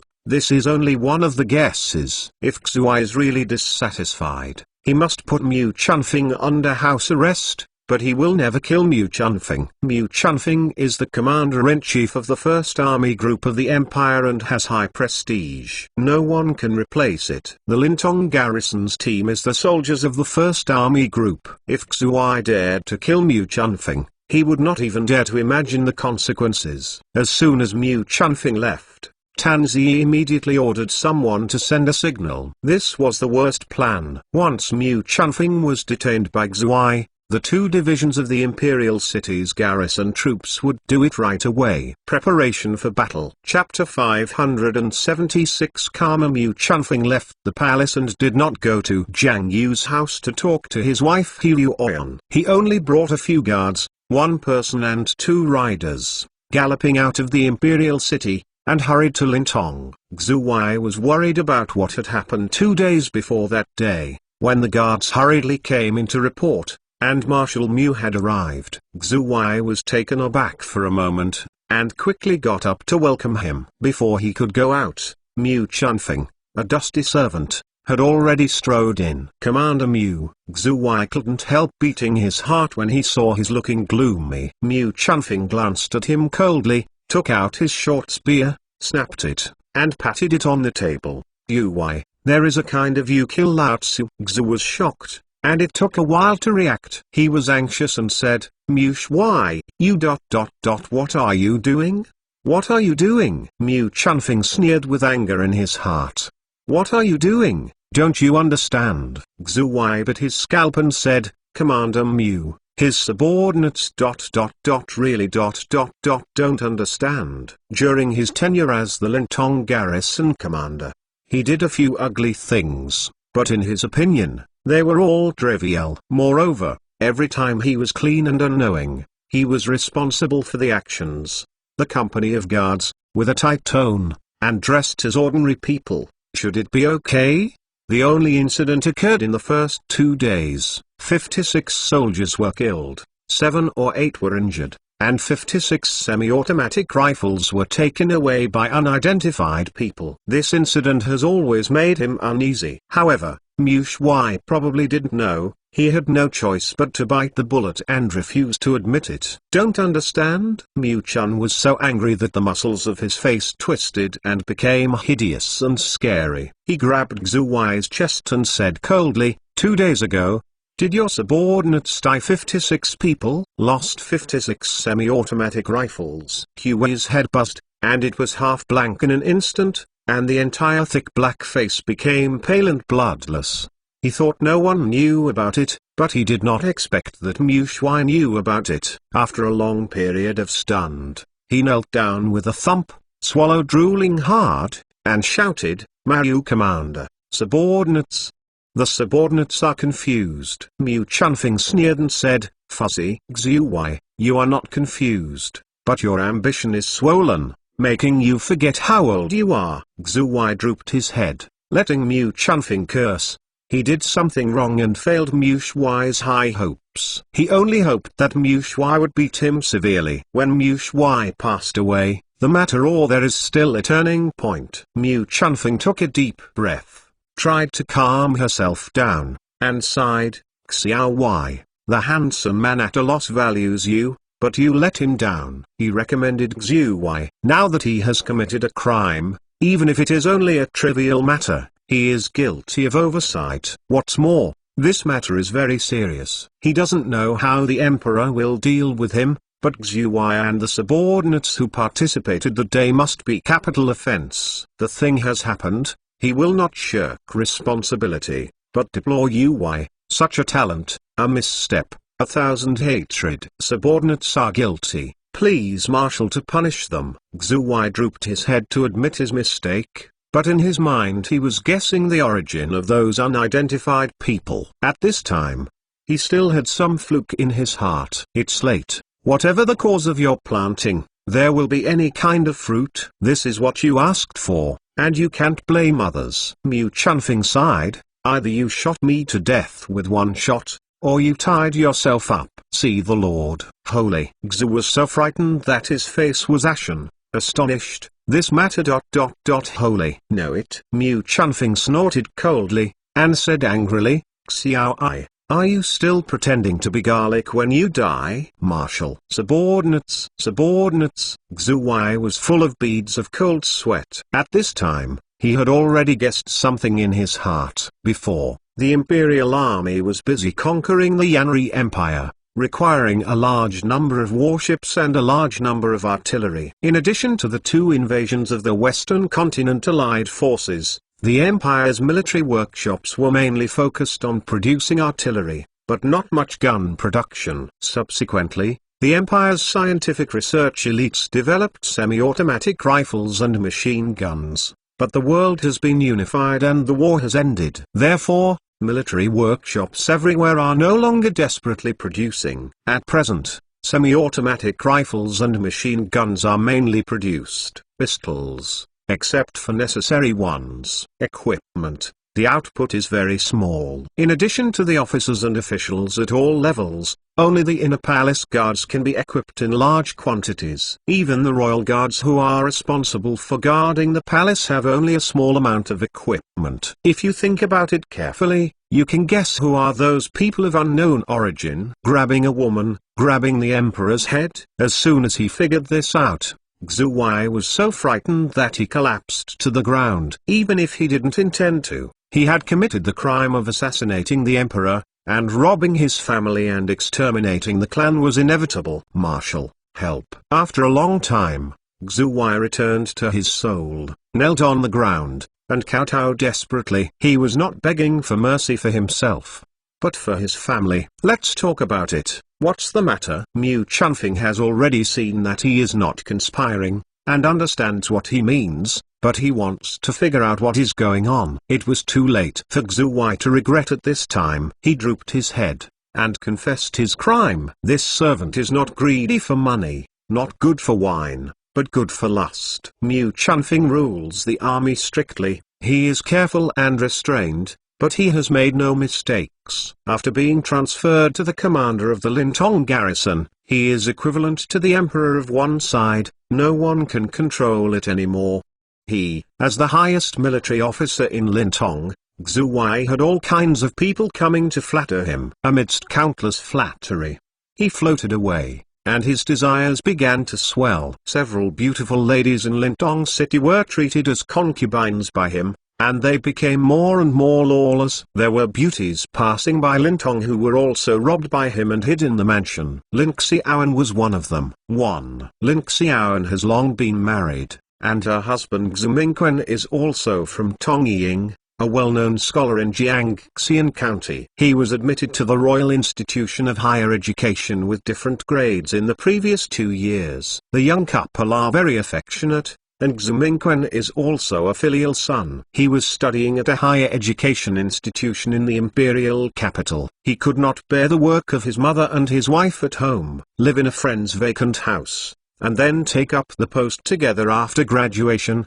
so that mother and wife can enjoy the happiness. I didn't want to. When I passed by Lintong, he was accidentally noticed by Xu Wei. Lin Xiaoan's beauty made him feel bad. instructed his subordinates to dress up as robbers, kill Xu Mingqin and his mother, and force Lin Xiaoan to marry him as a concubine. Lin Xiaoan was weak on the surface, but very strong in her heart. In order to get revenge, she endured humiliation and compromised, but she was always thinking about how to take revenge. She believed that she had no power to restrain the chicken and could not kill Yu Mingqin. She was closely monitored in a mansion. She did not dare to act trashly until Mu Chunfing's wife came by and used the opportunity of sitting to accompany He Huo to ask for help.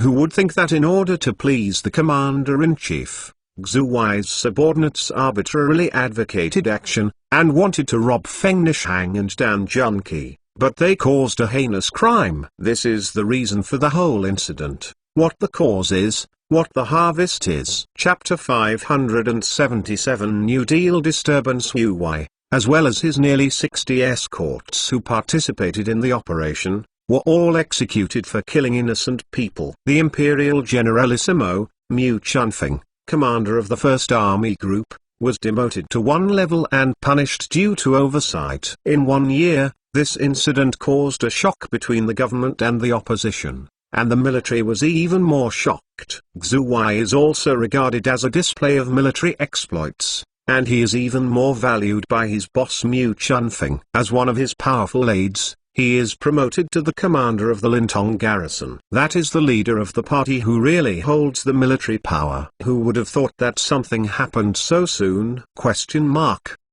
Regarding this matter, the Emperor Yizhi took it as a model and notified the whole army to the counties and towns of the whole continent to warn future generations. No matter how old you are, how many military exploits you have made, and you have committed a capital crime, I will cut your head. Because Xu Huai was not seeking rebellion, the Emperor Yi did not make an order to confiscate the family and exterminate the clan, and the relatives of Xu Huai's family were fine. Several concubines who had been robbed by him received a sum of money to settle the family and left. With the help of He Huoyan, Lin Xiaoan found the place where her husband and mother-in-law were buried. They were taken out and then buried again. On the day of the burial, the staunch Lin Xiaoan suspended herself. He Huoyan had to follow her last wish and put her together with her husband. The burial together is admirable. While people were still discussing this matter, a notice made a sensation in the world,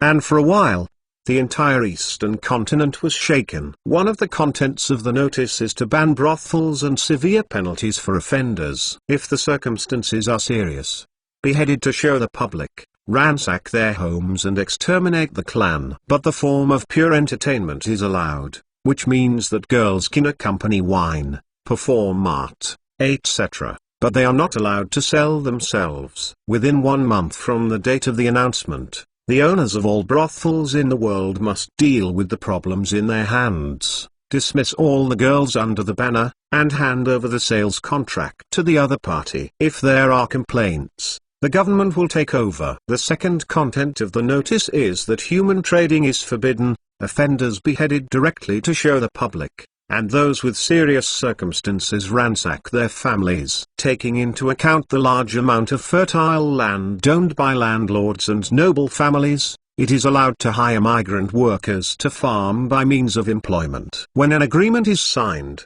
the employer must pay the employee a certain amount of wages. Any employee who has been abused or abused can be complained to the government. Once verified, it will be severely punished. This imperial decree was like a blockbuster, igniting huge waves, and all kinds of criticism filled the streets and alleys, but all the people clapped their hands and cheered, chanting "Long live the Emperor's wiseness." The new measures have greatly affected the interests of the aristocratic class and made many aristocratic landlords dissatisfied. There are also a few clever people who laughed at this. In fact, the first article of the announcement of the Holy Trinity has a lot of loopholes in the content, allowing it to exist in the form of entertainment. That is, if it is not clear, it can be dark, as long as things do not make trouble big. The brothel still exists, it's just a change of words. They still earn money, but the source of the girl is a bit tight. According to the detailed rules, Forcing the good as a prostitute will be punished according to the circumstances. The lighter may be punished severely, which is enough to make you swallow your family. Click. The risk is too great, and it is not worthwhile to take the risk, only in line with the principle of voluntary, careful to make money. As a traversing crowd, Yi Dacian naturally knew this big loophole, but there was no way. Modern legal society can't really put an end to it, let alone this continent with extremely backward civilization. There is no way to stop it. His real purpose is to restrain, so as not to overrun, and it can be regarded as a contribution to the women of the world. As for the prohibition of human trafficking, it is for the sake of the people of the world. No matter how poor they are, they don't need to sell their own flesh and blood. In addition to the peace of the world, everyone can get a place to earn a living, as long as the Lord is not blind. Apart from paying taxes are enough for them to be self-sufficient, and they can also help others to work and make a little money in their spare time. Of course, Yi Dacian knew that there must be resistance to the implementation of any new deal. The prohibition of population trading greatly affected the interests of the aristocracy and landlords and old wealth, and someone would come forward to oppose it. For the smooth implementation of the New Deal, he can only use iron and blood, and he is waiting for the chance to make a big splash. The whole continent is full of all kinds of criticisms, and those nobles and old wealthy landlords have cursed privately, swearing at the faint monarch as mediocre and ridiculous. Why not die sooner? After so many years of tempering, Yi Dacian hadn't been soaked in oil and salt for a long time, and he directly ignored any criticisms, and patiently waited for the early bird. In the dynasty, the patriarchs of several big families kept silent. Even if they were extremely upset, they were silent, and strictly restrained the children of the clan. They were not allowed to chaotic their tongues, and they were not allowed to take the opportunity to make trouble. Offenders were not allowed to wait. When the government takes action, they will also take clan rules seriously. Think about the reform of the imperial examinations back then. Didn't someone take the lead in making trouble? How is the result? A large number of people have fallen to the ground, and the imperial higher education institutions and the royal military academies are in full swing.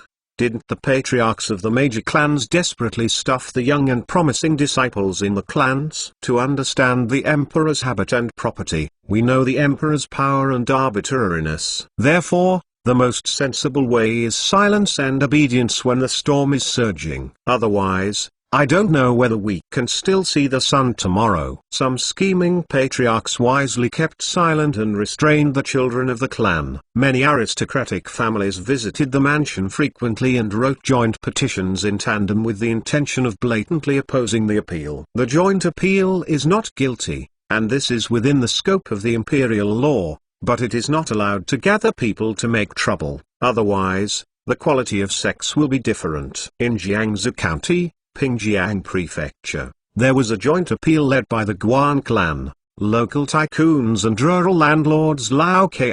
The county magistrate accepted the complaint and sent someone to the imperial capital. This is tantamount to a lawsuit against the emperor, and the complaint must naturally be sent to the imperial capital. Originally, after the submission of the pleadings, the government accepted the case and the appellant had to wait patiently for the notice of the opening of the trial. However, 3 days later, the powerful gentry and the landlords and old wealthy people gathered around the county government office with their own slaves and demanded that they be as soon as possible deal with this matter. These large clans have a large number of domestic slaves, thugs and doormen. The wealthy and powerful families have as many as 3,000 to 4,000 doormen, and they can even form a private army. The county office was surrounded by thousands of people. The officials were unable to work normally. The county magistrate was helpless and could only mobilize police officers to maintain order. They were persuasive. There would inevitably be physical friction during the entanglement. I don't know who led the head, and someone was pushed down. Some police officers who maintain order were stabbed in the chest with a knife during the chaos, died on the spot, and had their guns robbed. The situation became unmanageable. All the police officers retreated to the gate of the county government, loaded their guns, and the two sides confronted again. During the confrontation, Gunshots rang out from the crowd. A police officer was shot and fell. The chief of the police station categorically ordered his officers to shoot. There were bangs of gunshots, dozens of troublemakers fell, and raging crowds flocked to the county government, and in the blink of an eye they drowned over 30 police officers equipped with front-loaded guns. Seeing that the situation was not good, officials in the county government hurriedly fled from the back door, and the entire majestic county government was occupied by the violent and unreasonable family slaves. "Brothers, grab it!" I don't know who shouted. The blind slaves robbed the county office of valuables, and others set it on fire, and the entire county office immediately went into flames. Chapter 578. Riot. The situation is very chaotic. These huge crowds, which are united by more than a dozen powerful families and family slaves of the landlords and old wealth, have completely out of control. The powerful family owners of each family look at each other.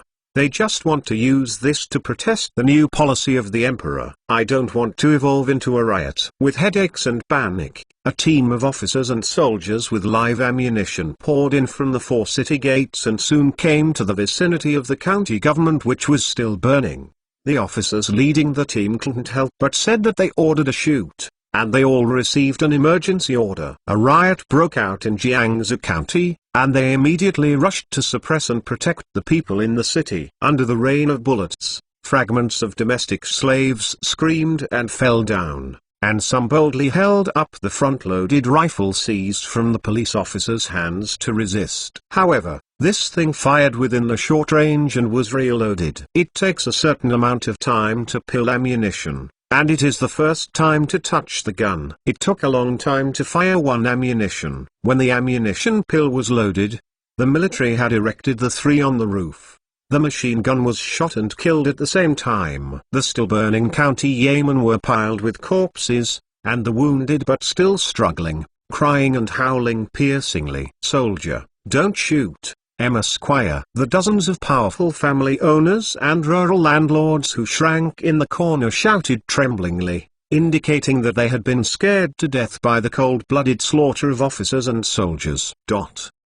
Among those powerful family members, there are no masters in the world. Some are superclass, but what about it? Under the intensive bombing rain, no matter how high your martial arts is, you will be shot into a honeycomb. The brigade of officers and soldiers rushed forward, and the tycoons and the landlords stood up tremblingly. Their faces were pale and bloodless. Fortunately, they would hide quickly. Otherwise, they would have lain down on the corpses like those slaves. "Bundle it all up."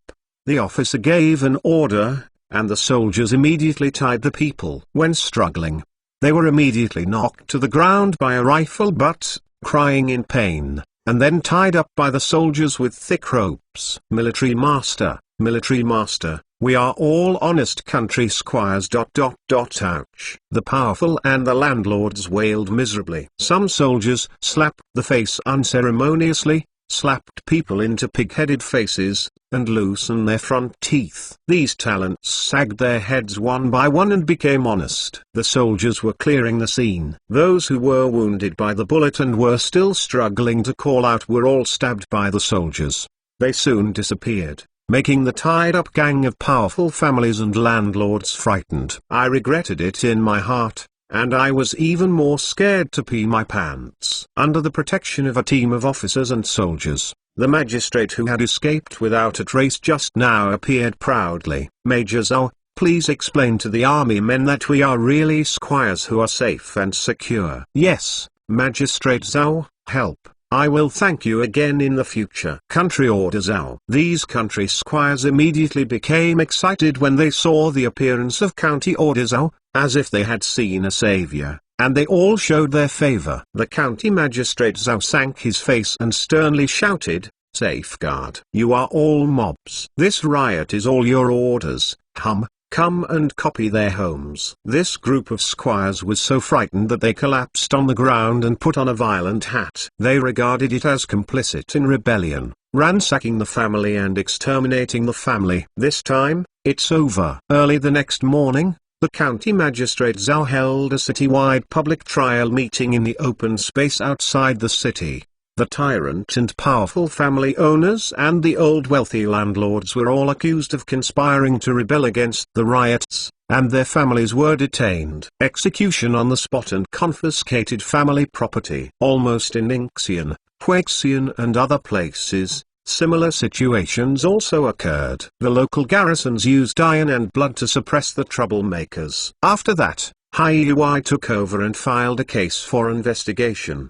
The Behindthesens man responsible for these violent chaotic blood cases was uncovered, plus the confessions of the powerful clan and the old wealthy landlords. Those who were copied were all the big families that made the most trouble in the front line. As for whether they were the leader or not, everyone knows that this is the emperor who is using his head to promote the new deal with iron and blood. The method is the same as the last time.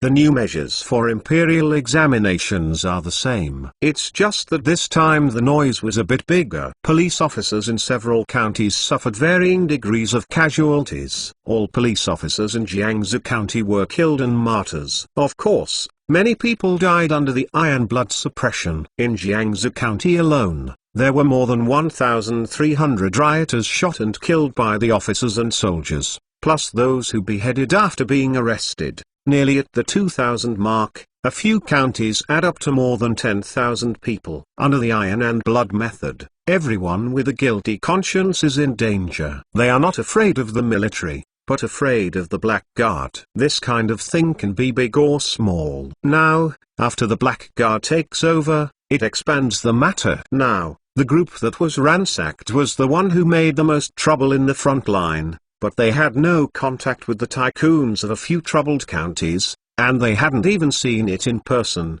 let alone any instructions. Everyone knew what was going on, but no one dared to say it, and was even more afraid that one day, when the Black Guard came to the door, the whole family would have to move. The riots in several counties, followed by iron-blooded suppression by the military, suddenly disappeared without a trace of all kinds of criticisms against the banning of brothels and the prohibition of human trading. Even if the heart is dissatisfied, it can only be private. In secretly touching the discussion, I dare not blatantly, imperial capital, Golden Temple. Sitting on the dragon chair, Tan Zi was mourning the death of police officers in a sad tone, faced with the brutal mob.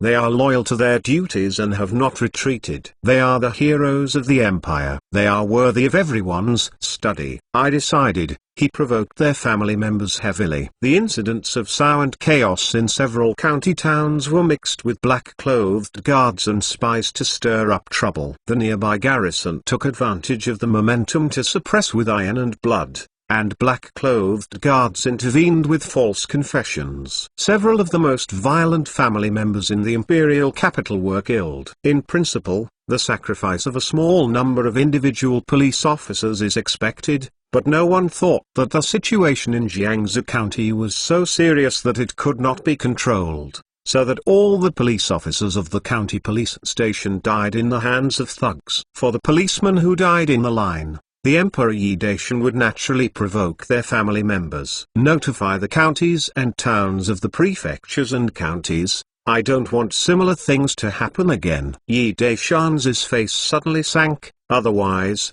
the local administrators and sheriffs will be the first to be investigated. All the ministers breathed in air conditioning. As soon as this order came out, the parents of various localities guarded the black hats on their heads. Whenever they found any signs, they would desperately put out the choke. With this sacrament, even Kosuga's life would be righteous. It also felt that the emperor was really furious. Chapter 579 Old Couple and Old Wife. This matter came to an end for the time being. After the dynasty was dispersed, the royal consultant Wai Wudi followed behind. When Yi Daishan knew that something was going on with him, he stopped and turned around. The emperor, the minister feels that I need to add a few more points. Why was he bowed, and Fang said cautiously. Speak. Yi Daishan said in his heart, what is the magic in this servant's heart? Wai Wuji said what he thought of. In order to prevent those dissatisfied aristocratic families or old wealthy landlords from boycotting, using the excuse of not finding hired workers, The good land was abandoned and must be supplemented by an order. The land was not cultivated for a year.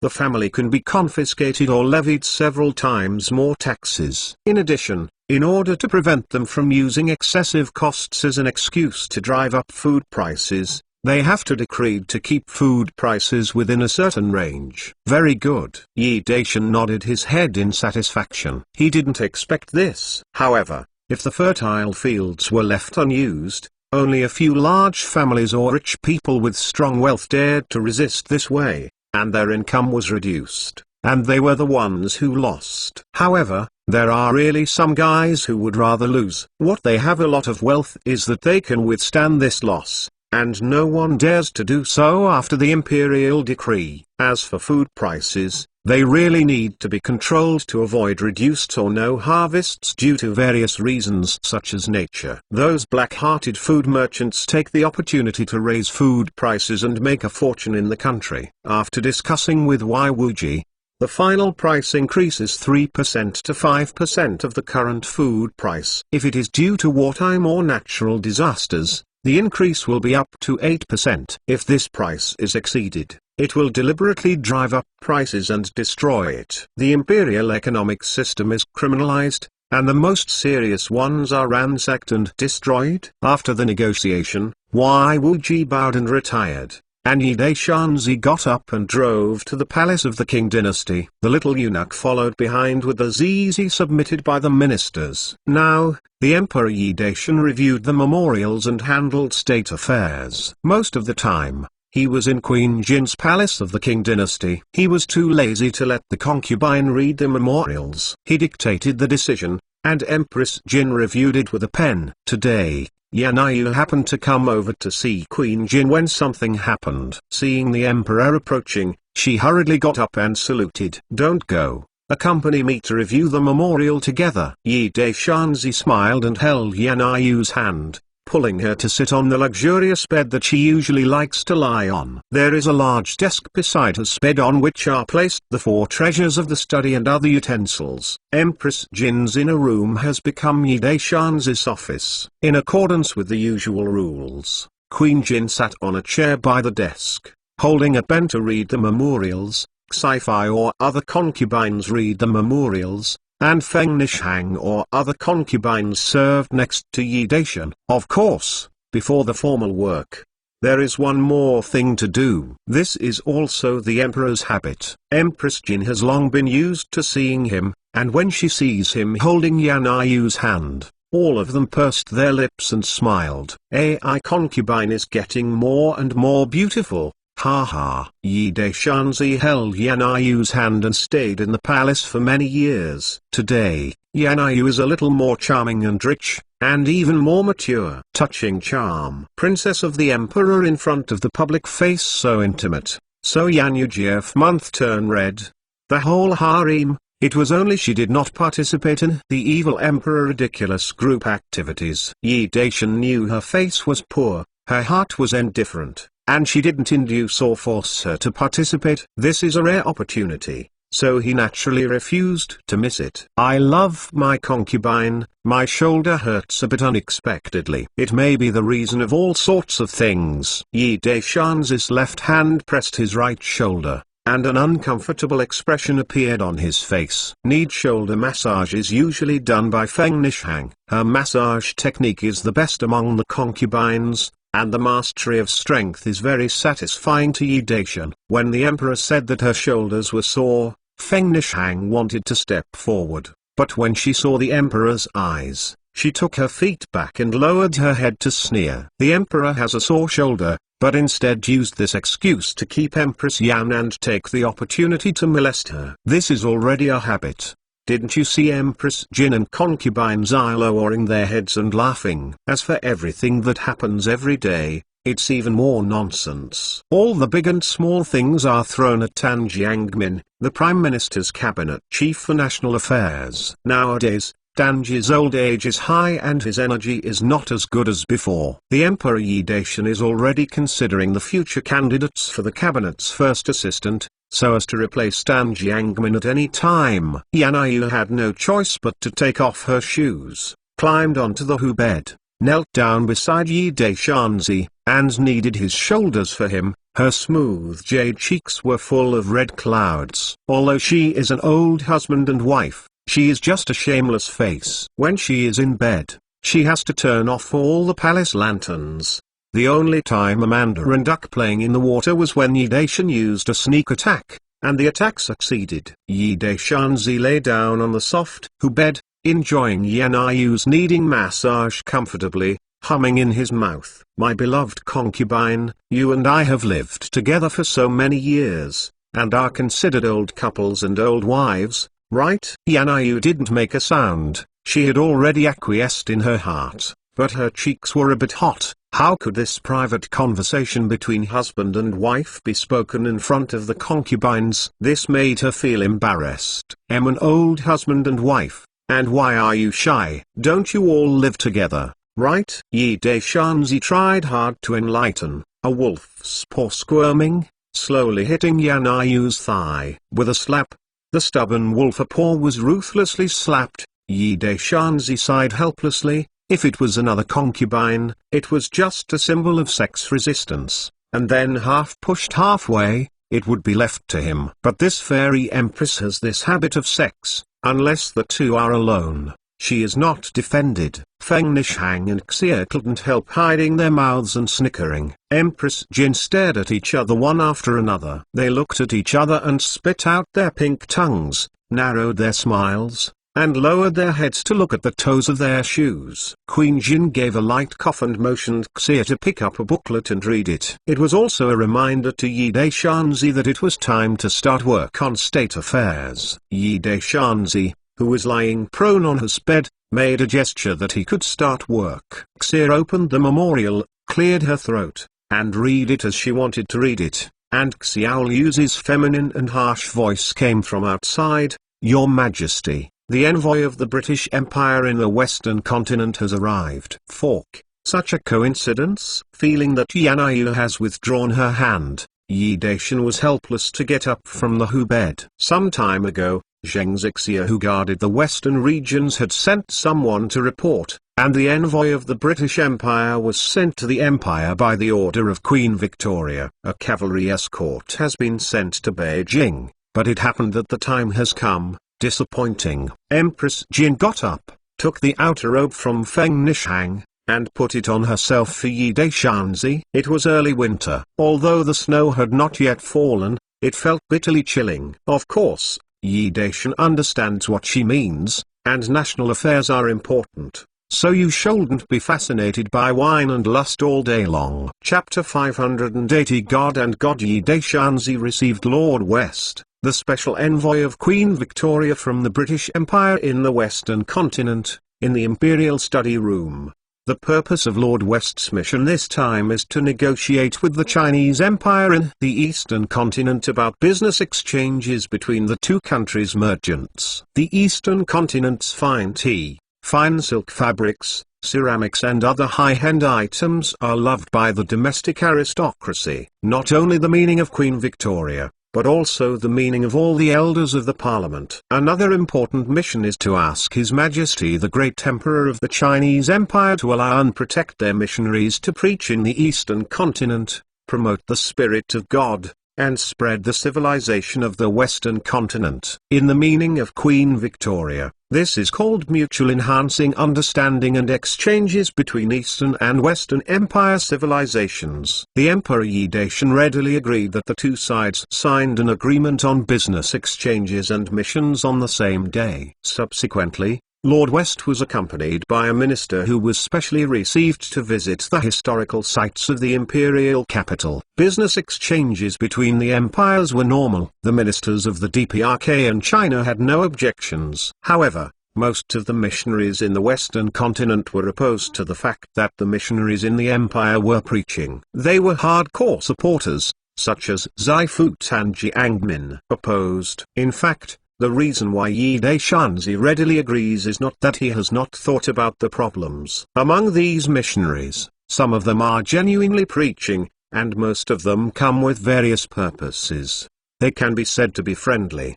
The enemy spies under the guise of secretly collecting intelligence about the empire, drawing maps, etc. Yi Daishanzi didn't worry at all. Military powerhouses do not allow ordinary people to come and go, let alone missionaries who come from the Western continent, as long as the local troops are ordered to strengthen their guard. These missionaries secretly conduct espionage activities. They cannot be prevented or guarded against, but they are also not allowed to blatantly violate the laws of the empire. They are also to be executed for espionage, which is stated in the agreement between the two parties. As for the real mission, the Emperor Yi Daishan is not even worried. Although these people in the Western continent have very white skin, they have thick paws, long body hair, and blue eyes. In the eyes of the people, that it is a completely uncivilized alien barbarian. Nowadays, the empire is unified. The world is peaceful. The people are wealthed, live and work in peace. The emperor is sacred, and win the hearts of the people. Under this environment, the missionaries of the Western continent come to proclaim their God. It is doomed to fail. Of course, Yi Daishanzi will also send Buddhist and Taoist masters as representatives to the Western continent to promote the spirit of Buddhism and Taoism and the civilization of the Eastern continent. As for whether they can be mixed, he doesn't care at all, because his real purpose is not. That's it. In fact, the empire's Buddhism and Taoism are extensive and profound, and many of them are close to reality. If the Western continent does not reject it, I believe it will still be tenable.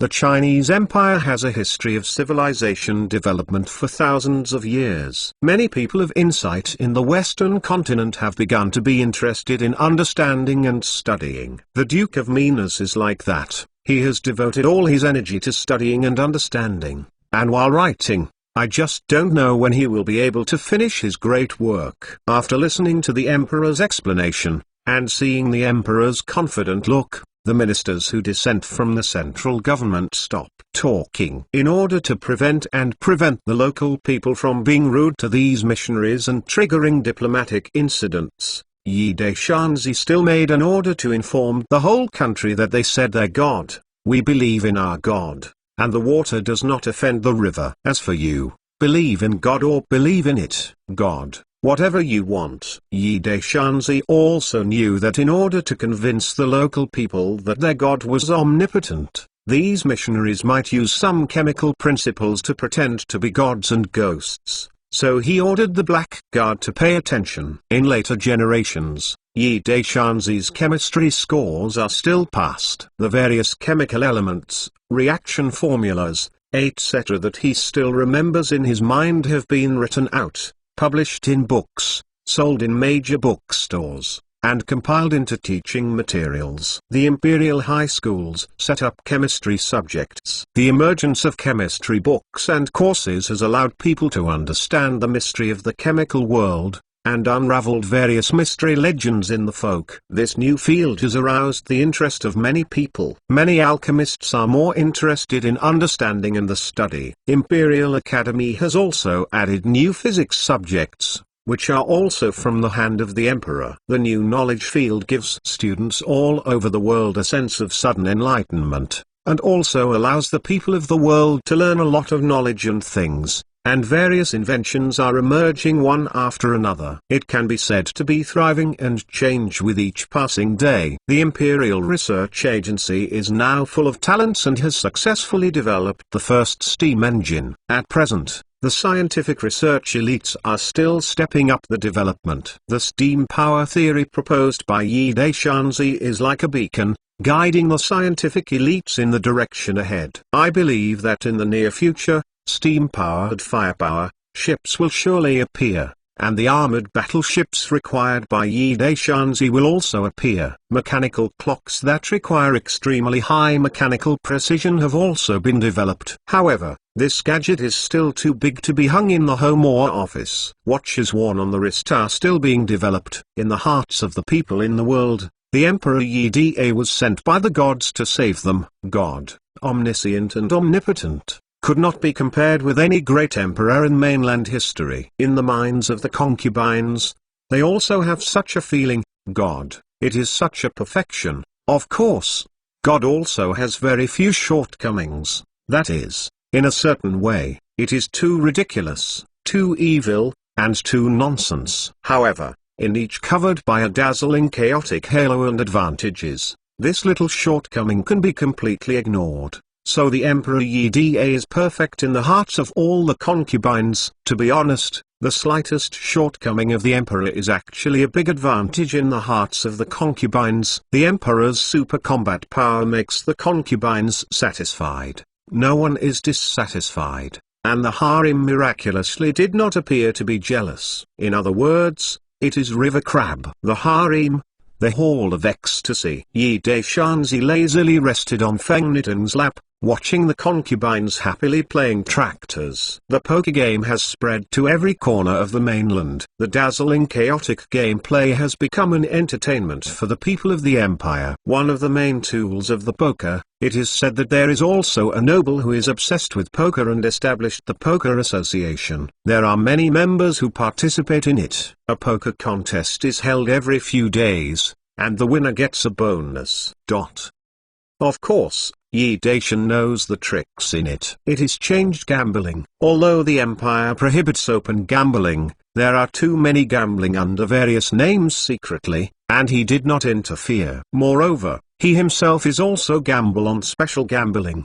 However, the bet in the Hall of Ecstasy is completely different from the bets outside. The bet in the Hall of Ecstasy is only the clothes worn by the concubines. If you lose, you have to remove a piece of clothing. It is absurd and evil. Although the concubine was coy, but pushing half-heartedly, in my heart, everyone wanted to please the emperor and get the emperor's favor. Today, the Emperor Yi Daishan is a little unable to raise his energy, and the whole person is lazy. So he did not participate in the poker game, and the concubines did not have the pressure to lose one piece of clothing after losing a game, so happy to let go of the fight. Pure and broken entertainment. Leaf sat over and asked in a soft voice, "What's wrong with the Emperor?" Chapter 581. No. Yi Daishan sighed with a pretense. "I am worried about Yan'yu. Didn't she have a pretty good life? What's wrong?" Li Fei's eyes flashed with a dazed expression. This fairy empress is a bit like her in the harem. She does her own way, quite unreasonable. Queen Jin didn't say anything about the rules in the palace, and naturally no one dared to say anything. She and Yan'yu seem to have reached some kind of tacit understanding. At least, on the surface, they were polite when they met. They should be regarded as the emperor. Otherwise, the two enchanting level masters are really going to start a fight. The big palace was demolished. Yeah, Yi Daishanzi was used to sexually touching his chin. She is so uncomfortable. I am worried that she will be bored. As soon as he said this, a red cloud floated on Li Fei's brilliant jade cheeks, giving him a white eye. The so-called gathering of groups is actually someone's absurd and evil activity. The concubines are all tricked by him, and even dragging around with him. They can't remember how he was deceived into the fire pit. In short, the whole harem, it can be said to be extremely evil. This person, everything is good, but the bad habit of Lexus not only doesn't change, but it gets worse. In the harem, all the concubines, except for Yan'yu, including Empress Jin, accompanied him to ridiculously. I still don't know enough, and I want to drag Yan'yu into the water. It really makes her speechless. I am also worried about her. Haha. Not only did Yi Daishan not blush, but on the contrary, he also had a straightforward expression. Well, I also care about you very much. With a pop, Leaf slapped away the stretched wolf paw, and said with a low smile, "The slave can help you, but really?" The Emperor Yi Daishan sat up fiercely with joy, grabbed Li Fei's hand, and said with a smile, "What is Ai Fei's plan?" Leaf giggled and said, "There is no trick, as long as her meridians are controlled. Don't you let the Emperor make a fool of you." Yi Daishanzi grinned. "Is this bad?" Leaf smiled and said, "Of course it's not good. According to her sex, things must definitely fight with slaves." Hee. Looking at the expression on her face, it seems that she really wants to fight with Yan'yu. Yi Daishan was taken aback and shook his hand quickly. "I just talk about it casually. Don't be foolish about concubine AI. I really want to do what Leaf said. According to Yan'yu's sex, I must find Leaf afterwards to settle the account. Both of them are masters at the enchanting level. They can really tear down the palace after a fight. It doesn't matter if you tear it down. Yi Daishanzi didn't want them to have a feud. A mysterious door that originally represented the righteousness of the rivers and lakes, and a demon door that represented the evil way. They lived in peace in the palace. It was already very face-saving. He would rather maintain the current situation of river crabs. Leaf giggled. It's not that the slave doesn't help you. Yi Daishan smiled bitterly. Seeing that the concubines were playing with the tractor, he didn't want to disturb them, and said in a low voice, "Leave me out of the palace with me." At this time it was deep winter, snow was flying. The cold wind was piercing, and the world was silvery white. Yi Daishanzi and Leaf were strolling in the street. Feng Nishang originally took an umbrella and wanted to cover the snowflakes for the emperor, but he could cover it for the emperor, but he couldn't cover it for the empress of the East Palace. He didn't know what to do for a while. Yi Daishanzi turned his head and saw her jade cheeks flushed with ice. He couldn't help but apologize softly. "I'm fine, you can cover yourself, don't freeze yourself to death." Feng Nishang had no choice but to take the umbrella away. The emperor and the Donggong empress didn't cover it, so she was ashamed to hold the umbrella by herself. The snow is heavy and the sky is cold, but there are a lot of people on the street. Mostly people who are busy with their livelihoods. Most of them stay at home and warm up around the brazier. When Yi Daishan saw the towering big wild goose pagoda in the distance, he was on a whim. "Why don't we go to the big wild goose pagoda?" Leaf had accompanied him out to relax, leaving him alone. When approaching the big wild goose pagoda, more than a dozen guards had already rushed to the tower. They were responsible for protecting the safety of the emperor and the mother of the East Palace. Naturally, they had to search the tower again to ensure the safety of the tower. Danzi Yi and Leaf stepped up to the top of the wild goose pagoda step by step.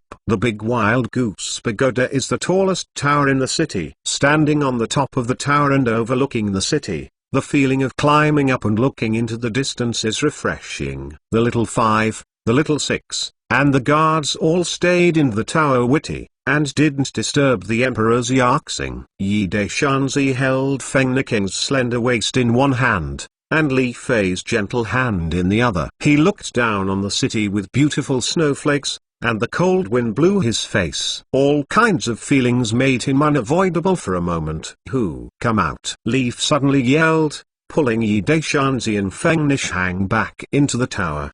The guards inside the tower couldn't help being taken aback. They searched inside and outside to confirm that there was no one inside the tower before they were relieved to let the emperor enter the tower. Who would have thought that there were people hidden on the top of the tower? Their first reaction was to take out their guns and rush to the emperor and the Donggong empress to form a human wall to protect the safety of the emperor and the Donggong empress. "Take it all away," Yi Daishanzi whispered. He had already seen the person on the top of the tower. It was a beautiful girl with extremely delicate facial features. She was covered with snowflakes and her cheeks were red with cold. In this kind of ghostly weather, the girl ran to the big wild goose pagoda alone, and even climbed to the top of the tower. She was either mischievous or irritated. "Be careful, slow down." The top of the tower was covered with snow, and it was very slippery. If it accidentally fell, it would fall into Meatloaf, and Yi Daishan couldn't help worrying about her. The girl leaned on the spire of the tower,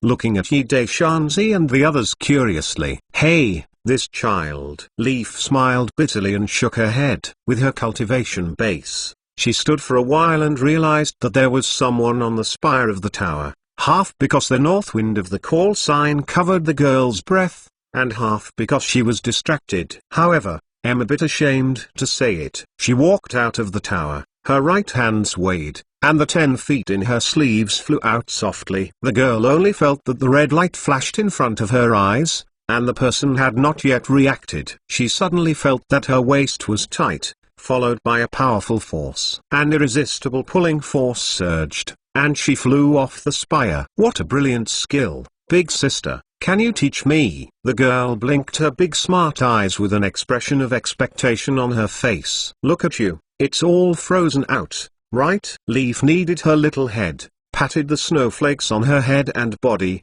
and asked softly, "Tell sister, why run up there? How dangerous. You taught me the skill just now, so I told you." The girl didn't give up, but she used this to threaten her. Her face was slightly thinner and flushed with cold. Her face was so innocent and naughty that she couldn't help it. Leaf couldn't help but giggled. She actually reached out her hand and touched a few times on the girl's body, showing a strange look on her pretty face. "This girl has excellent bones and is a natural martial artist, but I don't know how good the qualifications are." The girl was born in a family of martial arts and has practiced martial arts. Knowing the reason why Leaf touched her body, the look on her face became stronger. Yi Daishan gave a light cough. "Let's go down the tower first, find a restaurant and warm up with a drink, okay?" "Okay." The girl's eyes lit up. "Go to Tangxian Tower." Chapter 582. Yi Daishanzi didn't know where Tangxian Tower was located in the Imperial City, but he knew where it was just by hearing its name. Although the brothel was banned, the cunning guys changed the name of the brothel and turned it into a legal entertainment industry. Yi Daishanzi was helpless. One of the main reasons is that some women who have fallen into the dust have broken their pots, and it is already the same anyway. They are still young, earn more pension money, and then marry an honest villager from the good, and spend the next half of their lives like this. Fortunately, the world is unified, and the people live and work in peace and contentment. Even if they are poor, they are no longer poor enough to sell their children and girls. Therefore, this kind of phenomenon will gradually decrease, because the sale of people is prohibited and the penalties are extremely severe. Even buyers are subject to severe penalties. Therefore, no one dares to step on landmines, and the number of missing persons in various places has decreased. Along the way, Jing Fengnishang's kind words to persuade, coaxing and comforting, the girl explained the reason. The girl's surname is Jiang Zuiying, 16 years old, from the Suzhou family. The Jiang family in Suzhou is both a prominent family and a family of martial arts. Jiang Zuiying's biological mother was originally a maid in Fuzhong, who was regarded as a concubine by the second master of Jiang. Because Jiang Zuiying was a concubine, although Jiang Zuiying was a lady of Jiang's house, her position in the house was extremely embarrassing. Even some of the lady's personal servants were not as good as the maidservants. She was usually bullied by her cousins. A few days ago, due to dissatisfaction with the fifth cousin's bullying, the two sides started their hands. Her martial arts was learned from the guardian in the Fuzhong. She was varied, miscellaneous and not good, but the fifth cousin's skills came from the family. Chun, Jiang Zuiying was injured and ran away from home in anger. She was determined to visit famous martial arts masters in the world, and then go home to avenge her after learning the authentic martial arts. However, she bumped into the wall. Not only did she fail to learn martial arts, but she ran out of wraps, so she had to wander around.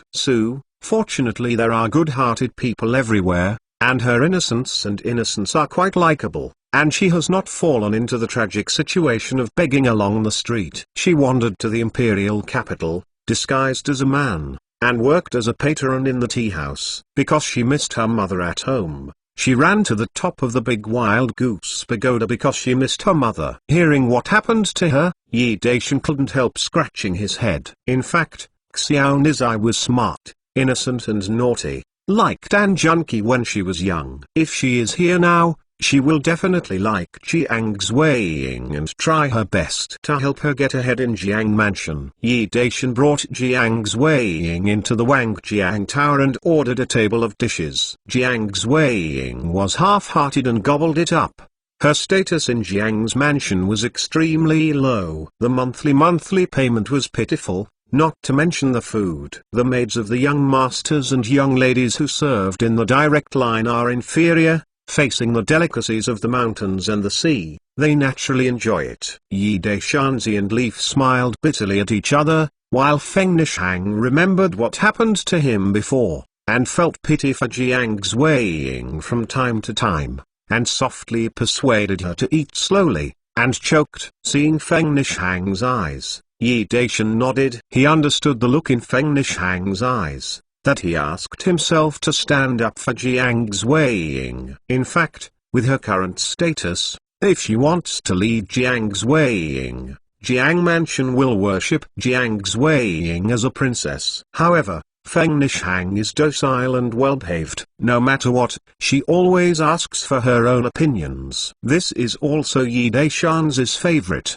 The reason: this kind of trivial matter, the Emperor Yi Daishan had ordered others to do it, but after returning, Feng Nishang would definitely talk to Dan Junqi, relying on the sex of the concubine Tan, and the chivalrous heart was overwhelming. Tai sure to help Jiang Zuiying get ahead, and if it doesn't work, it's possible to demolish the entire Jiang Mansion. Satiated with wine and food, Yi Daishan brought Jiang Zuiying to the Golden House Mansion under his name. Although the mansion was unoccupied for a long time, the old servants in the house were still clean every day. Yi Daishan's was used to sexually touching his chin. He was thinking about ways to help Jiang Zuiying get ahead. Leaf asked Jiang Zuiying to play martial arts. Jiang Zuiying's roots made her very interested. Xiaonis's roots were better than Qingja, but she didn't know how talented she was. If the talent was good,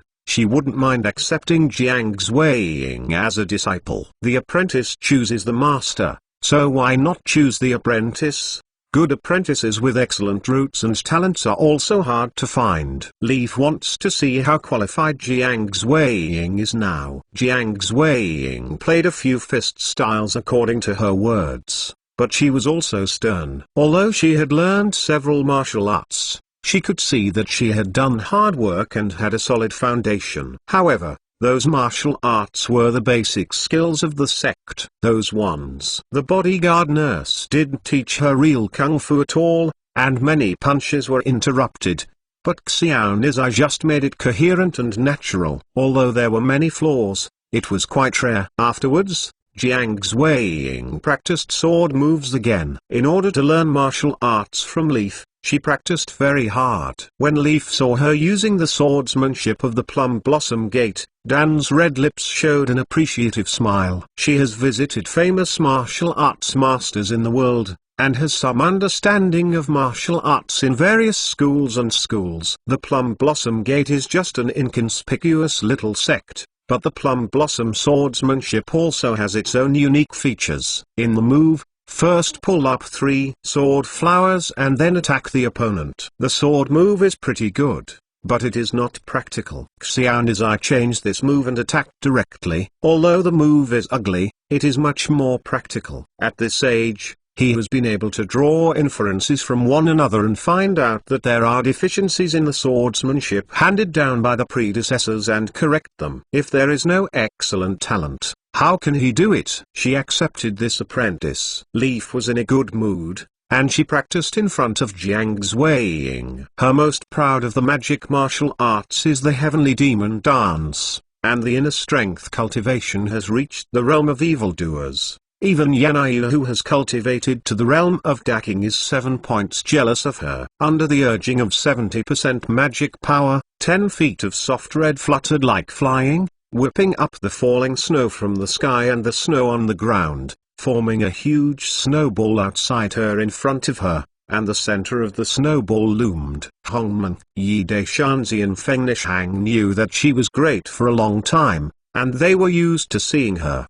The guards admired her. The martial arts of Empress Li was simply invincible in the world. As for Jiang Zuiying, her little mouth was already open. In her mind, the martial arts of Jiang Chongshan, the head of the Jiang clan, was so high that she sighed. But now that she has seen Li Fei's martial arts, Jiang Chongshan has repeatedly carried shoes for the beautiful and fascinated sister Li. The qualifications are unworthy. Jiang Zuiying looked stunned, admiring the confusion in her heart, and vowed to pay her respects to Sister Li and learn her very powerful martial arts. Leaf played extremely well and gave a squeaky cry. The huge snowball spun quickly under the urge of her magic power, and then fell to the ground. Hearing a bang, the whole earth shook violently, and the entire snowball was submerged in the floor made of hard bluestone. and it was intact. The guards were stunned for a long time before returning to their souls. They couldn't help but cheered loudly, "Madam's supernatural power." Jiang Xueying also froze for a long while before returning to her soul. Regardless of the cold snow, she knelt down, knocked her head 3 times, and said excitedly, "Master." Chapter 583. One was determined to apprentice, and the other was willing to accept apprentices.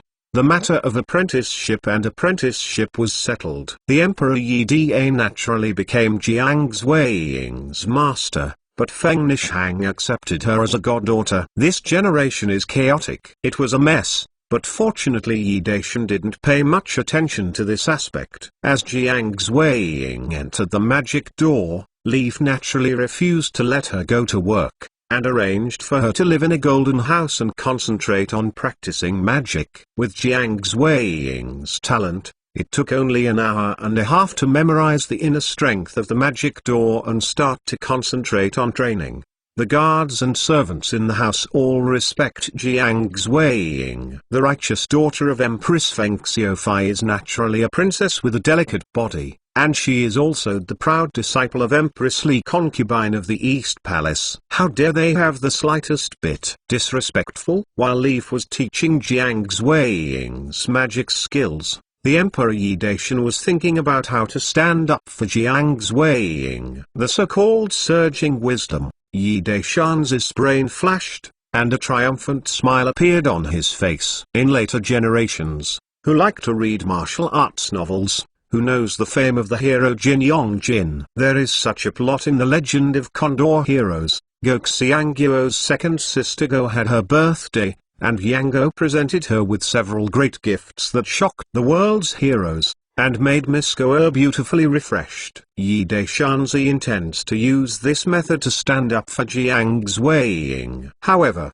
the world is overwhelming and there are no enemies of the empire in the eastern continent. Naturally, it is not possible to copy the plot in the book and change it a little. The shock was overwhelmed. However, the premise is that Jiang Xueying has to go back first, so that the early plans can be implemented. Yi Daishanzi told Leaf and Feng Nishang of the idea, and the two readily agreed. Early the next morning, Jiang Xueying had to reluctantly say goodbye to Ganyang and Master, and under the escort of more than a dozen guards, hurried back to Suzu's home. At this time, there were still more than 10 days before the new year.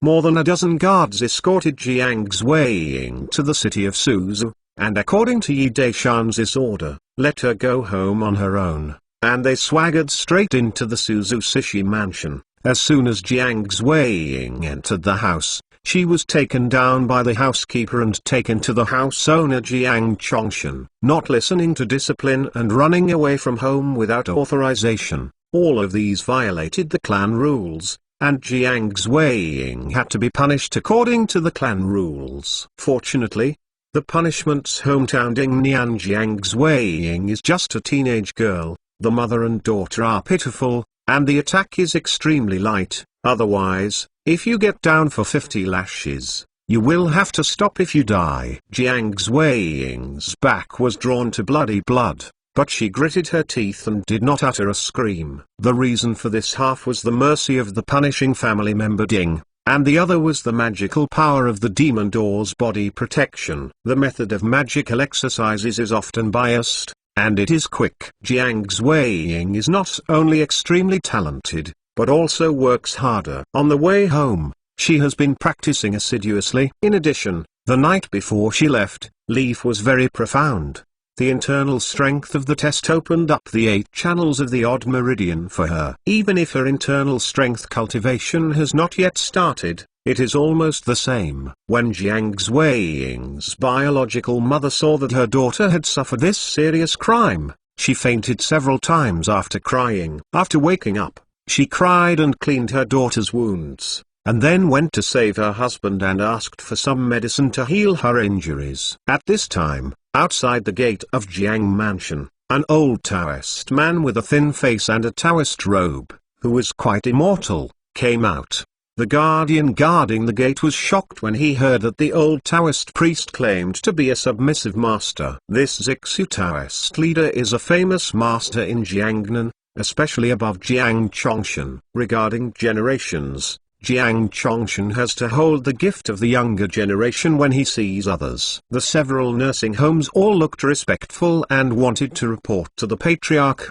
Dao Jiang Zixu waved his hand to stop, saying that he was entrusted by someone to send something to Miss Jiang's Weiying, and did not wait for the response of those Jiangfu nursing homes, and fluttered his sleeves before leaving. Several of them froze for a long time before reacting, and they quickly reported to Patriarch Jiang Chongshan with a few large bags left by Dao Master Zixu. Did you hear me wrong? Jiang Chongshan dared to be stunned, but he didn't believe it at all. How could Dao Zixu give Jiang Weiying something? How could they know each other? The old Taoist priest is afraid of being a counterfeit, right? I don't know if I'm the youngest person. I don't know what he said. Anyway, the nursing home replied honestly. They had only heard of the name of Dao Jiang Zixu, but they had never seen Dao Jiang Zixu himself. King Dissipated Jiang Zui, the second master of Jiangfu, who was checking those packages, said in shock, "Big brother, I'm afraid it's really a long way to go." The most famous thing about Taoist Zixu is not his martial arts, but the unique medicine he developed to cure wounds. The medicine clears away. It not only stops bleeding, but also promotes blood and muscles. It is said that no matter how big the wound is, after applying the supernatant to dissipate, no scars were seen after the wound was healed, and he was regarded as one of the martial arts treasures by the people in the world. There are many disputes in the arena. Fighting and killing are commonplace, and it is inevitable that there will be injuries. Everyone wants to get the unique healing sacred medicine of Zixu Sheng, but there is no market, and it is difficult to get $1,000. This Zixu has a long and weird temper. No matter how rich you are, no matter how old the official is, he will look down on him. Even if you kill him, he will not sell you the medicine, but if he sees it pleasingly, it is a beggar, and once the money is hard to find, it is a big bag. The reason why Jiang Zui recognized that the unique healing scent medicine King Dissipated was because he had a friend who was attacked and injured by a beast when he was looking for a friend in the mountains. Dao Jiang Zixu happened to pass by, not only killing the beast, but also leaving 3. The package cleared away. His friend only used 1 package, and the remaining 2 packages were left to show off with his friends. But how could Dao Zixu know this girl Xing? Jiang Zongshan frowned. He himself was a generation lower than Dao Zixu, and he had to pay the respect of a junior when he saw it. Jiang Zui smiled bitterly. Big brother, it's not surprising to think about it. Zixu has a long and weird temper. He has all kinds of friends, from high-ranking officials to the poor and common people, and even child beggars. It seems that it can only be explained like this. Jiang Chongshan nodded. This girl, with such a good life, can climb up to the reputation of Zixu Docheng. Brother, they are all very valuable medicine materials, and the value is only $1,000. Jiang Zui, who looked down at the bag, looked surprised. Who is such a big deal? 1,000 gold. Discounted silver is 100,000 tals, and the Jiang family is considered a big family, but it is painful to spend 100,000 tals of silver for one sex. There is a note in the medicine package stating that these medicine materials are used to soak the body in the rivers and lakes. The medicine soup is used to cleanse the body and build the foundation. Not to mention that the formula is rare and hard to find. The medicine materials are also rare and hard to find, and 10,000 gold is hard to find. This kind of luxury of using medicine soup to complement the foundation construction is definitely not something ordinary people can withstand. Jiang Chongshan and Jiang Zui looked at each other. These precious medicine materials are all for Jiang Weiying's girl. Chapter 584. That piece of paper, the handwriting and the beautiful handwriting, appeared to be from the hands of a woman. As for who the woman is and what origin,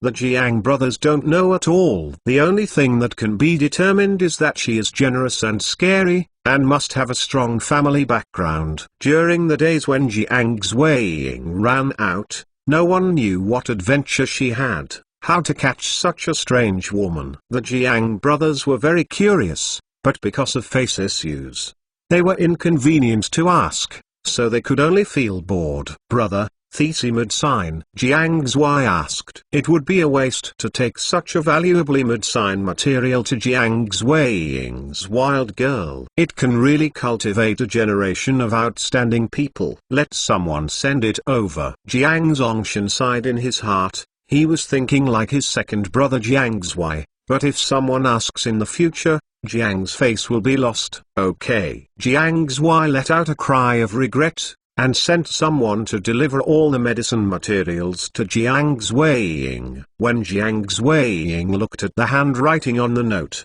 she knew that it was written by Master Leaf. She was very happy, and all grievances were forgotten in an instant. She didn't know that King Xiaosan was the jealous healing medicine of the people in the rivers and lakes. She lay on the bed and asked her mother to help her medicine. Originally, her mother was going to beg her husband for some medicine for the golden sore to force her rejection. This father only regarded his mother as a tool for venting his desires, and didn't care about their mother and daughter at all. She hated this father, and even more hated those in Jiang Mansion who bullied their mother and daughter, secretly vowing to practice an amazing martial arts. And then look at the ugly faces of these people. Jiang Zuiying violated the family rules. Not only was physically punished, but also banned. She was not allowed to take half a step outside the house within 3 months. According to her sexuality, if the injury on her back healed, she would sneak out to play. However, since after adopting concubine Li as a teacher and practicing magic skills, she has clearly felt that her inner family's true energy is advancing by leaps and bounds. Apart from the surprise, she devoted all her time and energy to the practice of inner strength. The new year is getting closer and closer. Master said to see her and check if she is lazy. Of course, she has to practice hard. The most important point is that the Jiang family must conduct martial arts and knowledge assessments in the clan every year. She wants to give those who look down on her an unexpected surprise. Suzhou City, Shenji Tea House. The three of Yi Daishanzi, Leaf, and Feng Nishang were tasting tea, and a group of guards occupied a few tables next to them, just to guard the emperor and the two empresses in the middle. After Jiang Zuiying went on the road, Yi Daishanzi returned to the palace to confess, and then set off to Suzhou. He planned to spend today's big festival in Suzhou. Princess Dan also wanted to come,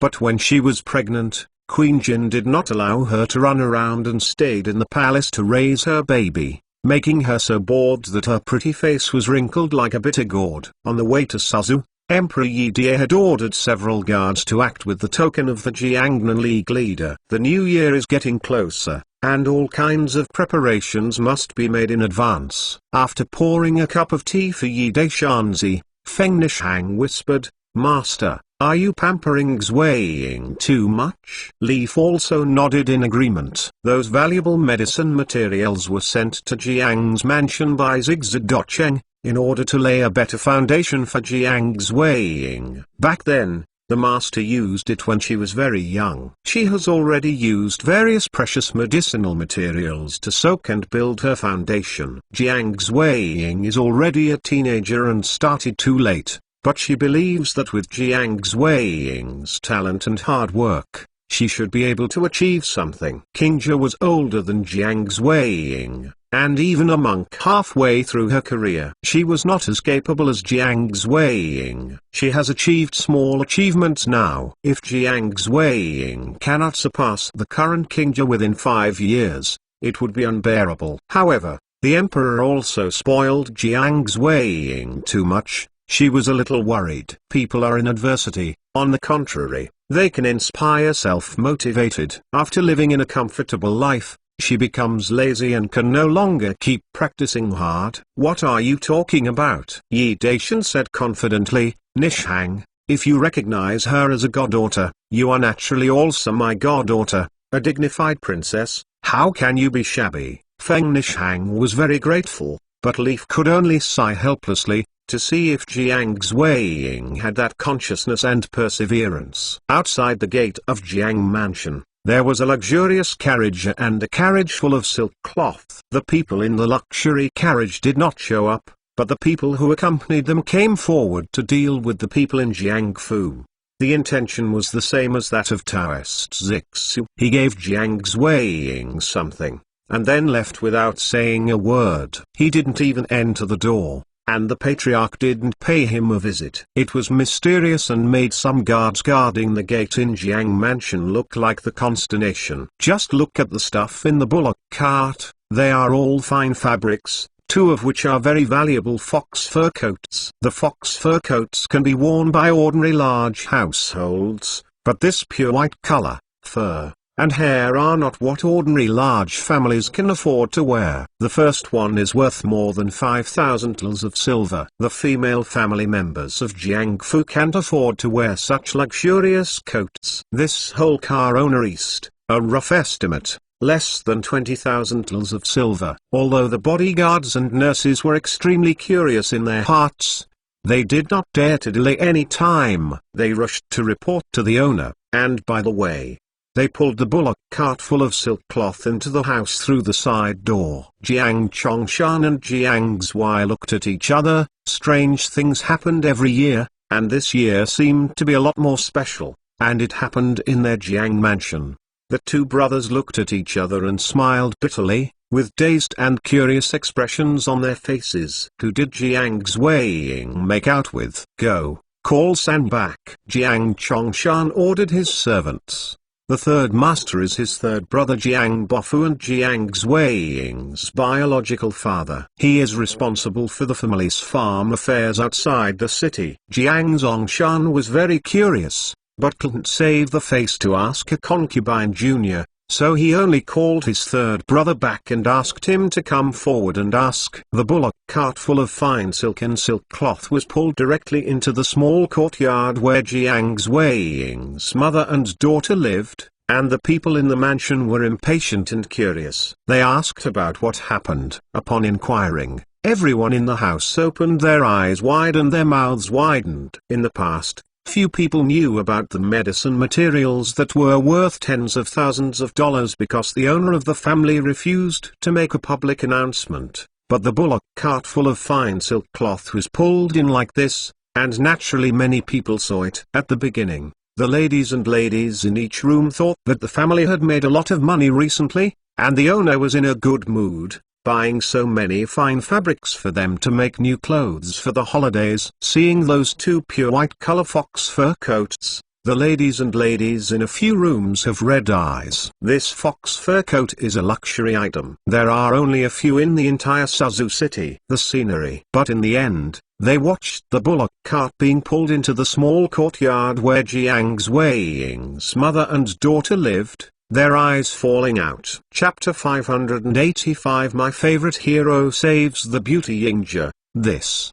What's going on? Jiang Zuiying's biological mother, Gu, had an expression of astonishment. Although she was a concubine, she knew the foundation of the Jiang family. Mother and daughter are good, and there is not so much money to buy these fine cloths and those two luxurious fox fur coats. If she knew that the medicine sent over the day before yesterday was worth 10,000 gold, but her daughter used it to soak her body, she was afraid to faint alive. Mother, my daughter has said. Jiang Zuiying stomped her feet and looked helpless. She told her mother about apprenticeship and acknowledgement. Who thought her mother would not believe it? It made her helpless. These fine fabrics and luxurious fox fur coats were given by Gan Niang. In the letter, Gan Niang asked her to be obedient and practice hard. This moved her to see tears in her eyes. Gan Niang and the master were kind to her. In my heart, I vowed to practice the exercises well in order to repay the kindness of goddess and master. In this world.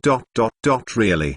There are such good people. Gus' heart became more and more anxious. Even if the godmother her daughter said was really good to her, it shouldn't be so exaggerated, right? Could it be that there are other attempts to Yingzhe? It is normal for the Gu family to have such thoughts, and no one would believe that there is such a good thing in the world. It is no different from the heavenly knights. Anxiously, a maid came in to inform him that the master was coming back. The master in the maid's mouth was the third master, Jiang Bofu's husband, and the maids all served their masters.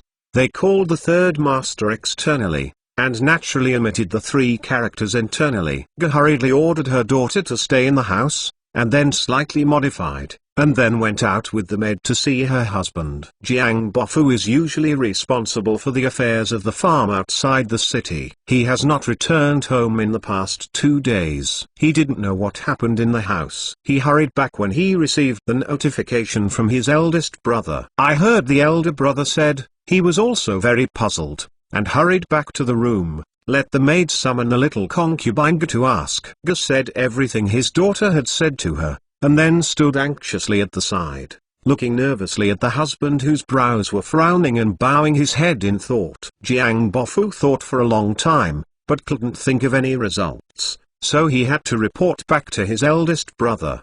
The three Jiang brothers were puzzled. They even suspected that the former enemy wanted to take revenge by Jiang's weighing, and secretly ordered all the guards of the hospital.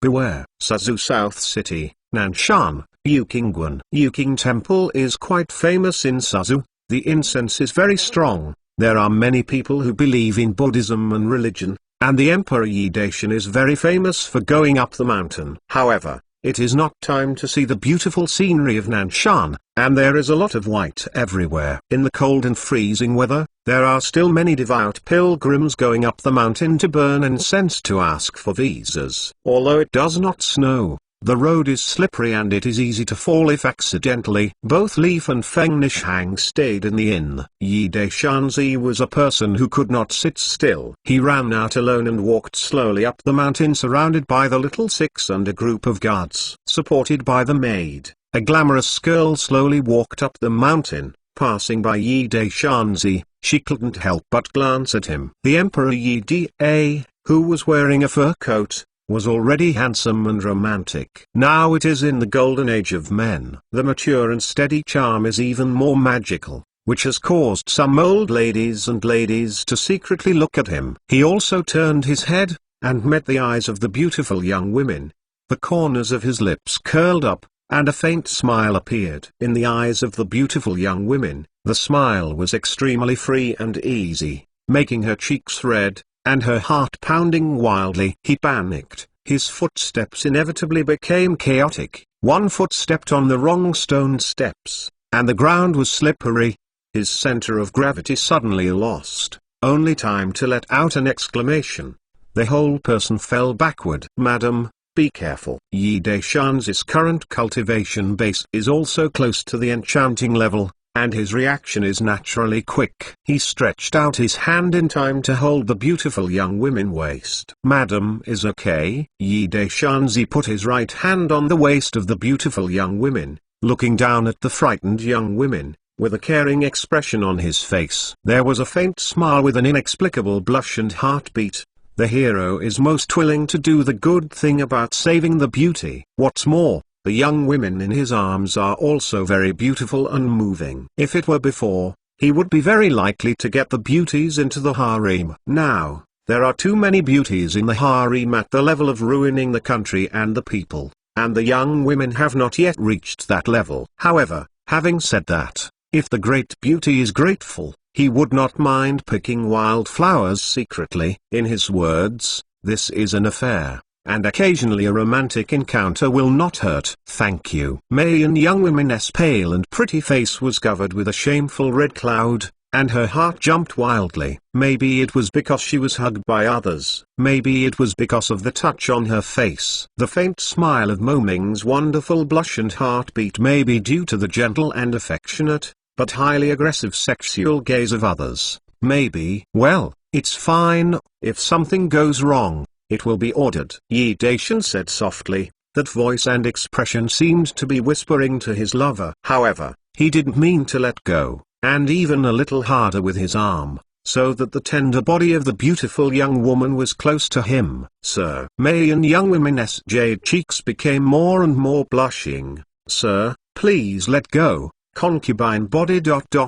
Concubine body. Yeah? Yi Daishanzi helped her stand, then let go and said softly, It's okay. I will protect my wife up and down the mountain. Thank you, sir. The beautiful young woman's cheeks were as red as the flowers that bloomed in March in the sunny spring, and her watery eyes glanced at Yi Daishanzi, lowered her head, and hurried up the mountain in the maid's arm. My concubine's name is Yunxiang. Ruxiang, a good name. It's no wonder that the fragrance is so intoxicating, and I'm a little drunk in the next place. Ha ha. Yi Daishan said quickly. He used sound transmission to gain secrets, and the beautiful young women heard clearly. Others can't hear it. He grinned and grinned, and the other party was willing to say his own name. Naturally, there is a way. Occasionally picking wildflowers would be harmless. Hee. With the support of the close-fitting maid, the beautiful young woman lowered her head up the mountain, holding her heart beating wildly in one hand. Yi Daishanzi's words suddenly sounded in her ears, making her almost exclaimed, her heart throbbing more and more, her cheeks burning like fire. Although others' words are a little frivolous, she is not disgusted. On the contrary, she has a bit of joy in her heart, which is really wonderful, but I don't know what the capital is. Chapter 586. The world is too small in the subjective view. Some pious pilgrims asked for a lottery at the incense. Yi Daishan donated a 52 silver ticket of incense money, then carried his hands, walked around in the view, and also looked for the beautiful young women. The purpose of Ruta Yuking Temple is not very big. There are several rows of houses on both sides. I think it is the rooms of the disciples of Guanzhong. Some houses are used to entertain guests. Some pilgrims who donated large sums of incense money will naturally have to entertain them separately, just like VIP, gold, and diamond members in later generations. They will enjoy some special discounts or care. Yi Daishanzi turned around in the Guan, but didn't see Yunxiang, guessing that she is the great pilgrim of Yuking, and she enjoys some privileges. She must be in one of those houses. He can't help but turn his eyes to Yukingguan. The house is used to entertain guests. As he expected, the window of the most outer house opened, revealing a beautiful face. Eye contact. Yi Daishanzi smiled slightly, and walked towards the house where Yunxian showed her face. The door was ajar. Yi Daishanzi pushed the door inside. Xiliuzi quickly followed up, and a group of guards guarded the door, watching anyone close to the house vigilantly. The slave borrowed flowers to present the Buddha, and thanked the gentleman for his life-saving grace with tea. Yunxian was full of blessings, and her eyes were full of autumn waves, expressing gratitude and a bit of unspeakable sentiment. This is not an exaggeration. The mountain road is slippery, and she really wants to fall. It is very likely that she will be rolling down the bottom of the mountain, immortal and disabled. It's just a matter of raising your hand. Yunxiang doesn't have to be so polite. Yi Daishanzi smiled and replied. He suddenly remembered that the dog-head soldier Ywazi had said that some women often went to the temple to worship the Buddha, asking the Buddha to bless it. Really? Shouldn't Ruxiang be the same? The two were polite, and both took their seats. After Ruxiang's close-fitting maidservant poured the tea, he winked at the little six behind Yi Daishanzi and signaled him to leave. As soon as Xiliuzi came in, he first used Najia's Yuan to investigate whether there were people hiding in the room. He confirmed that only the master and servant of Ruxiang were relieved. He served the emperor, and often had to speculate about the emperor's heart. It meant that she retired with her interest, and closed the door, leaving the respective owners to express their gratitude to each other. The one with the intention of hooking up, the other with the mentality of not picking up wildflowers will naturally hit it off. If you don't say 2 or 3 sentences, you will get together. Yi Daishanzi didn't expect that the dignified appearance of Ru would be so profligate. He took the lead in taking the offensive. He thought it would be another desperate and dissatisfied deep wife complaining women. In order to soothe the loneliness of the beauty, he naturally resorted to all his strengths, coupled with the eightfold emperor's magical powers, until the other party became soft as mud, repeatedly begging for mercy. and the fierce warfare was calmed down. Yi Daishanzi hugged Ruxiang, who was limp on the couch, and continued to soothe for a while before he got up and put on his body. Yang Xiang curled up on the couch and sighed faintly. "Good man, you have killed the slave." The fighting power of a good person made her want to die. She didn't know how many times she went back and forth between heaven and hell. The taste of it made her unforgettable, and she would never forget it in this life. A good person is just a hurried visitor. She is also on the spur of the moment, just asking for a good night, but so unforgettable. How will she live the rest of her life? Yi Daishanzi put on the clothes, kissed her on the face, and whispered, "Don't want to stay together, just want to have it once. If there is a destiny, you and I will naturally meet again." Seeing his back disappear in front of her eyes, Yang Xiang's lips moved, and finally she let out a faint sigh. The energetic Yi Daishan came out of the room, just in time to meet the greenery and sneak over. With a deep smile, he smiled and left Yu Qingwen surrounded by the guards. Green sighed faintly, opened the door and entered the room, and saw the lady curled up on the couch with a pale face. She couldn't help being shocked, confirming that her young lady was only temporarily exhausted and she had no sex worries.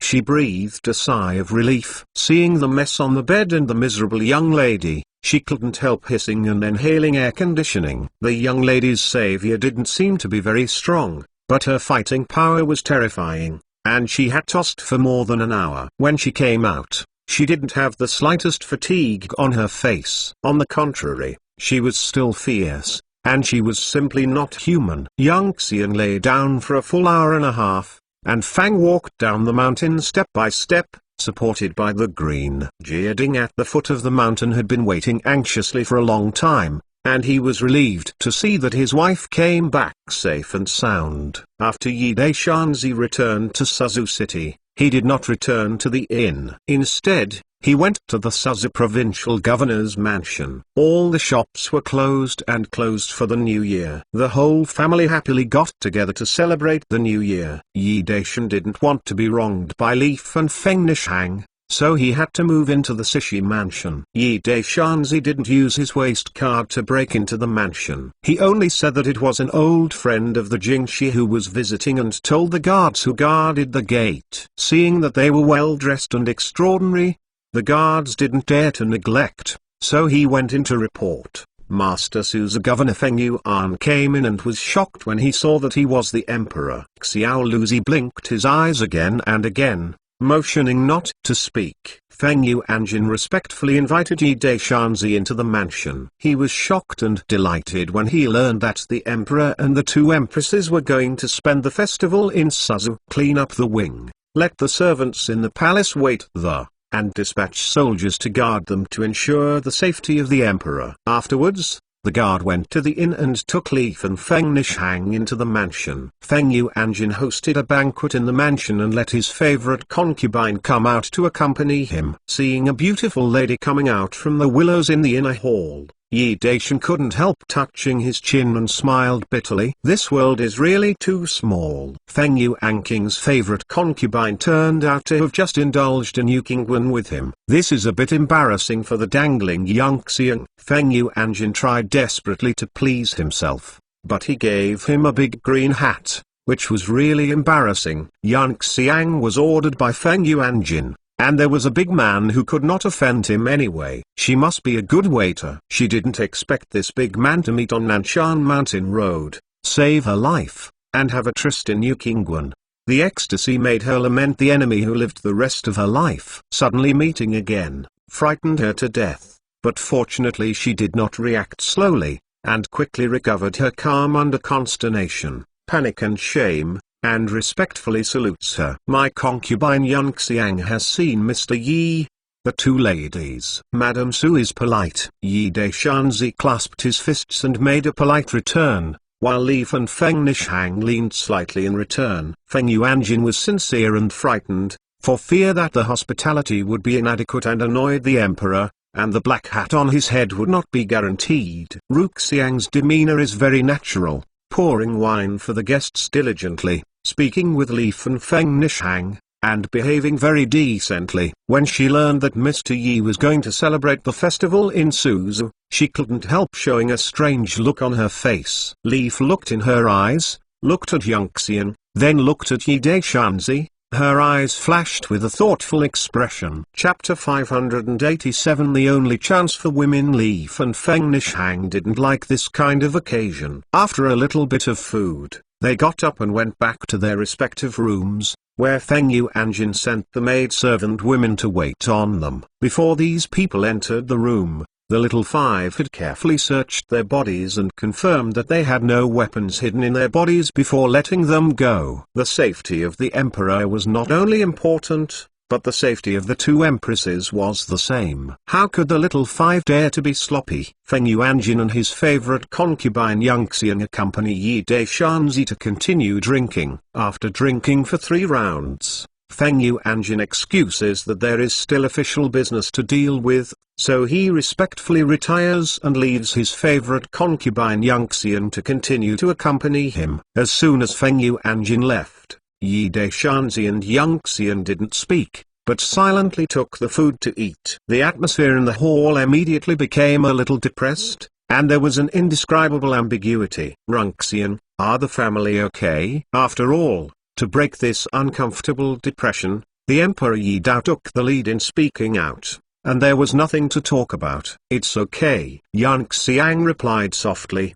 stood up, picked up the chopsticks, and carried a piece of roast chicken for Yi Daishanzi, with a natural expression on her face, as if she was serving her own mate. Yi Daishan was already full, but seeing her so diligent, he had to continue to eat the roast chicken, feeling a little unnatural in his heart. Originally, in Nanshan Yuking, I watched Soaking Ru, just holding the mentality of occasionally picking wildflowers, and I don't care about being together, I just want to have a shit that is just comforting. This guy doesn't want to be responsible, so what I play is a good night. The modern term is own nightstand. It's just that she didn't expect that Ruxiang would be Suzhou's governor Feng Yuanjin's favorite concubine. She gave her subordinates a big green hat, which was a bit embarrassing. The reason why Feng Yuanjin left the table in a hurry. He knew very well that in the eastern continent there is still the custom of serving distinguished guests with wives and concubines, and even as gifts. Feng Yuanjin deliberately let his favorite concubine serve him well. For this, I believe Feng Yuanjin did it before entering the table. I have already told Ruxiang. Yi Daishanzi knew his identity was different from ordinary people. Whether he wanted to accompany Ruxiang or not, Feng Yuanjin didn't dare to touch Ruxiang anymore. Itchy hands for a while, but it provokes romantic debts. He is not afraid of being responsible. However, Yunxian's identity predestined that she could not enter the palace, and failed to give others a name. How much guilt in Yi Daishan's heart. Ruxiang doesn't know the complicated thoughts in Yi Daishan's heart, but just like a gentle and virtuous wife serving her husband, carefully serving her husband well. She came from an ordinary petty bourgeois family. Because her father was greedy for wealth, he married Feng Yuanjin, who was the governor of Suzhou. As a concubine, Feng Yuanjin was old enough to be her grandfather. The life between the couple can be imagined. Yunxiang is not afraid of being a widow, but if Feng Yuanjin dies, she will be blasted out of Feng's house by the big women. At that time, she is really desperate. Either she will die, or she will die in humiliation. This is the sorrow of the concubine. When her husband told her to serve the distinguished guests, she must not neglect. She even wept for her destiny. When she saw that the person to be served was actually the Emperor Yi Daishan, who was in love with her overnight, her whole thoughts immediately came to life. She didn't know the identity of Mr. Yi, but from her husband Feng Yuanjin's awe-inspiring expression, one could guess something. The governor of a government that was a fourth-ranking member who was released outside the court, and the local emperor was so majestic and prestigious. Prestige. But her husband not only respected Mr. Yi, but also desperately flattered him, even feared. From this, she could guess that Mr. Yi's status was very high. She doesn't care about Mr. Yi's position at all, even if it's just a poor person, as long as the age difference is not too big. she will love her. That's all a woman wants in her life. In front of the only opportunity that could change her fortune in the second half of her life, Ruxiang did not hesitate at all. She showed her gentleness and carefully served her to please Mr. Yi. Yi Deishanzi felt her intentions and guessed her intentions. His guilt aggravated, and said softly, "In full." Yang Xiang hurriedly asked her servants to remove the banquet, took the fragrant tea handed by the maid, and put it on the coffee table in front of Yi Deishanzi. Yi Deishan said something with her, drank a cup of fragrant tea, got up and went back to the room. The maid women sent by Feng Yuanjun boiled the water in the morning, and Yang Xiang instructed them to put the water in and wait for Mr. Yi to take a shower. Yi Deishanzi usually slips out of the palace, and it is impossible to take the maid to serve. He always brings meek, well-behaved, considerate Feng Nishang. Showering and everything naturally falls on Feng Nishang's body. The Sishi mansion is spacious and there are many wing rooms. Leaf and Feng Nishang live in the big wing rooms on both sides of Yi Deishanzi. Feng Nishang stays in Yi Deishanzi's room, waiting to serve. Seeing him return to the room,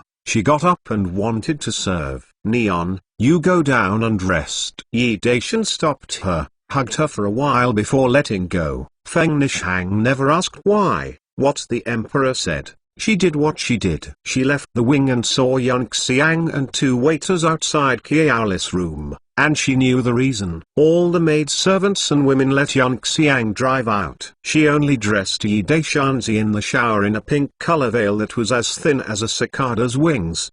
The pretty face color was a little bit shy and nervous. Although it is winter, there are several pots of hot coals burning in the bathhouse, which is as warm as spring.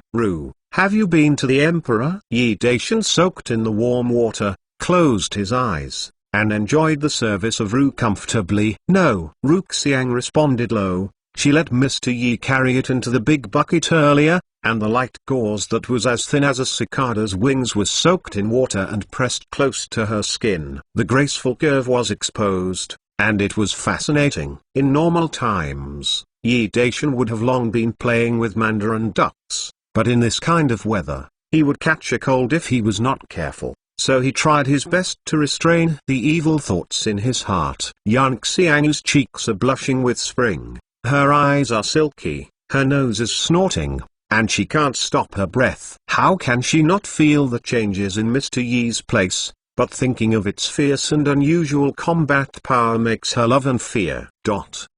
She bit her red lips with her teeth and hesitated to accept it. But the indulgent battle in Yu Klingwan's room made her feel the bones of her whole body soft. If she provokes it to slam again, she may not be able to resist it. However, in order to seize this only opportunity, she had to give up her life. With a bite of Yanya, she was about to act. But the Emperor Yi Dazing stood up. Yang Xiang was dumbfounded, and quickly climbed out of the big wooden barrel, took up the cloth towel on the hanger and wiped it for him, with a disappointed expression in her eyes. Yi Deishanzi stroked her cheek, chuckles and said, "I'm afraid you won't be able to eat it, so take a rest first." Normally double cultivation, such as Leaf and Yanayu, who are cultivated as evildoers, if they don't secretly perform magic or profound arts, they will not be able to bear it, let alone just ordinary women. As soon as Ruxiang stayed, her cheeks immediately rose red, like a silky eye with a little bit of surprise, tenderness and gratitude. The man who is so considerate and painful, if he can follow, how will the future life be better? But will you take yourself away? Chapter 588. Master Gathering want to go to the imperial capital with me? Yi Deishan took Ruxiang's hand and sat on the edge of the bed. Although he guessed Yang Xiang's mind, he still needs her personal consent. Ruxiang didn't even think about it, she nodded desperately immediately, and her eyes showed undisguised happiness. She desperately pleased her for this sentence. Yi Deishanzi sighed and said softly, "If you want to be clear, I can't give you any name." Yang Xiang nodded slightly. As a result, she had already thought about the result that the concubine she gave was even more embarrassing. She couldn't even enter the house. She could only live outside. She had no worries about food, clothing, and information. It was just that she heard him speak out in person. It is still unavoidable to feel a little uncomfortable in my heart. Yi Daishan patted her little hand lightly,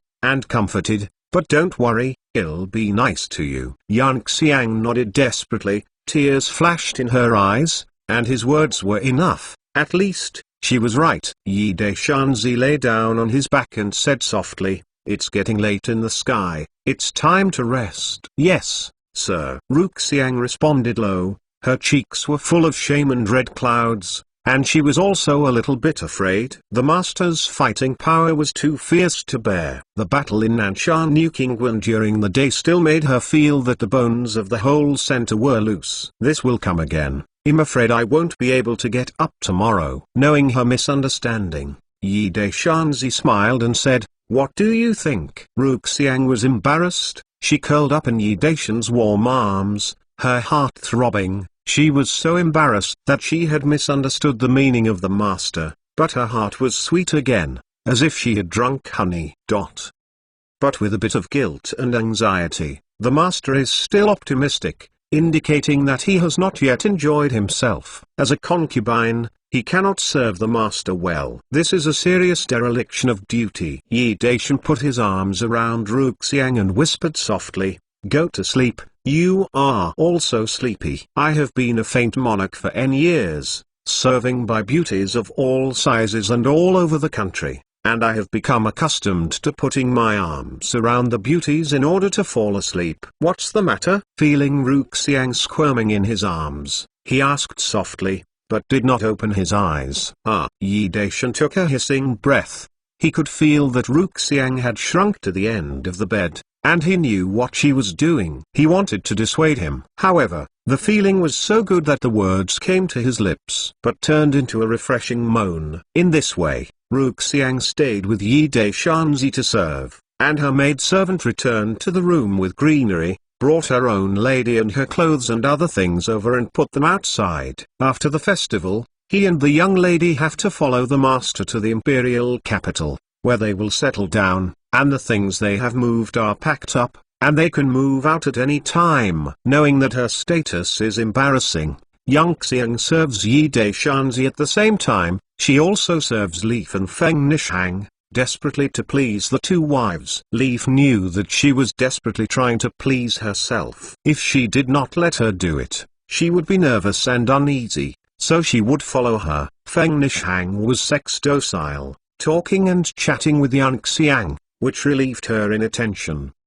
Disturbed. In the past few days, Emperor Yi Dia has been staying in the Cixi mansion, but the guards around him came in and out, which seemed quite busy. This was also what Yi Daishan ordered to make all kinds of preparations for the New Year's event. In the past few days, there have been many figures of the world in Suzhou City, which caused a lot of shock in the local area. These are all martial arts predecessors who are famous in Jiangnan. Many people have already washed their hands in the Golden Basin and retreated from the rivers and lakes. Some have come without a trace and go without a shadow. The dragon does not see the famous knights and hawks at the beginning and the end, but they appear at the same time. In Suzhou, why not shocked and curious local friends from the rivers and lakes? News on the road was flying all over the sky, and no one knew what had happened in Suzhou City. They desperately asked, but they couldn't find out any news. As soon as these Jianghu seniors stayed in the inn, they stayed behind closed doors and locked themselves in the room. No one knew what they were doing. There were also some famous Jianghu people who posted to ask for a meeting. They all ate behind closed doors and could only leave dimly. These elders who are rarely seen in the arena are actually called here. Who in the arena does not know that the leader of the North and South Greenwoods is today's sage? Seeing the leader's order,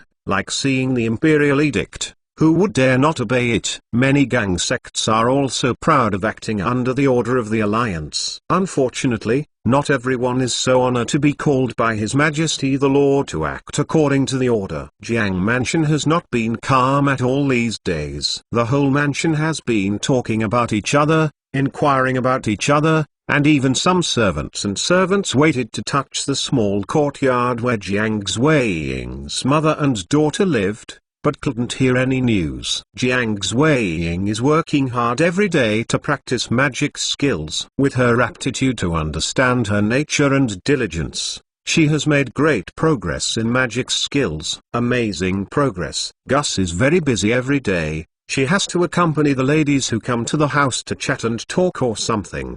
These people usually don't bother to say hello to her when they meet, and some even show her face, which will change everything. Seemed very affectionate. Jiang Zuiying originally wanted to honor her mother and give her one of those 2 luxurious fox fur coats. However, if they were given to her now, it would cause trouble. The ladies in each room suddenly became so enthusiastic, they were just playing foxes. With the idea of a fur coat, she simply put the fox fur coat for her mother on the bottom of the box for storage. She put on one and kept it warm. Looking at the faces of these people, Jiang Zuiying exclaimed in her heart. She knew that the whole government was talking about her, almost all criticisms, and she didn't care about other people's comments. Master once said, as long as the magical power is achieved, the world is crossed, and the world is going its own way. Who would dare to say it's too late to flatter mother? Jiang Zuiying was very dissatisfied when she saw her mother flipping through those fine cloths again,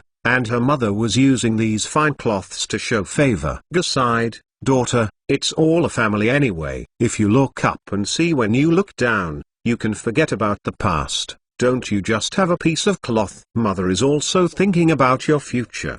The last time Jiang Zuiying had a pretty face, she was really not happy at all. She remembered how those people treated their mother and daughter in her daily life. Except for Mrs. Zheng, who is in the forums, who treats her mother and daughter well, everyone in Jiang's mansion looks down on them, and even her biological father often beats and scolds her. There is not much left in a whole car of high-quality cloth. Except for 10 to Mrs. Zheng C, the rest are all given by her mother to people who make her upset or even hate. Can she be happy? Her mother is a good old man. She is weak and timid, so she will be bullied by others. After her mother went out with a high-quality piece of cloth, Jiang Zuiying thought about it and became more upset. She simply poured out the big wooden box where her clothes were stored, put all the rest of the cloth in, and then locked it with a brass lock. She was not at all willing to give the cloth to those people. If it was Mrs. Zheng C, she would give away all the cloths of the whole car, and she didn't complain at all. The days passed day by day, and the New Year's Eve finally arrived. Chapter 589 New Year's Day 1. The Spring Festival is the biggest festival of the year. The whole city is lit up with lanterns and festivities. Every household kills chickens and sheep, and celebrates the new year happily. The happiest thing is to count the children, even the poorest people. Every festival, the adults will seal the red envelopes for profit. The children say congratulations and get rich, and they can get a red envelope, and then go to buy food and fruit. The housekeeper of Jiang's house, but the bodyguards guarding the courtyard are like a big enemy, and they are strictly guarded to prevent accidents. Brother Jiang Chongshan and those masters in Jiangfu dared not even drink wine, and assigned personnel to take turns to watch the night to prevent the enemy from sneaking in at night. This New Year's Eve was very difficult for them, and I don't know how long it took until the sky lighted up. Everyone breathed a sigh of relief. On the first day of the new year, big families have various activities. The younger generation pays New Year's greetings to the elders, and the elders give out red envelopes. After that, they will conduct various future assessments. Everyone will go all out to show their elders as much as possible. As the head of the family, Mr. Jiang sat in the lobby, while Jiang Zongshan and several other brothers and his wife sat aside. The younger generations gathered outside the lobby and came in accordance with the order of elders and children to pay New Year greetings to the elders. The Jiang family also had several concubines. They were in the last line to celebrate the New Year to the elders, received red envelopes, and sat silently at a round table where they were dismissed. The round table is full of snacks such as sugar cubes, melon seeds, pastries and fruits. There is tea and wine, and you can eat whatever you want. Only at this time, The concubines appear fair. Jiang Zuiying was the last person to come in for New Year's greetings. She was banned for violating the family rules, but today is the first day of the new year. She has to come to congratulate the elders on the new year, and then she has to go back to the room and think about it. When Jiang Zuiying, wearing a pure white color fox fur coat, walked into the lobby, she immediately attracted everyone's attention, envy, jealousy and disdain. Jiang Chongshan and Jiang Zui stared with bloodshot eyes, looking at this deviant junior with complex expressions, and they didn't know what they were thinking. Jiang Zuiying paid New Year greetings to the elders present, and to the brothers and sisters in the clan. After that, she took a red envelope that was pitifully thinner than anyone else, and sat silently at the round table dedicated to the children of concubines in the corner.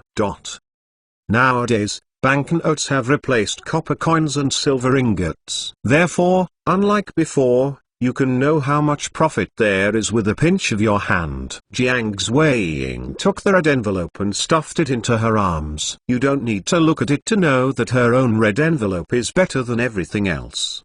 There are several times fewer cousins, even fewer than the personal servants of the ladies in each room, but she is used to it. It doesn't matter how much. The people at the same table are all concubines. Usually, they take care of each other, and everyone politely congratulated each other. Jiang Zuiying gave these concubines each some high-quality cloth and pulled a new dress for the new year. The Jiang clan gathered together, and the old man Jiang cleared his throat and was about to speak. At this time, an in-house steward hurried in, whispering to report, and Kinyu and Taizing Tai's elders came to pay a New Year greeting. Master Jiang and his sons Jiang Chongshan and Jiang Zui were shocked. After a long while, they reacted and quickly got up and went to the gate to greet them in person. Taizing Tai Master powerfully used King Kong to power the martial arts. In terms of age, Mr. Jiang is a dozen years older than Taizing,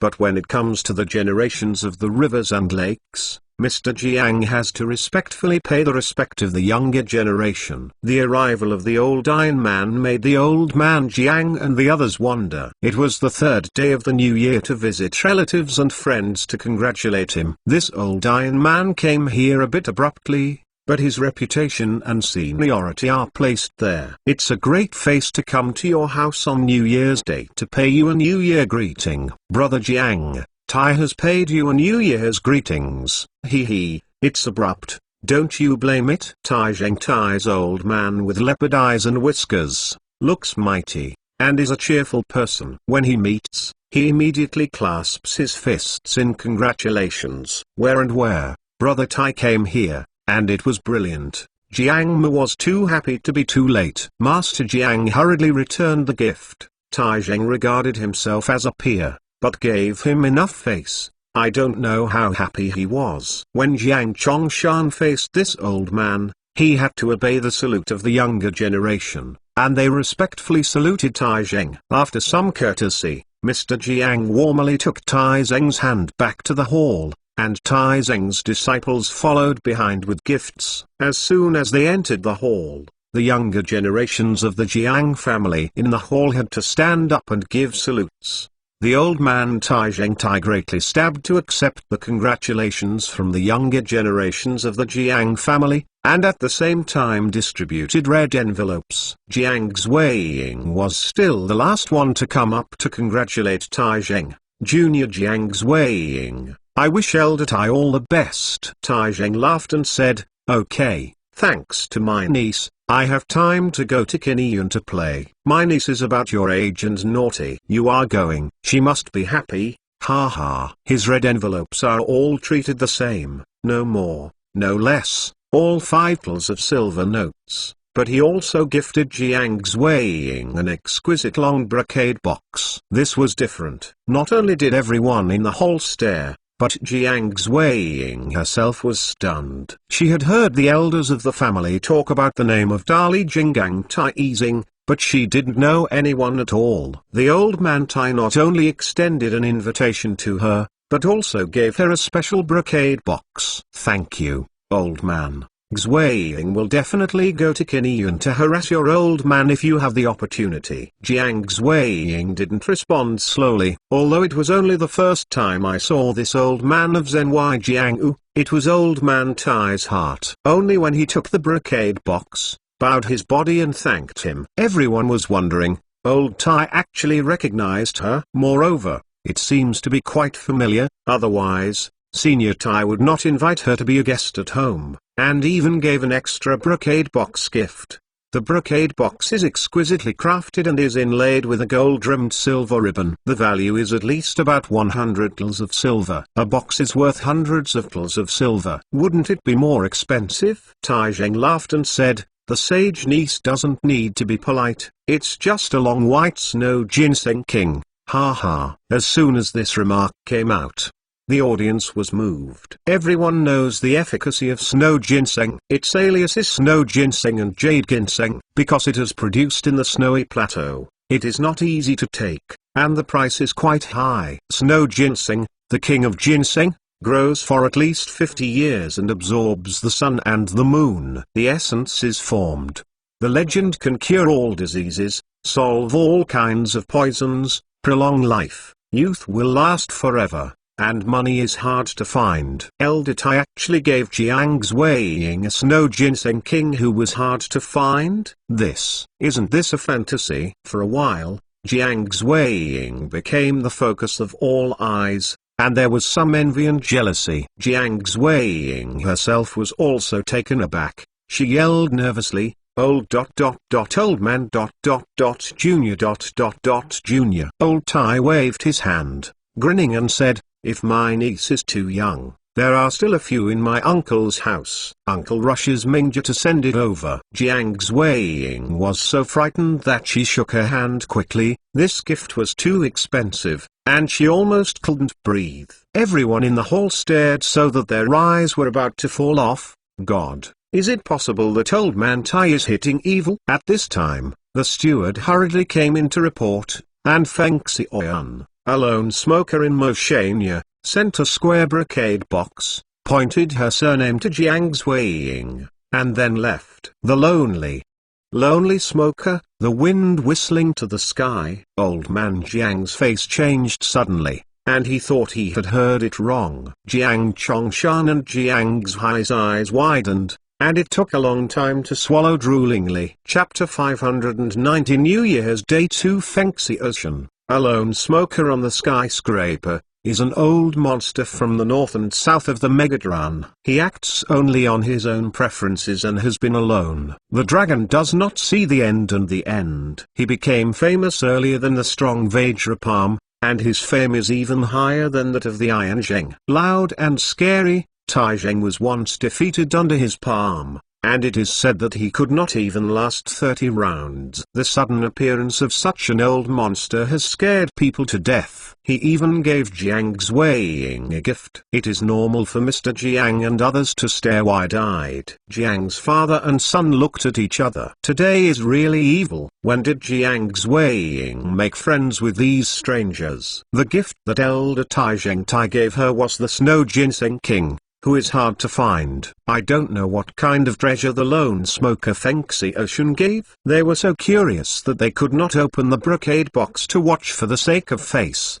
so they had to send them to Jiang Xueying. Since returning home, there have been accidents one after another. Jiang Xueying is not a fool. At this time, she has guessed that this must be arranged by Master Kainian. It is possible to let Old Man Tai and the lone smoker Feng Xiaoshan come forward. This energy is great. It's scary. Under all eyes, Jiang Xueying cautiously opened the square brocade box presented by Feng Xiaoshan, a lone smoker, and couldn't help but let out an exclamation. At this time, her every move, and even the expression on her face, affected everyone's nerves.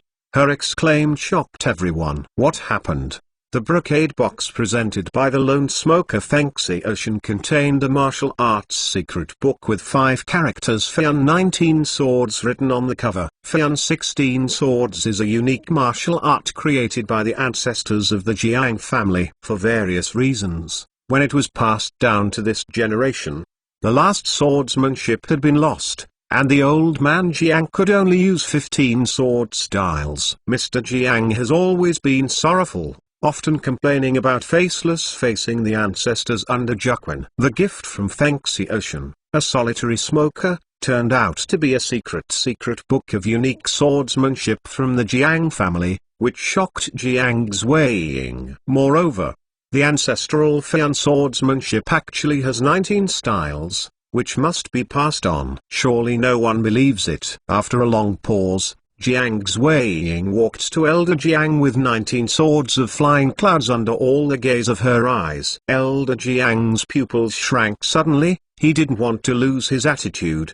and he grabbed the 19 swords of flying clouds and hurriedly read it. The more he looked down, the more his hands shook, and to the end, even the grey beard shook, and the old tears were running, which shocked all the people of the Jiang clan. Elder Jiang whimpered with excitement, this is the authentic Feian 19 swords. The Feian swordsmanship was created by the ancestors of the Jiang family. It has always been passed on from inside to outside, from men to women. However, the authentic Feian swordsmanship was not learned by the direct disciples of the Jiang family, but the lone smoker Fengxi Ocean. The most complete sword book has been sent back, and this face is very embarrassing. Master Jiang was very ashamed and uncomfortable, but he was also very happy. He was grateful to Fengxi Ocean, the lone smoker. Of course, all the credit had to stand on Jiang Zuiying's head. If it weren't for her, the Jiang family would still not know what the ancestors had created. There are 19 styles of Feian swordsmanship. Girl Ying,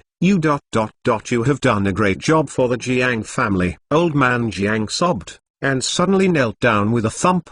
Jiang's ancestor Quang Feian's 19 swords reappeared in the world, and he can face the people under Jiuquan with peace of mind.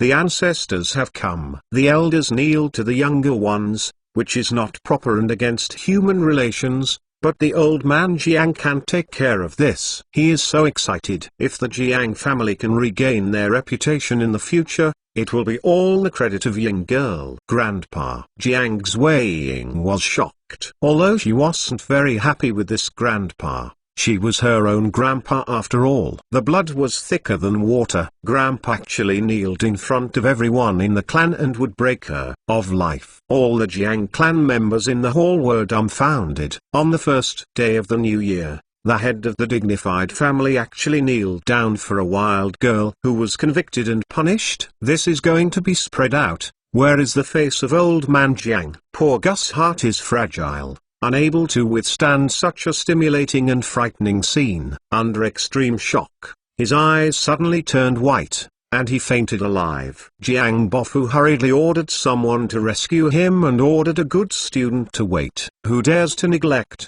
never be merciful? Actually, why doesn't he want to spoil the family? It's just that his wife is too strong, and he is a little scared. Every day I think about how to manage the family business and how to fight for power with the houses. I have enough headaches and tiredness. When I return home, I have to face the wives and concubines who are fighting for favor. It is a hard life. Gu is docile and does not fight for favors. He is obedient to his words, so that he does not have any pressure, and he is truly relieved physically and mentally. However, the performance of the Ying girl makes him very uncomfortable, and she even neglects Gu. What happened in the past few days has caused Jiang Bofu to reflect. What happened today has made him even more shocked. The relationship between Tai Zheng alone is enough to make the old man look at Ying girl with admiration and present the Feiyu sword book. It is a great achievement that can be recorded in the history of the family. For a time, he sighed in his heart. This girl, who used to be wild, often made scary behaviors, caused a lot of misfortunes, and was fined many times. This time is no exception. She can scare people to death. It's just that, how did she get into friendship with these old-timers in the arena? Suddenly, he realized that he had been disobedient to this daughter who had been very sexual since childhood. Even if he hated iron but not steel, Yingzhe was still young after all. Naughty and playfulness are normal. Give birth to a bit of guilt. Old man Jiang had just stood up, and the official affairs came in a panic to report. The master of Wujuman, Fei Fin Kiao Miao Miao, and Shi Hongying, the master of Miaojiang 36 came together, saying that they would come in for New Year's greetings. Master Jiang and the others' faces turned pale suddenly. Seeing the name of the gang, all fools knew what the 5 poison gate was for. In short, the whole body was poisoned, and she didn't know what was going on when she was poisoned to death. The master of the 5 poison sect, Master Fei Fin Kiao Miao Miao's reputation is even bigger than the old man Tai. According to legend, she did not use the frightening poisonous powers, and she just fought 400 or 500 tricks with Feng Xiaoshan, a lone smoker. Defeated, martial arts cultivation base can be imagined, and one of the most invincible poisonous skills. No one dared to get close to her within 3 feet of her. Shi Hongying, the master of 36 caves in Miaojiang, is also a big headache. His martial arts is not very strong, but Miaojiang's poison is also unstoppable. When you find out, you have already been poisoned, so you can only listen to her obediently, at the mercy. Both of them are well-known big beauties in the arena, but the men keep away from them, and no one dares to make fun of their own lives. The 2 beauties are alone, pitying each other with the same illness, and when they become irresistible, they are inseparable and inseparable, and the relationship is very ambiguous. There are rumors that they don't like men, so they get mixed up. There are also rumors that Shi Hongying only likes women by nature. She fell in love with Kiao Miao Miao, so she secretly fell in love with her and made Kiao Miao Miao like her. In short, these 2 the big beauties have a lot of criticism, but no one dares to provoke them. 2 deadly poisonous beauties suddenly arrive. Can Jiangfei's face change drastically with fright? Chapter 591 New Year's Day 3. The misfortune is unpredictable, but the misfortune cannot be avoided. With gritted teeth, Mr. Jiang brought his sons to the gate to greet the 2 poisonous beauties. "Oh, old man Jiang, this New Year's Day, the slave took the liberty to pay you a New Year's greetings. Do you have any comments?" Kiao Miao Miao, covered in a fur coat, wearing a bright red color dress, cleverly smiling, beautiful fan is worthy of a famous beauty. On the contrary, Shi Hongying, the host of the 36th cave in Miaojiang, was on the contrary, with a tight face and an icy air of repelling thousands of miles away. "Happy New Year, ha ha, the 2 are coming here. The humble house is full of glory." Jiang Mu is too happy to be too late. Even if the old man was upset, he didn't dare to show it. These 2 poisonous beauties are not their Jiang family. Able to provoke. He secretly breathed a sigh of relief. Seeing the situation, it seemed that the other party did not come to ask for trouble, but a sincere New Year greeting. No need to guess, it must be directed at Ying Girl again. Even though he was so curious, he could only hold back at this moment, and then ask Ying Girl after waiting. Speaking of it, he also knows something about Ying's mother and daughter by people in the palace, but the family has family rules and clan rules. Gu is just a girl in the palace and became Seina's concubine. Ying's concubine comes out, is another woman, unworthy, so he didn't bother. Now, he feels that the Jiang family owes their mother and daughter too much. After that, he must remind the 3 children to take good care of their mother and daughter. Old man Jiang led the 2 into the hall. Some people in the residence set up new seats and served a variety of fruit, snacks, teas, etc. The beauty of Kiao Miao Miao and Shi Hongying attracted the attention of the younger generation of Jiang's male brothers in the hall. Next, it was naturally a polite greeting. Everyone congratulated the 2 poisonous beauties. Red envelopes were flying all over the sky, and Jiang Xueying was still the last one to come forward. Now, even idiots understand that these uninvited big people are all coming for Jiang Xueying, and all the Jiangdao people in the hall stare at them. The gifts given by the 2 big people in front are already scarily expensive. This time, what baby did the 2 poisonous beauties give away? "Oh, my elder sister asked you to give me a call to me." Kiao Miao Miao giggled, and the flowers trembled chaotically, making those Jiang's male brothers with low concentration can't help but rippling and swallowing with difficulty. Drool, envy and jealousy are all. To be able to make friendship with this kind of arrogant gangster, his face is very bright, and he is fucking on the rivers and lakes. 20 is my eldest brother, eldest sister. How can the other party give 5 or 6 points of face? It must be more prestigious. How prestigious? Jiang Xueying didn't dare to say anything, but she called her sister unceremoniously. She didn't care about the reputation of Kiao Miao and Shi Hongying. People condescending naturally treat her sincerely. Kiao Miao chuckles again, and the smile makes his heart tremble, making the heart tremble. If you are a sister, naturally you can't let your sister scream for nothing. And your sister doesn't have any good gifts. Give this anti-drug pill to your sister as a New Year's gift. As soon as this remark came out, everything in the hall was shocked again. Anti-drug pills are priceless treasures. Although I dare not say how to cure all kinds of poisons, they can be relieved of general poisons. If you have money, you can't buy them. It can be called a treasure of the world.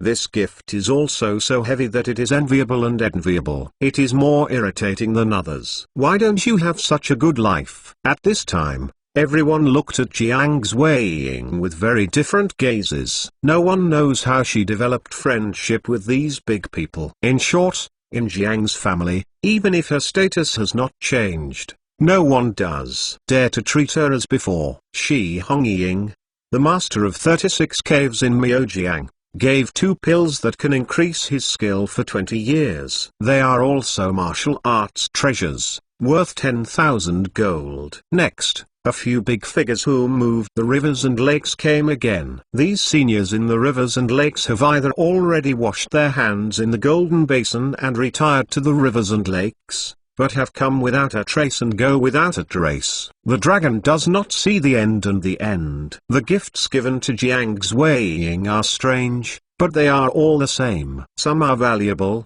and some are even priceless. This big family gathering on the first day of the Lunar New Year is like being organized by Jiang Xueying alone. Xiaonizai has made the limelight, and the old man sighs in his heart for a while. Anyway, in short, the whole Jiang family is considered to be tainted by her. Suddenly, these big figures gathered in the Jiang family to celebrate the new year. There was light on the Jiang family, and the reputation of Shengwu Lake rose greatly. At this time, the manager hurriedly came in to report the report, but this time, his face was full of smiles, and he reported loudly, "My father, Feng Sishi, Master Feng is coming to pay a New Year's greetings." What? Old man Jiang was stunned, his mouth wide open, thinking he had misheard. You say it again. Father, it's Feng Sishi, Master Feng, who is here to pay you a New Year's greeting. Jiang Chongshan was also taken aback, and then he realized that Feng Sishi actually came to visit the New Year. The Jiang family was really lucky today. Shit luck was just a joke. It was all dipped in the light of Ying Girl, thinking of how he treated their mother and daughter in the past. His face couldn't help but feel hot. Quick, go and meet the governor.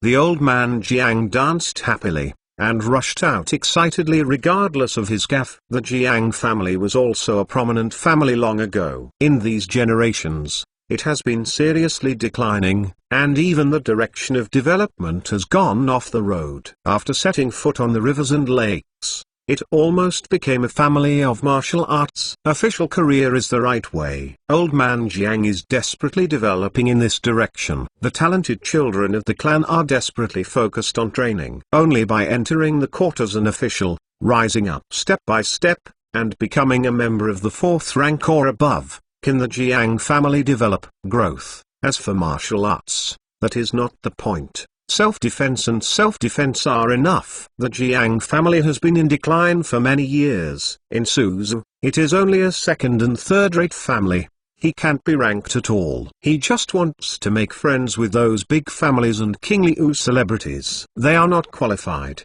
because no one in the Jiang family is an official, even if it is just a small 7-pin county magistrate of the county. The sudden arrival of Master Sishi made old man Jiang see hope, and his mouth crooked with joy. Elder Jiang brought his 4 sons to the gate happily to greet the governor's driver. Old man Jiang, A good year for the new year. Congratulations on getting rich. Feng is uninvited.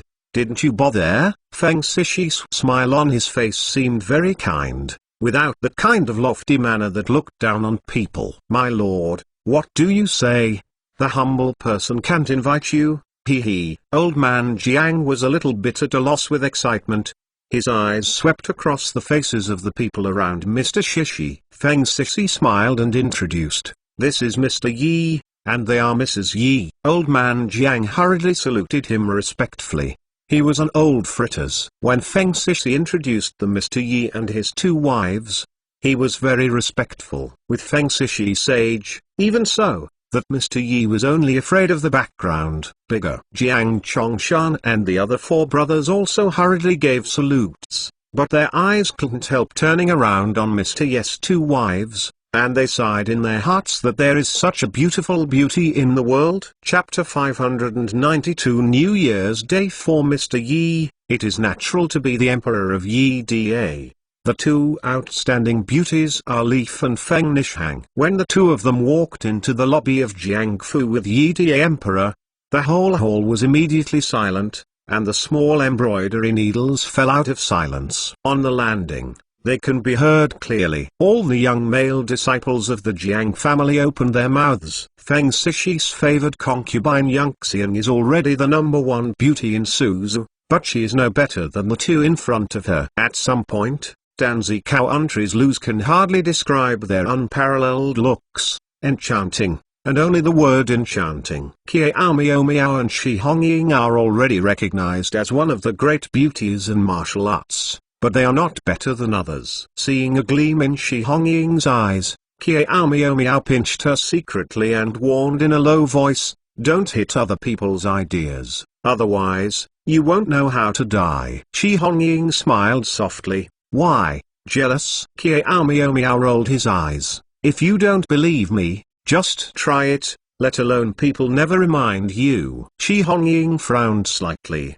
"Do you know her?" Kiao Miao Miao lowered her voice and said, "She is the witch Leaf who rushed to the fairy peak of Dandu Mountain alone, wounded Xini Uwa, and swaggered down the mountain. On the day when Leaf made her way to the fairy peak of Dandu Mountain, she happened to be picking herbs on a nearby mountain to catch poisonous insects. She happened to see the scene of Leaf fighting Xini Uwa. Every time she thought of it, she was excited." Shi Hongying made a sudden shock. According to legends, this witch's cultivation is already invincible in the world, and she is also the Empress of Donggong. No matter whether it is Jiang Udao or official, she is not able to provoke any identity. She is indeed like Zhou. Miao Miao said that she didn't know how she died. The one next to her. Kiao Miao Miao nodded gently, and the Empress of Donggong appeared here. The one who accompanies her is naturally the son of the Emperor today, and it is precisely because of the token of the Lord of the Sun that they will be on the first day of the new year. Came to the irrelevant Jiang family for New Year greetings. "I didn't expect the Emperor to be like this," Kiao Miao Miao whispered, her pink tongue lightly adding red lips. Shi Hongying cursed in a low voice, "Sao, hoof, see how I clean up you tonight." Kiao Miao Miao chuckles, winks like silk, and knows Mr. Yi's true identity. The two sit honestly. The Emperor does not reveal his identity, so they pretend not to know. "Master, Goddess, Master." Jiang Xueying cheered in surprise. She ran to Leaf and Feng knitting under the gaze of everyone's surprised gaze, shaking their arms affectionately, full of coquettishness. Yi Dacian smiled bitterly. "This little Nizai, sex is like Sextan Junki. Especially after getting into trouble, he will act like a baby and make you laugh and cry. Even Queen Jin can't help her." "Yeah?" Leaf nodded in satisfaction. She just tried it briefly, but she measured Jiang Xueying's internal strength. Xiao Nizai was not lazy, and improved more than she estimated, indicating that she is very hardworking and extremely talented. Feng Nishang pulled Jiang Xueying and asked her to sit by her side. The Emperor took a lot of effort to support her, so let her sex reach the limit. Elder Jiang has been secretly paying attention to Mr. Yi, whose identity is mysterious. Although Feng Sisi took the upper position, He waited for Mr. Yi to sit down before sitting down. This confirmed his guess that Mr. Yi's background was even greater than Feng Sishi's. It's much bigger, but I don't know who it is. What surprised him was that Mr. Yi turned out to be Ying Girl's teacher. The two beautiful and incomparable Madam Yi. One was Ying Girl's master and the other was Ying Girl's godmother. Old man Jiang's grey beard trembled with excitement. He didn't know how the girl Ying knew them, but it would be difficult for the Jiang family not to send out such a friendship with the mysterious and noble Mr. Yi. The guests were treated with enthusiasm, followed by the younger generation's greetings to the elders and so on, and then began to get into the topic. This kind of family gathering for New Year's Eve is mostly summing up the meeting. Everyone talks and summarizes the work performance of the past year, etc., followed by various examinations for young children of a lifetime. The family thinks that there is potential, and the family focuses on raising them. Benefits have also increased. Today's situation is special. After Mr. Jiang made a few opening remarks, he announced the beginning of the test. As for the annual summary, the past is ignored and can be added later. He knew that the children of the clan were not yet able to go to the stage in terms of knowledge, and the examinations in this area could only be carried out another day. Only the examination of martial arts. Those young children have long been eager to try, and they want to show the results of a year of hard practice in front of their elders, so that they can be treated differently by the elders. As soon as Mr. Jiang's voice fell, some people rushed to the stage.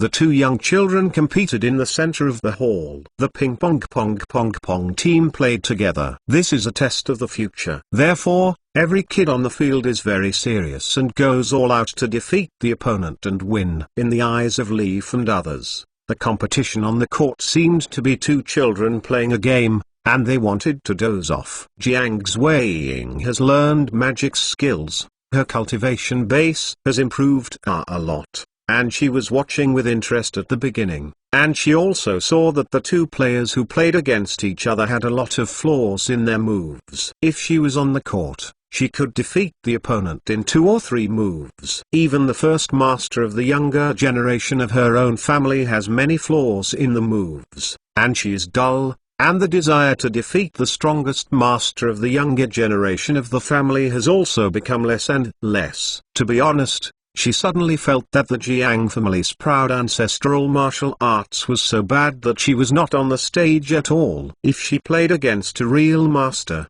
she would only be embarrassed. What's the matter? Feng Nishang felt the strange expression on her face and asked with concern. Hey! Jiang Xueying sighed and said in a low voice, I don't want to compete. Li Fu frowned, thinking she had lost interest in Zai Wu. Don't you always want to stand out and raise your eyebrows? Jiang Xueying whispered. Master, the disciple suddenly found that fighting for courage is eager to win is really ... Yes. Leaf nodded with satisfaction, and said in a low voice, it's good that you can understand so quickly.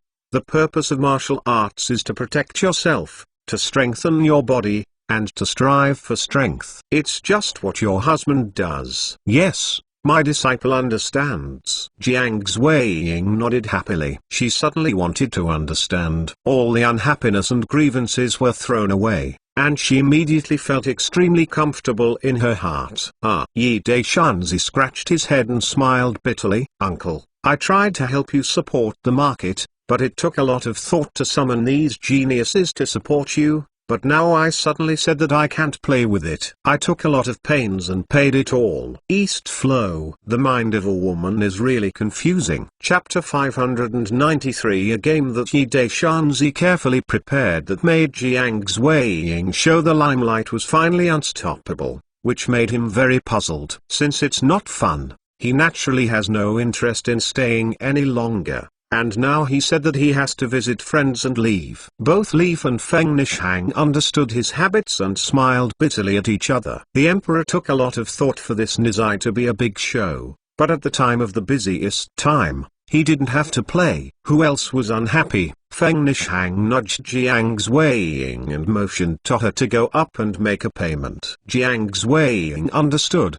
quickly stepped forward, took Yi Daishanzi's arm, blinked his big smart eyes, and whispered in a low voice, "Goddaddy, are you angry with Yingzha? One is the master and the other is the godmother. Anyway, they are all Mrs. Yi. It is not wrong for her to be called godfather, and she may be pleased." It's a bit. Yi Daishan was really upset. He didn't want to admit it, but he felt embarrassed.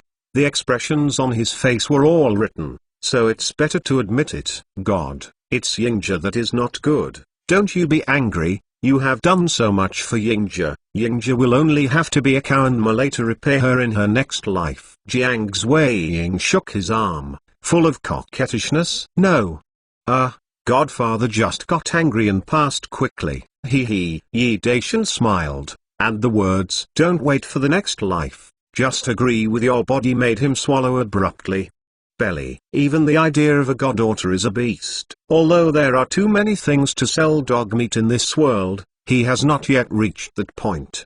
"Godfather, you are so kind to Yingzha." Jiang Xueying spoiled, buckling her top hat on top of her godfather's head. "Okay, don't buckle your godfather's top hat anymore.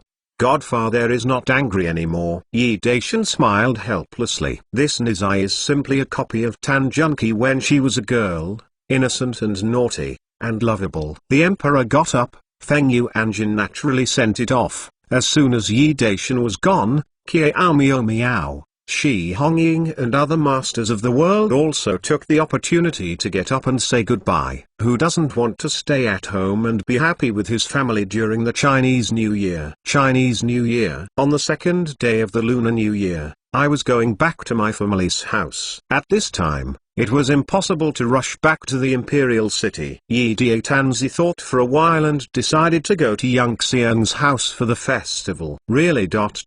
Really? Yang Xiang was surprised. Her pretty face was full of red tide, tears flickering in her eyes. During the holidays in previous years, Feng Yuanjing, as the governor of Yizhou, could not accompany her concubine back home, so she was asked to bring some more gifts and go back to her family alone. Yi Daishan embraced her and smiled. "Although I can't give you a name, you are my woman. Who else do I love if I don't care for you, master?" Ruxiang's eyes were flushed with excitement, and she whimpered in her voice, Am I so old?" Yi Daishan frowned, with an unhappy expression on his face. The slave knows what's wrong. Yang Xiang was so scared that her pretty face was pale and bloodless, and she hurriedly knelt down to admit her mistake. "The master is a respectable name, but why is the master unhappy?" The Emperor Yi Daishan grabbed her, not letting her kneel down, and said with a crossed face, "When there is no one, you are not allowed to call the master." Ruxiang opened her small mouth. "Not called master? What's that called?" Yi Daishan chuckled and said, "I want to be a good husband." Yang Xiang flushed her jade cheeks with shame, looking for cracks all over the floor. The master was making her happy. Although she was ashamed, she felt as sweet as drinking honey in her heart. On the second day of the Lunar New Year, it seems that all the shops are closed and cannot buy dongdong. Yi Daishan bluntly bought some high-end New Year goods from Feng Yuanjin's mansion. Don't do it for nothing. Feng Yuanjin was afraid that the emperor would not want it. The more the emperor wanted, the happier he was, and the more he wanted to give the emperor more beauties. After preparing for the New Year's goods, Yi Daishanzi, surrounded by the guards, accompanied Yang Xiang back to her family. Li Fen and Feng Nishang stayed in the Sishi mansion. Although the New Year is lively, both of them don't like this kind of occasion very much, and the Emperor Yi Dai will leave them alone. This time, when she returned to her family's house, Ruxiang had a good time. She was packed with several big cars just for New Year's gifts and so on, and there were so many people with her, which made the knife very happy. Fortunately, she did not follow the wrong person, and she was also fortunate that she had made a decisive decision. Old Man Lu thought it was Master Feng coming, and hurried to the gate to welcome him, but he frowned when he saw his daughter's intimate company next to a scribe. However, he quickly saw that Nijuan was so openly intimacy with the scribe. Then, the only explanation was that Feng Sishi gave Ruxiang as a gift. The custom of giving away concubines is very common, and it can turn Feng Sishi into hate and favor concubines. It's not a close friend, it's Shangguan. Looking at the age of the scribe, he was so much different from Feng Sixi. The relationship between the two should not be friends, so it was Shangguan. Old man Lu was so happy that he couldn't close his mouth together, and he hurriedly stepped forward to give salutes. If he could hug his thighs, the Lu family would have grown up. This daughter was not in vain. Although it is a married daughter, and the water thrown out is nothing short of heartfelt, Feng Sixi is old enough to be the grandfather of his daughter, and he would not have the heart to marry his daughter if it weren't for the Lu family. When I went out, I was still a concubine, and I felt a little guilty in my heart. The scribe in front of him was handsome and elegant, with extraordinary manners, and his body faintly revealed a surrendering power. This kind of aura is only available to those who have been in the top for a long time. Feng Sixi also has this kind of similar aura, but he is weaker than others. Too much. My daughter's life should have been much better with such a man. Just by looking at the happy smile on her face, Mr. Lu's heart was relieved a lot. Yi Daishan was polite and polite. In other words, everyone is at the father-in-law level. If Yang Xian can be famous, he also has the name of a country head. He can't give Yang Xian a name, only to make up for it in other ways. Mr. Lu ordered people to put down a banquet and treat him with all his heart. He was more happy to hear that Mr. Yi was from the capital. He must have been a minister of the court, and he was at least a third rank or higher official. He wanted to hug his thighs, so he didn't miss the opportunity to let his two sons show it. The eldest son, Lu Hong, is now studying at a royal institution of higher learning, specializing in law, while the younger son, Lu Xing, is studying in government. However, his talent is not as good as his brother and his grades are not very satisfactory. Lu Hong performed extremely well. Although his grades were not excellent, he basically maintained an upper middle level. Yi Daishan was quite satisfied, while Lu Xing was a bit eager for quick success and unbearable achievement. After eating, he naturally had to go back.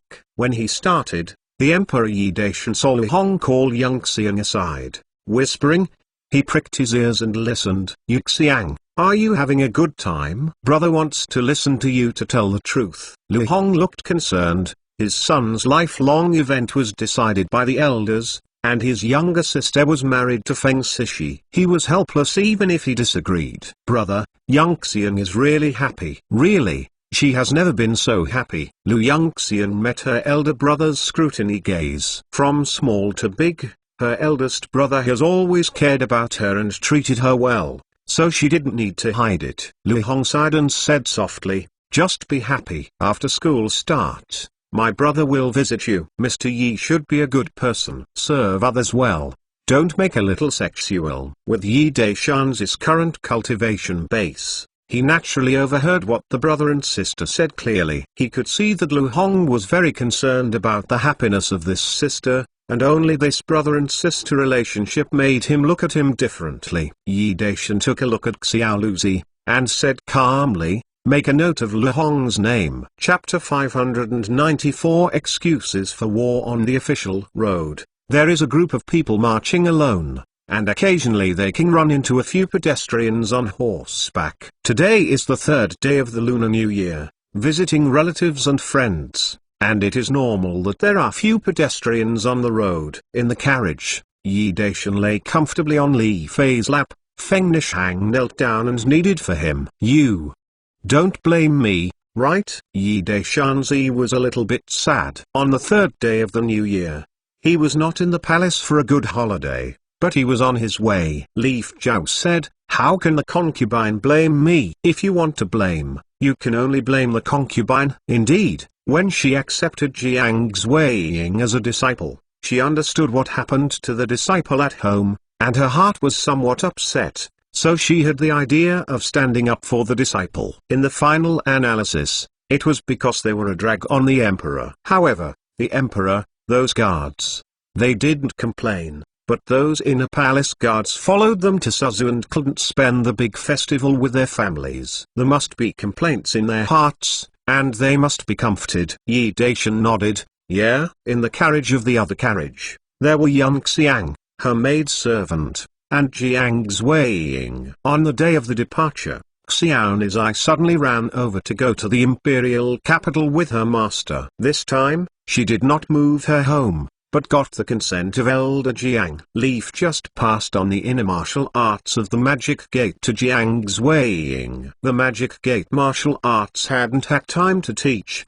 and the magic dance of the Town Gate magical skill. Tanmo dance was even more varied, so that Jiang's Weiying stayed in the imperial capital, so it was convenient to teach, and agreed to follow her. The group walked slowly, and it had passed the 15 Yuan Xiao festival when they returned to the imperial capital. The Emperor Yi Daishan rewarded all the guards who accompanied him with 100 taels of silver each, making these guards so happy that he couldn't hate to accompany the emperor for 50 or 60 trips. It was impossible for Yun Xiang to enter the palace due to her status. Tan Ziyi arranged her in the golden room. Jiang's Weiying accompanied her. The servants in the house were either guards or black-clothed secret spies, and there was no problem with security. Leaf would go out of the palace from time to see how much Jiang's Weiying had practiced magic skills. She was extremely strict with this apprentice. Coincidentally,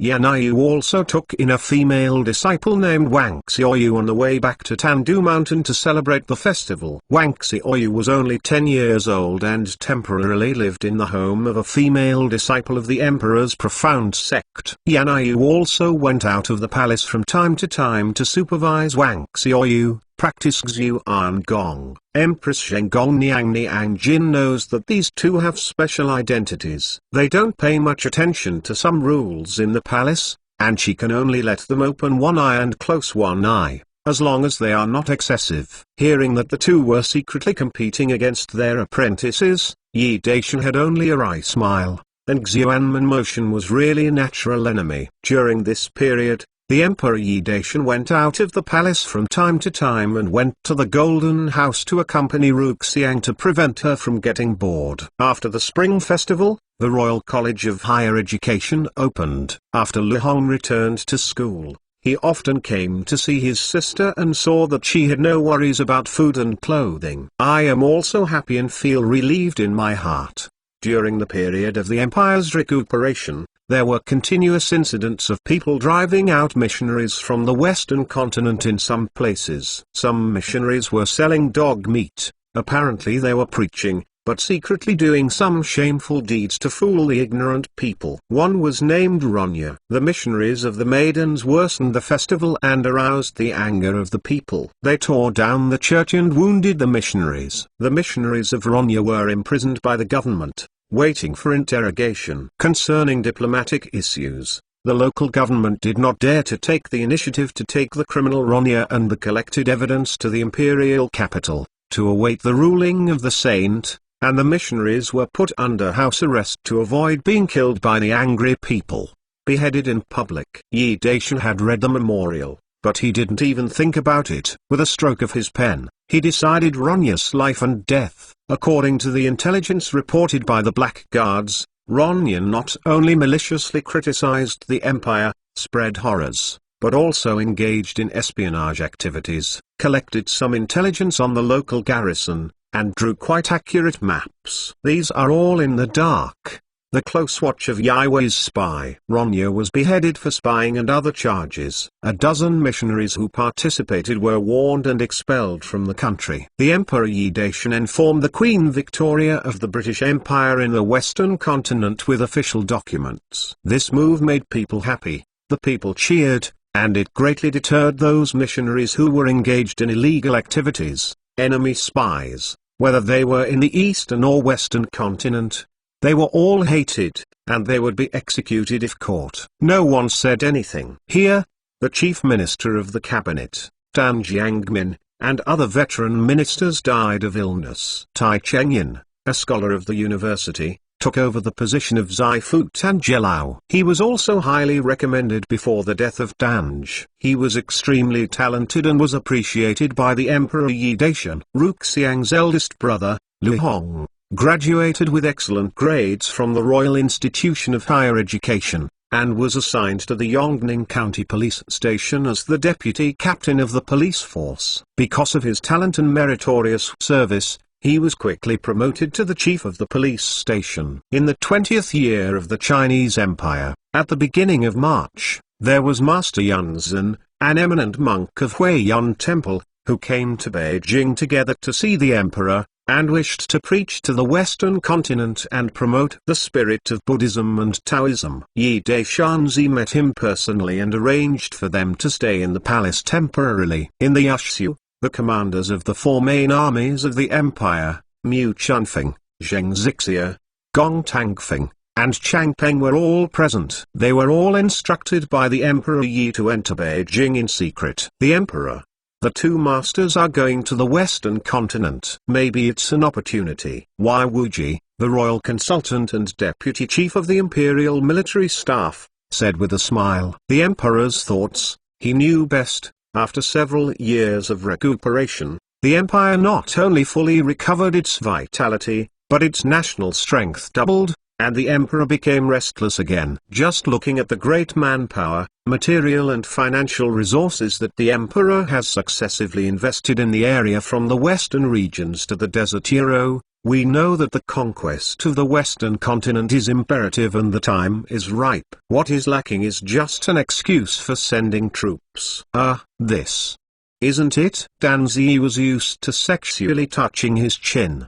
The two masters went to the western continent, but sincerely wanted to promote the spirit of Buddhism and the civilization of the eastern continent, using them as an excuse. Starting a war is somewhat unreasonable. This military meeting is extremely secret, and only a few people present know the result of the final discussion. On March 15th, Master Yunzhen and Taoist Yuxi left the imperial capital and went to the western regions beyond the Great Wall. After arriving in the western regions, the Western Region's garrison sent a platoon of troops along the Silk Road to the Western continent. During this period, Mu Chunfeng led the empire's first main group army to enter the Euro fortress, and Gong Tangfeng and Chang Peng led the second and fourth main group army at the same time moved to the Western regions and joined the third group army stationed in the Western regions. In order to avoid the leaking of the news, the various army groups used various excuses such as exercises to enter the western regions in batches and quietly completed the strategic deployment of the huge army group. At the same time, the deputy governor of the Imperial Navy Liu Shaixun led the second main navy fleet to move to Hiroshima to strengthen Hiroshima's coastal defense. The empire's scientific research elites are still working hard to develop and test large steam-powered ships.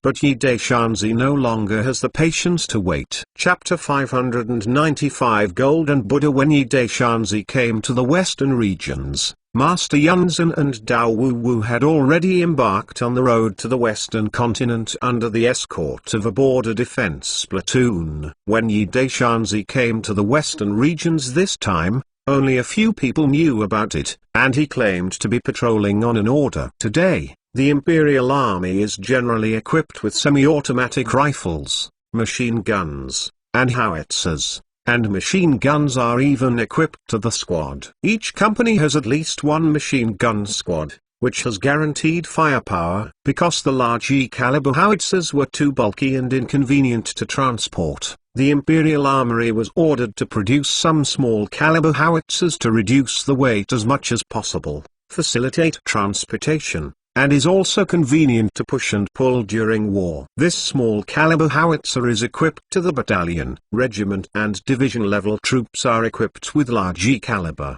even heavy-duty howitzers with a caliber of 155 mm or more. Artillery. The god of war, Yi Deishanzi, kept in mind that each of the four main armies of the empire was equipped with 1,000 howitzers. Yi Deishanzi also imagined lightning strikes with armored clusters like the Germans in World War II. Unfortunately, so far, the power problem has not been resolved, and tanks and armored vehicles can naturally not be manufactured. Accompanied by the commanders of several army groups, Yi Deishanzi inspected the barracks of the army groups. The main army groups have been assembled, and the war has not yet begun.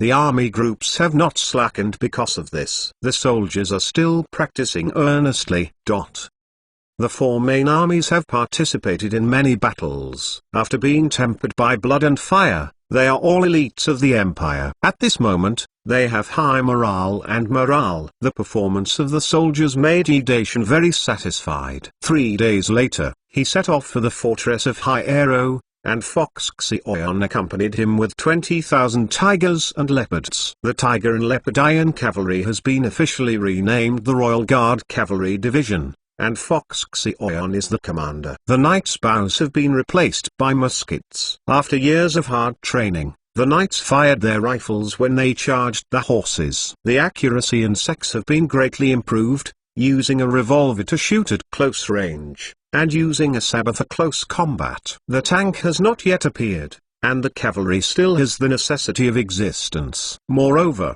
the cavalry is also equipped with machine guns and acts as infantry when necessary. The brigade is marching in the desert. Today, there are road signs along the Silk Road. You are not afraid of getting lost. Along the way, you can see camel teams returning from the Western continent from time to time. They are all risking a certain amount of risk, selling fine silk tea porcelain to the Western continent, earning a lot of money. The war is about to begin. The issuance of customs clearance to the Western continent has ceased, and many can reach the Yero Oasis, and only merchants with access to the clearance can get the clearance spy and sell the goods to the Yero Oasis. When Yi Daishanzi and his party arrived at the Yero Oasis, they couldn't help but sigh. After several years of construction, the Yero Oasis at this time has become like a big city with towering city walls. There are rows of strictly planned buildings inside and outside the city. There are beautiful houses and spacious avenues crisscrossing the entire oasis. Rows of shelter forests have been carefully cultivated and are now growing,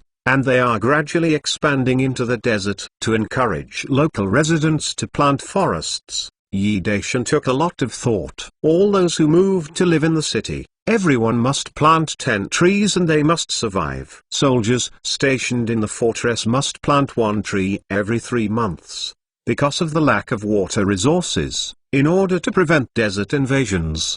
The oasis is not allowed to reclaim the land, and no tree is allowed to be felled. Those who defy the situation will receive a light fine and heavy money, and the heavy ones will be beheaded. At the beginning, the local residents did not understand why the emperor was so tightly attached to every tree in the oasis. They did not understand the importance of the woods in the desert until the rows of protection blocked the invasion of wind and sand. When the emperor came, Mu Chunfeng led a group of high-ranking officers to greet him. Outside, he still claimed to be an imperial minister to patrol the world. Nowadays, besides a border division garrisoned in the fortress, there are also 2 companies of armed police in the Hyero Oasis. Mu Chunfeng's first main group army is stationed in a barracks outside the city, and a large amount of military supplies are accumulated in the barracks and in the city. You can start a big war at any time.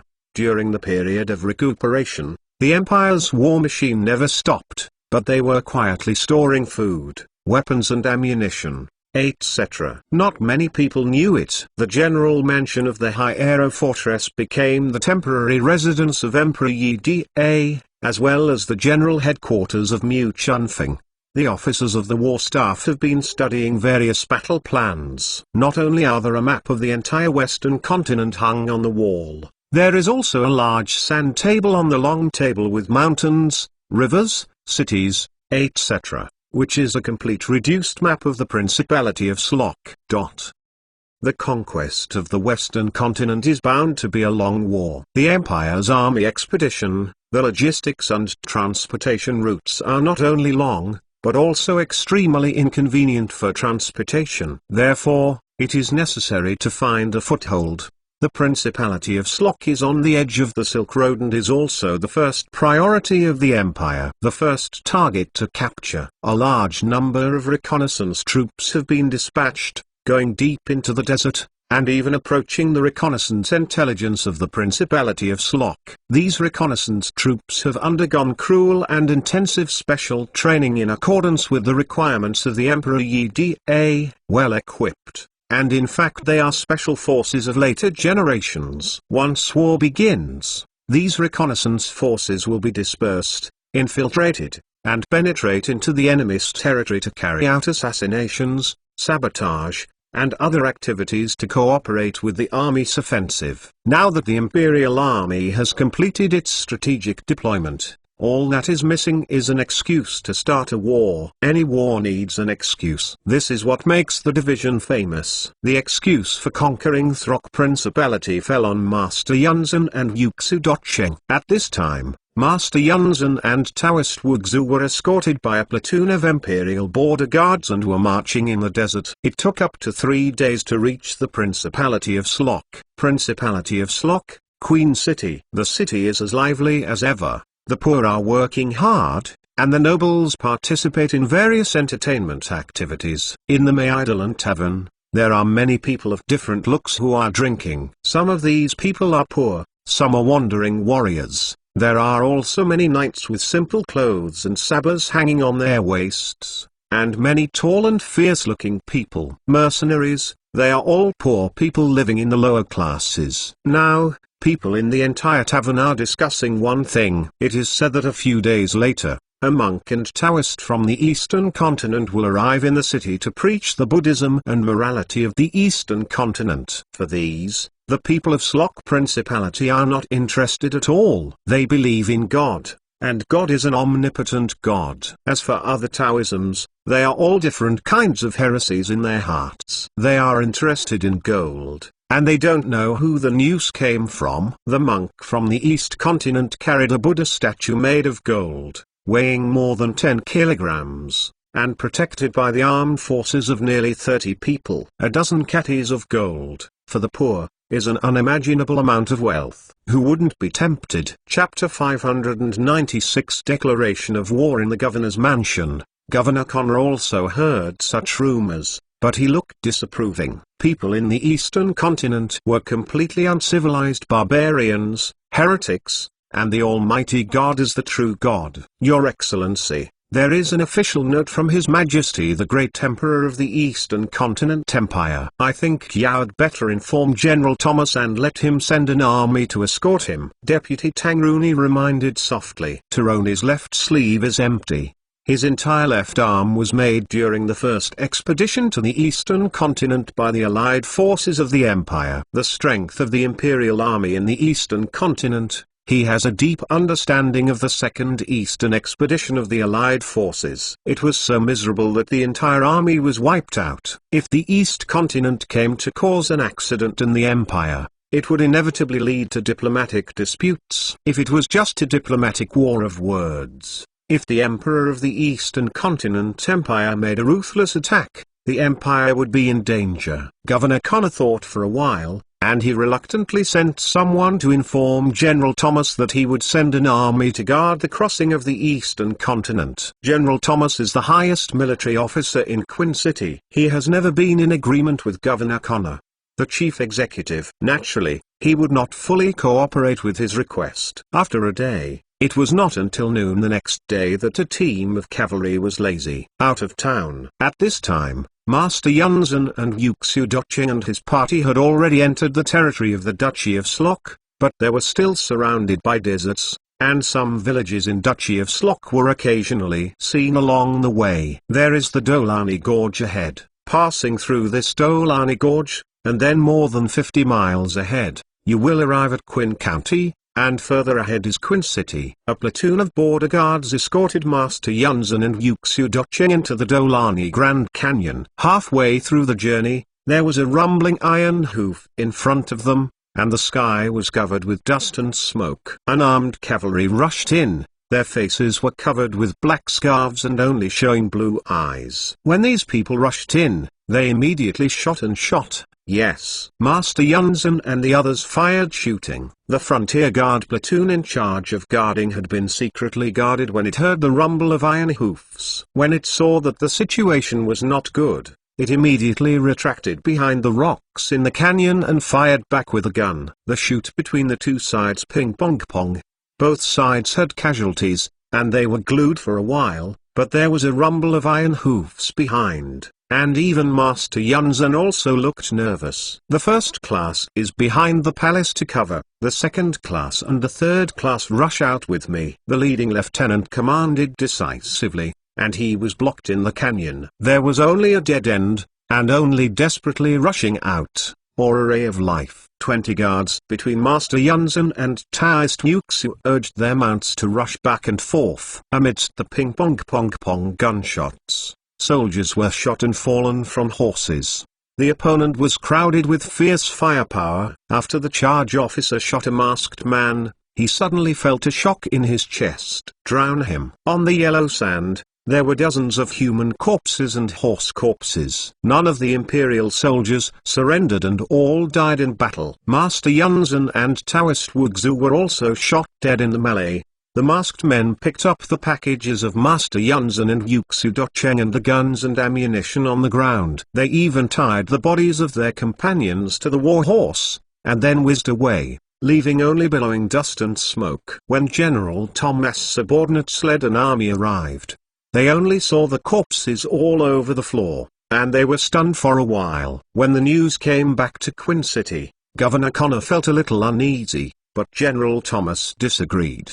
The Principality and the Eastern Continent were separated by a vast desert. No matter how fierce the great emperor of the Eastern Continent Empire was, he would not be blatant about it. Promote soldiers, right? For diplomatic matters, the chief executive, Governor Connor, is responsible. It can give him a headache, and General Thomas is happier. Anyway, without his business, he continues to drink and soak up ladies. High Aero Fortress. In the wide barracks, the dark and overwhelming imperial soldiers lined up neatly, standing with their heads high in front of the general stage. On the high platform, the Legion Commander Mu Chunfing was expressing condolences to the fallen soldiers in a painful tone, and complained bitterly about the barbaric acts of the Principality of Slok. The blood of the imperial soldiers cannot be shed in vain. We must seek justice for them. Yi Daishanzi raised his arms and roared,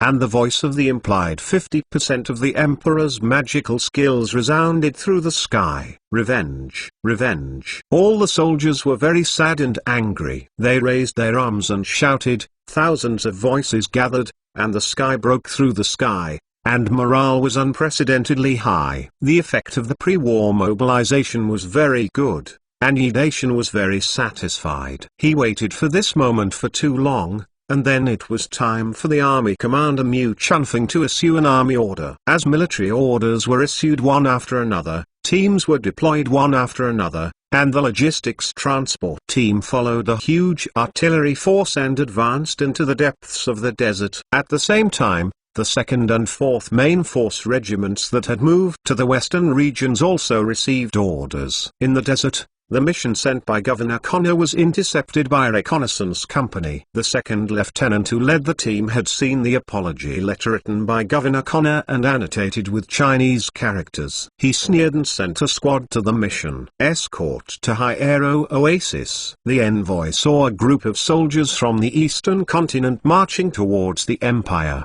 and his face was so pale that there was no trace of blood. He suddenly understood that this was a trap and an excuse for the Eastern Continent to invade the Duchy of Slok, Eastern Continent. His army has already closed to the border of the Empire, but people including Governor Connor and General Thomas do not believe that the Eastern Continent Empire will raise troops for this. Near the Aero Oasis, the entire mission was so scared that the entire desert was filled with troops from the Eastern Continent Empire, and the crowds of black and heavy people were flooding into their country like a flood. With such a huge army, there are at least several 100,000 people, and the Principality will not be able to gather so many troops with all the power of the country. If the neighboring country does not send troops, the Principality of Slok will surely perish, and the hearts of the entire mission are filled with despair. More than a dozen people from the entire mission were detained in the Aero Oasis. It was considered that the Emperor Yi Da was kind and did not regard them as war criminals, but was under house arrest and lost their freedom. The generals of the first main army of the Empire, Zhengao, marched forward to the Principality of Slok. On the edge of the desert and Pinayuan, dozens of well-equipped reconnaissance companies have already moved ahead. They used the cover of the night and penetrated into the territory of the Duchy of Slok. The Dolani Gorge is the only way for the Imperial Army to advance into the Principality of Slok. Its strategic position is very important. On the tops of the mountains on both sides of the canyon, there are 3 divisional reconnaissance companies of the 1st Main Army hidden. Their mission is to absolutely control the Dolani Canyon to ensure that the main force passes smoothly. The other reconnaissance companies have their own missions. After 2 long and difficult days of lurking, it was learned that the vanguard troops were close to the border of the Principality of Slok, less than half a day away from the Dolani Gorge. The school-level officers responsible for leading the team sent messengers to the city of Quinn to bring the very formal empire. The official public notice is delivered to Governor Connor. Governor Connor didn't expect the Eastern Continent Empire to respond so quickly. He opened the public culprit a little nervously, and his face turned pale suddenly. There are not many words on the official culprit, but they all use an extremely harsh tone to condemn the barbaric behavior of the Principality of Slok. The Empire's people are indignant and must be punished to get justice for the innocent soldiers of the Empire. In other words, this official connotation is actually a declaration of war. Chapter 597 Puppet. The alarm bell rang throughout the city of Quinn, and then to the rural counties and towns outside the city, and the entire Quinza was panicked. While General Thomas was busy convening the army, the 1st Division Honorary Division, the forerunner of the Empire's 1st Main Group Army, had penetrated into the territory of the Principality of Slok. There was no resistance along the way. The local people were at a loss as they watched the sudden emergence of a huge East Continental Army. The Honorary 1st Division successfully passed through the Dolani Gorge and left a regiment of troops to garrison the highlands on both sides of the gorge. The 6 reconnaissance companies in the original garrison position all retreated to perform the next mission.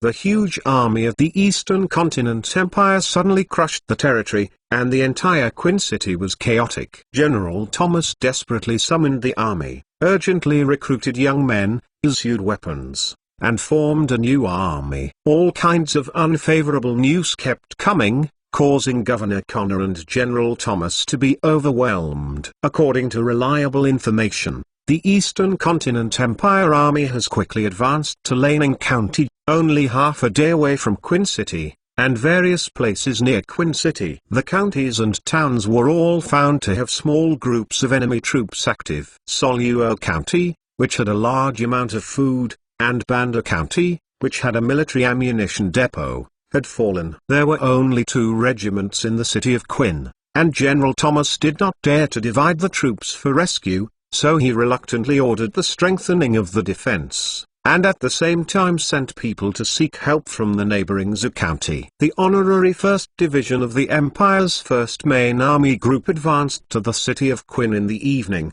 but instead of sending troops to attack the city, it dug trenches at the 3 gates in the southeast and west, waiting for the main force to arrive. At noon the next day, Mu Chunfing led the main force to arrive. But he did not attack the city. Instead, he divided the troops and trapped the city to death on all sides. Then, he dispatched troops to all counties and towns near Quinn at regiment level. The village is sweeping. Seeing the military camps outside the city, the black and oppressive enemy troops, and the garrison soldiers including Governor Connor were scared to death. General Thomas was desperate, but the honor of the soldiers made him prefer to fight to death. Never surrender. In the middle of the night, there was a sudden fierce gunfire in the city of Quinn, and the east city gate opened, but it was the guerrillas that had been lurking in the city of Quinn a few years ago, and the members they secretly developed were fighting against the tyranny of Governor Connor. With assistance,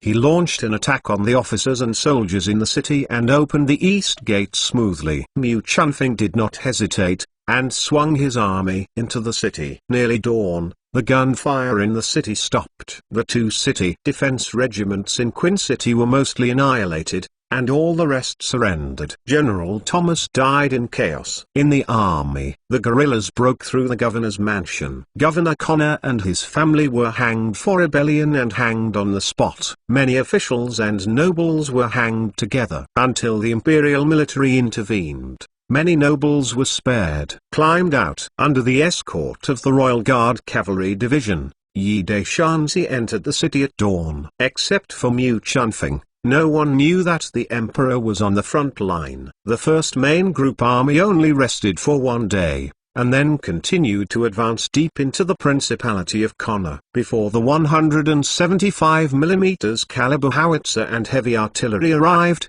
the Imperial Honorary 1st Division attacked the three continents of Damian, Czech Republic and Jaina in one fell swoop. The soldiers came to Slok, the city of Wisna, the capital of the principality. At this time, news of the Eastern Continent Empire's invasion of the Duchy of Slok spread throughout the Western Continent, and all the empires were shocked. More than a dozen small principalities headed by the Principality of Narmes formed a coalition and prepared to reinforce the Principality of Slok. These small principalities have signed an offensive and defensive alliance agreement. It is also because of this agreement that these small principalities will not be engulfed by a powerful empire. Queen Victoria of the British Empire, King Shira of the Mand Empire, Amanda, the King of the Kingdom of Lugos, and Ados, the head of the United Kingdom of Miles, dispatched special envoys to intervene at the same time and issued a statement, such as the Eastern Continent Empire will not stop its offensive against the Duchy of Slok. They will take military action to intervene. Regarding the statements of the major empires in the Western Continent, the Emperor Yi Daqing just laughed. After Gong Tangfing and Chang Peng led the second and fourth main forces of the empire to arrive and stationed in Daming, the Czech Republic, and Jaina, Mu Chunfeng took the lead. A main force group withdrew. These three continents belong to the eastern part of the Principality of Slok. The fast-flowing Fenlan River separates the east and the west. The purpose of Yi Daishanzi's first battle is to occupy these three continents. Of course, they can occupy the most of the whole territory of the Principality of Slok. Okay, but considering the logistics and transportation, coupled with the intervention of the Western Continent's great empires, the strategic goal was achieved, and Emperor Yi Daishan was also satisfied. The King Yuan, capital of several great empires, sent special envoys to the Chinese Empire as a mediator. The Emperor Yi Daishan ordered them to be escorted to the imperial capital, and then appointed a civil servant who could talk with the special envoys of various countries. There was a war of words in the imperial palace. Yi Daishanzi stayed secretly in the city of Qin, presided over the overall situation secretly. The 6 reconnaissance companies had changed into Western mainland costumes before the war. They moved quickly on the side roads of the mountain villages, sneaked into Minsk and successfully rescued the prisoners. At the Milan castle, Susan, the widow of Duening, the former king of the Duchy of Slok, Princess Sophia, and returned to Qin City smoothly. The governor's mansion of Qin City, which had been ransacked by the guerrillas, has become the temporary residence of Emperor Yi Daishan. The outside is guarded by the royal guards of Huxioyan, and the inner layer is guarded by the guards of the inner palace, which is heavily guarded. Princess Sophia initially thought she was rescued by an old court noble who was loyal to her father, but she was rescued by a yellow-skinned and dark-eyed Dongtu mainlander. She didn't know it for a while, but in order to save her life, she had to bite the bullet and talk to these people. Riding a warhorse and fleeing east, someone sent news that King Hank, who had successfully overthrown the Dukan dynasty, had ordered her to be executed, and the envoy sent to execute her was on the road. The reason why Hank State 5 was anxious to execute Princess Sophia was because as long as Princess Sophia lived for one day, the throne sat restlessly. The reason why Yi Daishanzi sent a reconnaissance company to rescue Princess Sophia had his purpose, but it was a coincidence that it was before King Hank's envoy. To conquer the Western Continent, the empire must have a stable base area, and this base area can be used as a support point to solve the long logistics transportation line. If you want to legally occupy the 4 continents of Damian, Czech Republic, Jana and Quinn. You must support a puppet king. Princess Sofia, the widow of the former King Duke Quinin, is undoubtedly the best candidate. There are many nobles who are loyal to the former King Duke Quinn. As long as Sofia ascends to call out, many people will respond. Using her influence, she can quickly stabilize the people's hearts in the occupied territory, and at the same time can form a puppet army that serves as cannon fodder. That is the true purpose of the Emperor Yi Da. The Empire Army helped Princess Sofia regain the country, and the major empires in the Western continent could only eat Coptis and could no longer interfere. Imagine Queen Victoria, King Shira, King Amanda, and the head of Edos when they learned that Princess Sofia stood up and called on the citizens of the Principality of Slok to overthrow Hank's tyranny. The expressions on their faces must be very rich. Yi Daishanzi smiled. Have a great time. Chapter 598. 2 conditions. The anxious Princess Sofia was secretly looking at the middle-aged man in front of her. She knew very little about the style of writing in the East continent, let alone the aesthetics of the East continent. She just followed what she saw and felt her heart to evaluate each other. She is handsome and refined. She should be called a beautiful man in the East continent. She doesn't look very strong, but she has an awesome power on her body. That is the aura that the upper-level powerful figures have just now. She could feel the same aura from her father,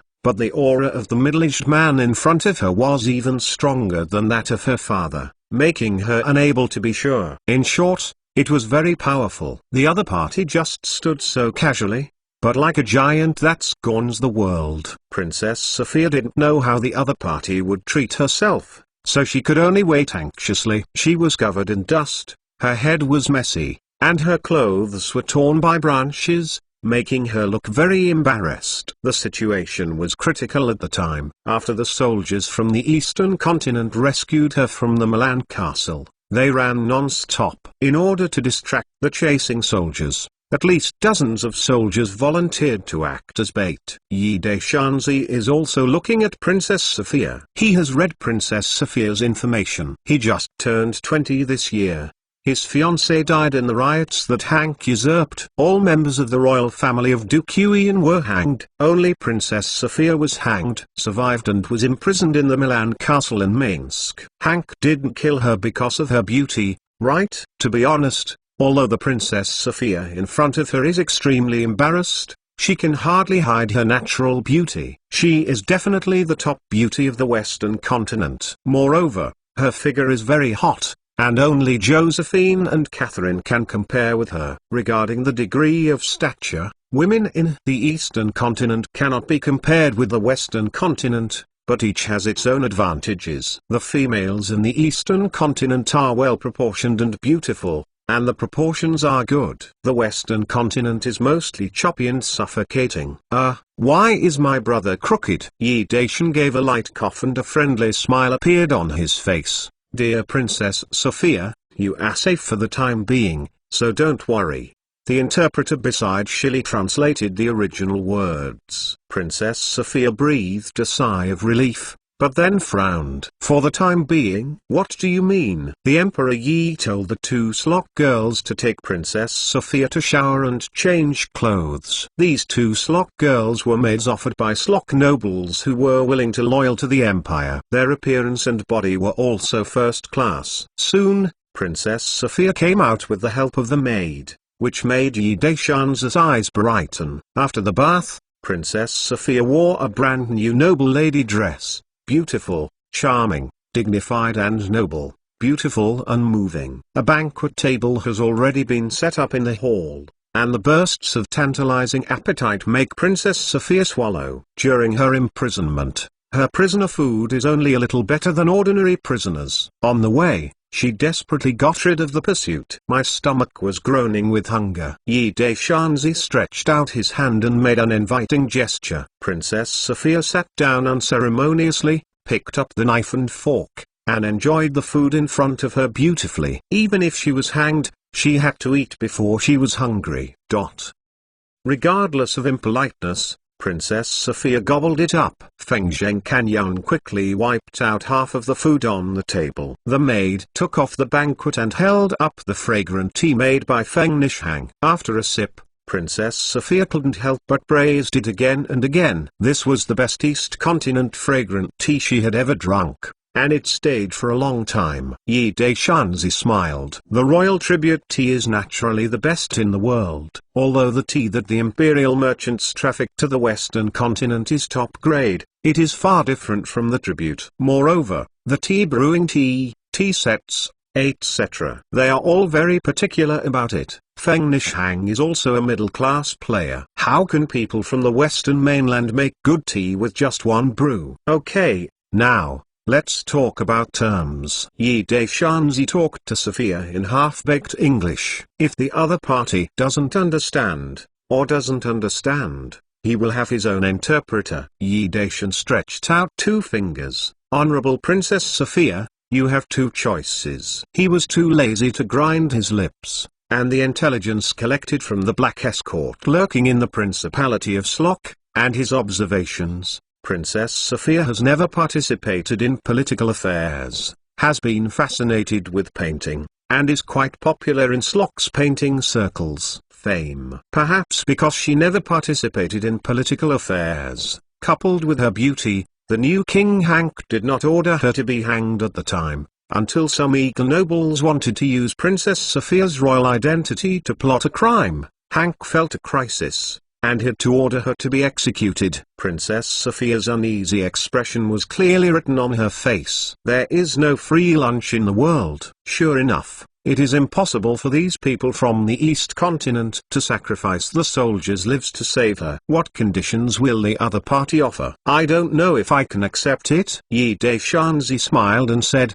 don't be nervous, we are like businessmen. The business is not successful. Is there benevolence? Right? It was a comforting word, but it made Princess Sophia's heart more and more nervous, thinking of the previous sentence of temporary safety. If the conditions are not negotiated, will he hand himself over to Hank? Before putting forward the conditions, the Emperor Yi Daishan made it clear that he is the great emperor of the Eastern Continent. Princess Sophia was shocked. She did not expect that the great emperor of the Eastern Continent Empire would be so young. He showed his identity and showed sincerity in the negotiation, which made her feel a little bit at ease. The Emperor Yi Daishan put forward the conditions straightforwardly. The first is that the two sides cooperate in good faith and establish a new Slok Empire with Damian, Czech Republic, Jaina, and Quinn as the territory. Princess Sophia is the queen, and the empire fully supports it. The second condition, if Princess Sophia rejects the first condition,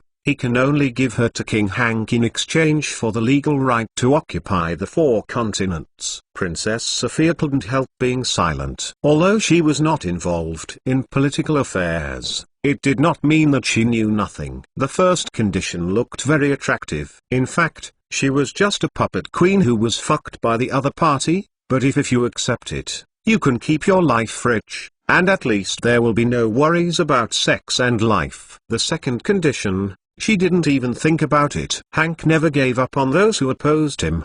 He was always on death sentence. There were more than 1,000 nobles of the principality hanged. Fate more miserable, then outraged, suffering only to die in humiliation, as she was such a beautiful woman, but also the identity of the princess. The result can be like conceivable. How many in the world can calmly face life and death? If Princess Sophia had a determination to die, she would have suicide during her imprisonment. It's better to die than to live, so she finally chose to cooperate. The results were all within Yida's expectation. He smiled and said, Dear Queen Sophia, because of your wise choice, Slok civilization will be passed on forever. Princess Sophia sighed faintly. His Majesty the Great Emperor, I hope you can keep your promise. Chapter 599 Queen Sophia. The entire Quanzhou city is calm, and there is no more panic after being led by the Eastern Continent. Now there is a lot of discussion. Legend has it that Princess Sophia will not succumb to Duke Hank's kinky power. With the help of some nobles, successfully fled to the Eastern Continent Empire, and in the name of Queen Slok, asked His Majesty the Great Emperor of the Eastern Continent to send troops to help overthrow the tyranny of Duke Hank, and restore the Principality of Slok. Many nobles are skeptical about this matter, but the poor people are convinced. These days, Princess Sophia has toured the whole city and promised to improve the living environment of the poor people. In the next few days, the entire city's population was re-registered. After that, the land was measured. Many poor people who did not have land were allocated a small plot of land, and the toll tax was exempted. Notices were posted everywhere in the city. There is a citizenship letter to Slok from His Majesty the Great Emperor of the Eastern Continent Empire. The Chinese Empire and the Slok Empire will be friendly forever, and will fully assist Queen Sophia in the restoration of the Slok Empire. The army of the Eastern Continent Empire gathered in the city of Qin, but there were no incidents of harassing the people. On the contrary, some gangsters in the city often harassed the people and were arrested and punished by the soldiers of the Eastern Continent. The strict military disciplines of the soldiers of the Eastern Continent Empire relieved everyone in the city from their worries. Moreover, they also provided porridge from time to help the poor, and the poor helped them with farm work, treated the poor who had no money to see a doctor, and built houses for free. Even the homeless people can live in brand new houses. The soldiers of the Eastern Continent Empire left a good impression on the local poor people. They were friendlier than their own, just like their relatives. Many poor people even hoped that these soldiers would be stationed in the city to maintain law and order in the city. Qin City is located on the edge of the desert, and there are very few fields that can be cultivated. The reason why Queen Sophia has fields to distribute is because the guerrillas hanged many nobles who had a lot of fields. Although the land that the poor people can get is only a small piece of land, the exemption of 2 years of tax is enough to make them happy and sincerely support Queen Sophia. The main square of Qin City is crowded with people, and on the high platform, Princess Sophia is generously speaking, denounced the atrocities of Duke Hank. She demanded that the subjects of the empire unite to overthrow the tyrant and build a new and powerful Slok Empire. The Duke-Quinine dynasty was just overthrown by Duke Hank. In order to stabilize his throne, Duke Hank slaughtered a lot of nobles and killed many innocent people. Many innocent people were affected and died. Many nobles were sent into exile. They often think of these atrocities. People don't get shivering with fright. Queen Sophia. In the crowd, I don't know who was the first to shout, followed by someone responding, and then more and more people raised their arms and shouted in response. If the big square is full of waving arms, the roaring sound is high and high,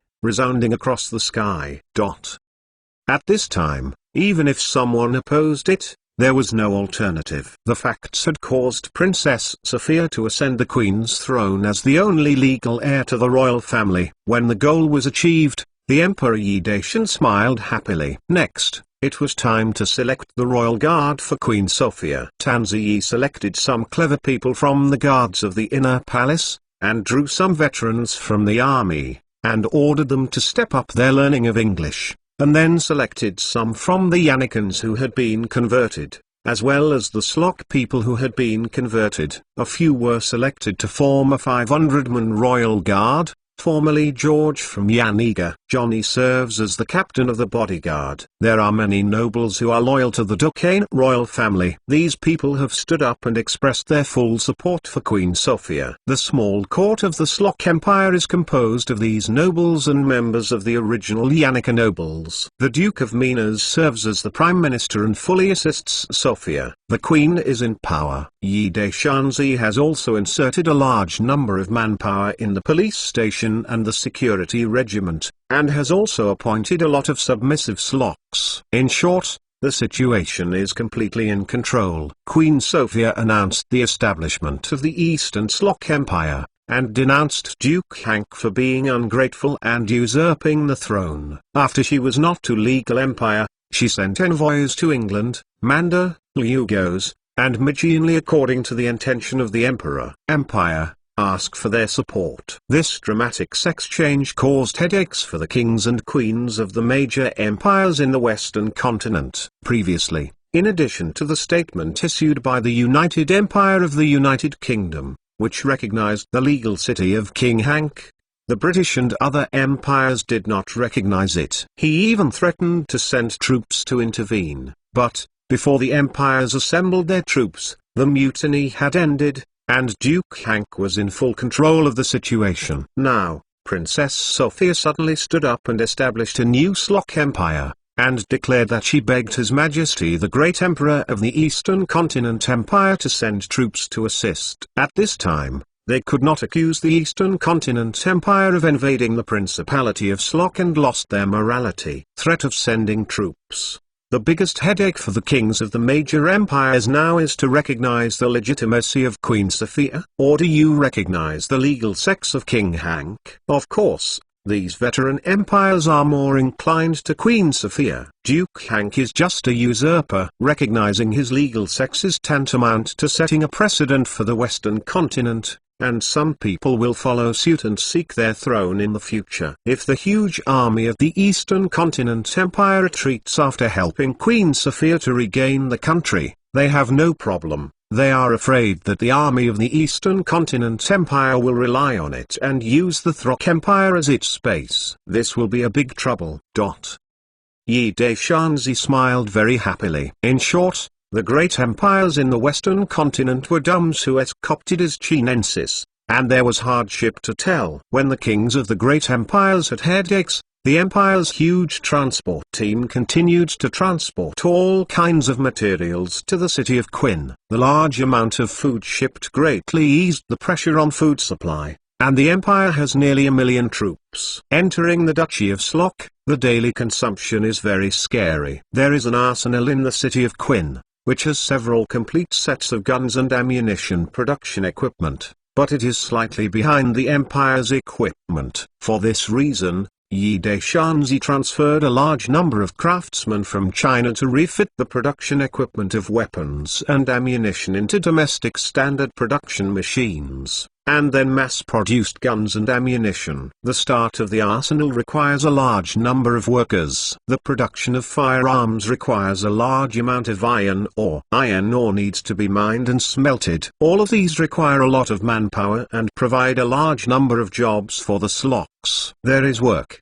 income, food, and in the name of Queen Sophia, the property of the empire is naturally not opposed by the Slocks. Even some resistance organizations that oppose the invasion of the Eastern continent have responded to Queen Sophia's call and joined the army. Conduct training. Prepare to regain the land occupied by Duke Hank. Chapter 600 Female Assassin. The 4 main armies of the empire are stationed on the eastern 4 continents of the Principality of Slock. Daming, Czech Republic, and Jana have built a large number of strong fortifications to prevent King Hank's army from counterattacking. The intention of dividing the river is very obvious. The citizens of Eastern Slock enthusiastically responded to Queen Sophia's call and enthusiastically signed up to join the army, and soon formed 2 divisions and 2 regiments of new troops. These new troops were all equipped with the latest rifled rifles of the Western continent, and there were a small amount of 75 and 105 mm caliber howitzers. The latest rifled rifles of the major empires in the Western continent have been eliminated in the Imperial Army. All the empire's armed forces are equipped with semi-automatic rifles that can automatically retreat. Moreover, the Western continent has not developed a continuous fire machine gun. These new troops, composed of all the citizens of Slock, were dispatched to various continents to conduct short-term intensive training outside the city, which also marked the imminent start of a counterinsurgency war. On the eve of the outbreak of the Great War, there were sorrows and chaos on the streets of Quinn City. Nearly 100 Slocks gathered in the streets and shouted the slogans of the invaders getting out of the Slock Empire. Then, these people and the police who came to suppress in the conflict, more than a dozen people were shot by the police, and more than 20 people were injured. The rest were arrested by the police. It seemed that at the same time, the black-clothed secret spy submitted a piece of information. After reading it, Yi Deshanzi passed the information to Queen Sophia. Queen Sophia took a look, Her face turned pale. According to a black-clothed Secret Service, Duke Bolant, the commander of the new army of Throk, had secretly met with people from the United Empire of Milaken several times, and he also had a few hours of growing up with Lord Venado, the envoy of King Hank. Secretly speaking, these people have been secretly arrested, and they all confessed obediently under torture. Duke Bolanti is one of the veteran aristocrats who supported Queen Sophia the most, and a veteran of the Royalists. Queen Sophia was entrusted with an important task as the supreme commander of the new army. Yi Dacian said indifferently, "Dear Queen Sophia, this matter is up to you." Queen Sophia gritted her teeth and gave the order to capture the Duke of Bobanti. She did not expect that the most trusted person would even want to collude with foreign enemies and plot to overthrow the royal family. She must not be merciless. The Duke of Bolanti was quickly arrested, along with some nobles, and many middle and high-ranking officers in the new army. After interrogation, all of them were hanged for treason. In fact, the Emperor Yi Dacian knew that Duke Boland was not going to overthrow Queen Sophia. The old guy was the most loyal royalist, but he was a bit radical. He wanted to drive the empire out of Slok. He knew that he couldn't rely on the army in his hand. In order to shake the powerful imperial army, he secretly contacted the special envoy of the Magianly United Empire and the special envoy of King Hank to discuss the conditions of cooperation, but they did not know that their secret meetings were all under the close monitoring of the Black Guards. Bolant's starting point is for the Throk Empire, but he may be too naive or confused. Once the troops of the United Milkan Empire enter the territory of the Throk Empire, will they still withdraw? The United Empire of Milaken was the only duchy of Slok that recognized the Kingdom of Hank as a legal one in the Western continent. For Sophia's decisiveness, the Emperor Yi Dacian still admired her. She was originally an innocent princess who never participated in political affairs and was only obsessed with painting. In a very period of time, she was forcibly pushed to the throne of the queen and had to take responsibility for Slok's civilization. Important task. His Majesty the Great Emperor, you are satisfied. After the execution of Duke Bolant and others, Queen Sophia looked at Yi Dacian with a cold expression, even said to be very cold. Yi Dacian disapproved of her indifferent attitude, and he was extremely dissatisfied with who was the puppet king. He whispered softly, "Sophia, in a few years, you will be grateful for your wise decision." Queen Sophia was abruptly clever. Although the voice of the Eastern Empire was soft, she felt a gloomy murderous intent. She has always been distressed. It doesn't matter if she is a puppet queen, but she is afraid of being a sinner in the Throk Empire. She doesn't know if her compromise is correct. At this moment, a court lady came in with a tray with a cup of fragrant tea on the tray. The little Lucy who stood beside him frowned, and his half-squinted eyes flashed with a cold glow. Yi Dacian also felt that something was wrong, but blinked at Xiao Luzi, stopping him from moving rashly with his eyes. Queen Sophia's temporary palace is located in the governor's mansion in Quin City. Anyway,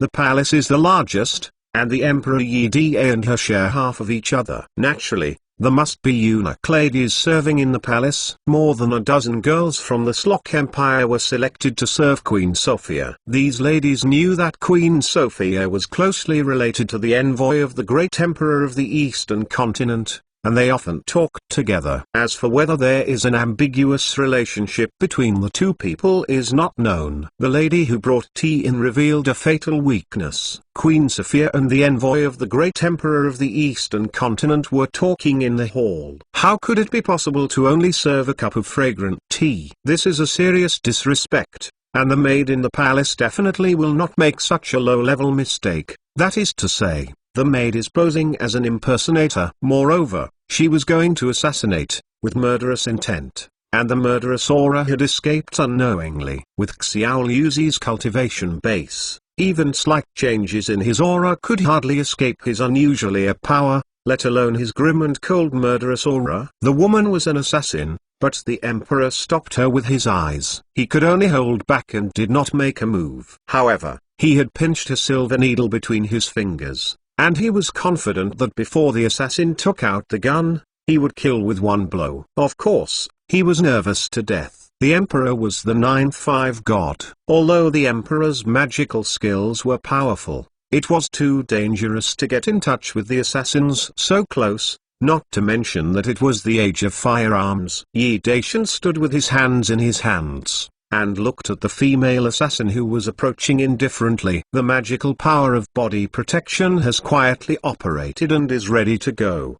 The reason why he stopped Xiao Luzi from taking action is just to see, is this female assassin trying to assassinate him or Queen Sophia? The target of the female assassin's assassination was Queen Sophia, and she walks towards Queen Sophia with a tray in both hands. Queen Sophia was in a bad mood and didn't want to drink tea. She waved her hand and motioned the maid to leave. The maid did not retreat, but continued to walk towards her. Queen Sophia frowned, and was about to scold her, but saw the tray in the hand of the maid throwing the tray with the fragrant tea towards the Emperor, and stabbed her fiercely with a cold dagger. She couldn't help being shocked. Up. Queen Sophia watched the shimmering sharp dagger pierce her, and she was about to pierce the vitals of her throat. She suddenly felt her arm tightened, and a powerful pulling force pulled her out and fell into one. In a generous chest. The Emperor Yi Da, who was already ready to go, stretched out his hand in time to save Queen Sophia's life. While pulling the man, his right foot flew up and kicked the female assassin.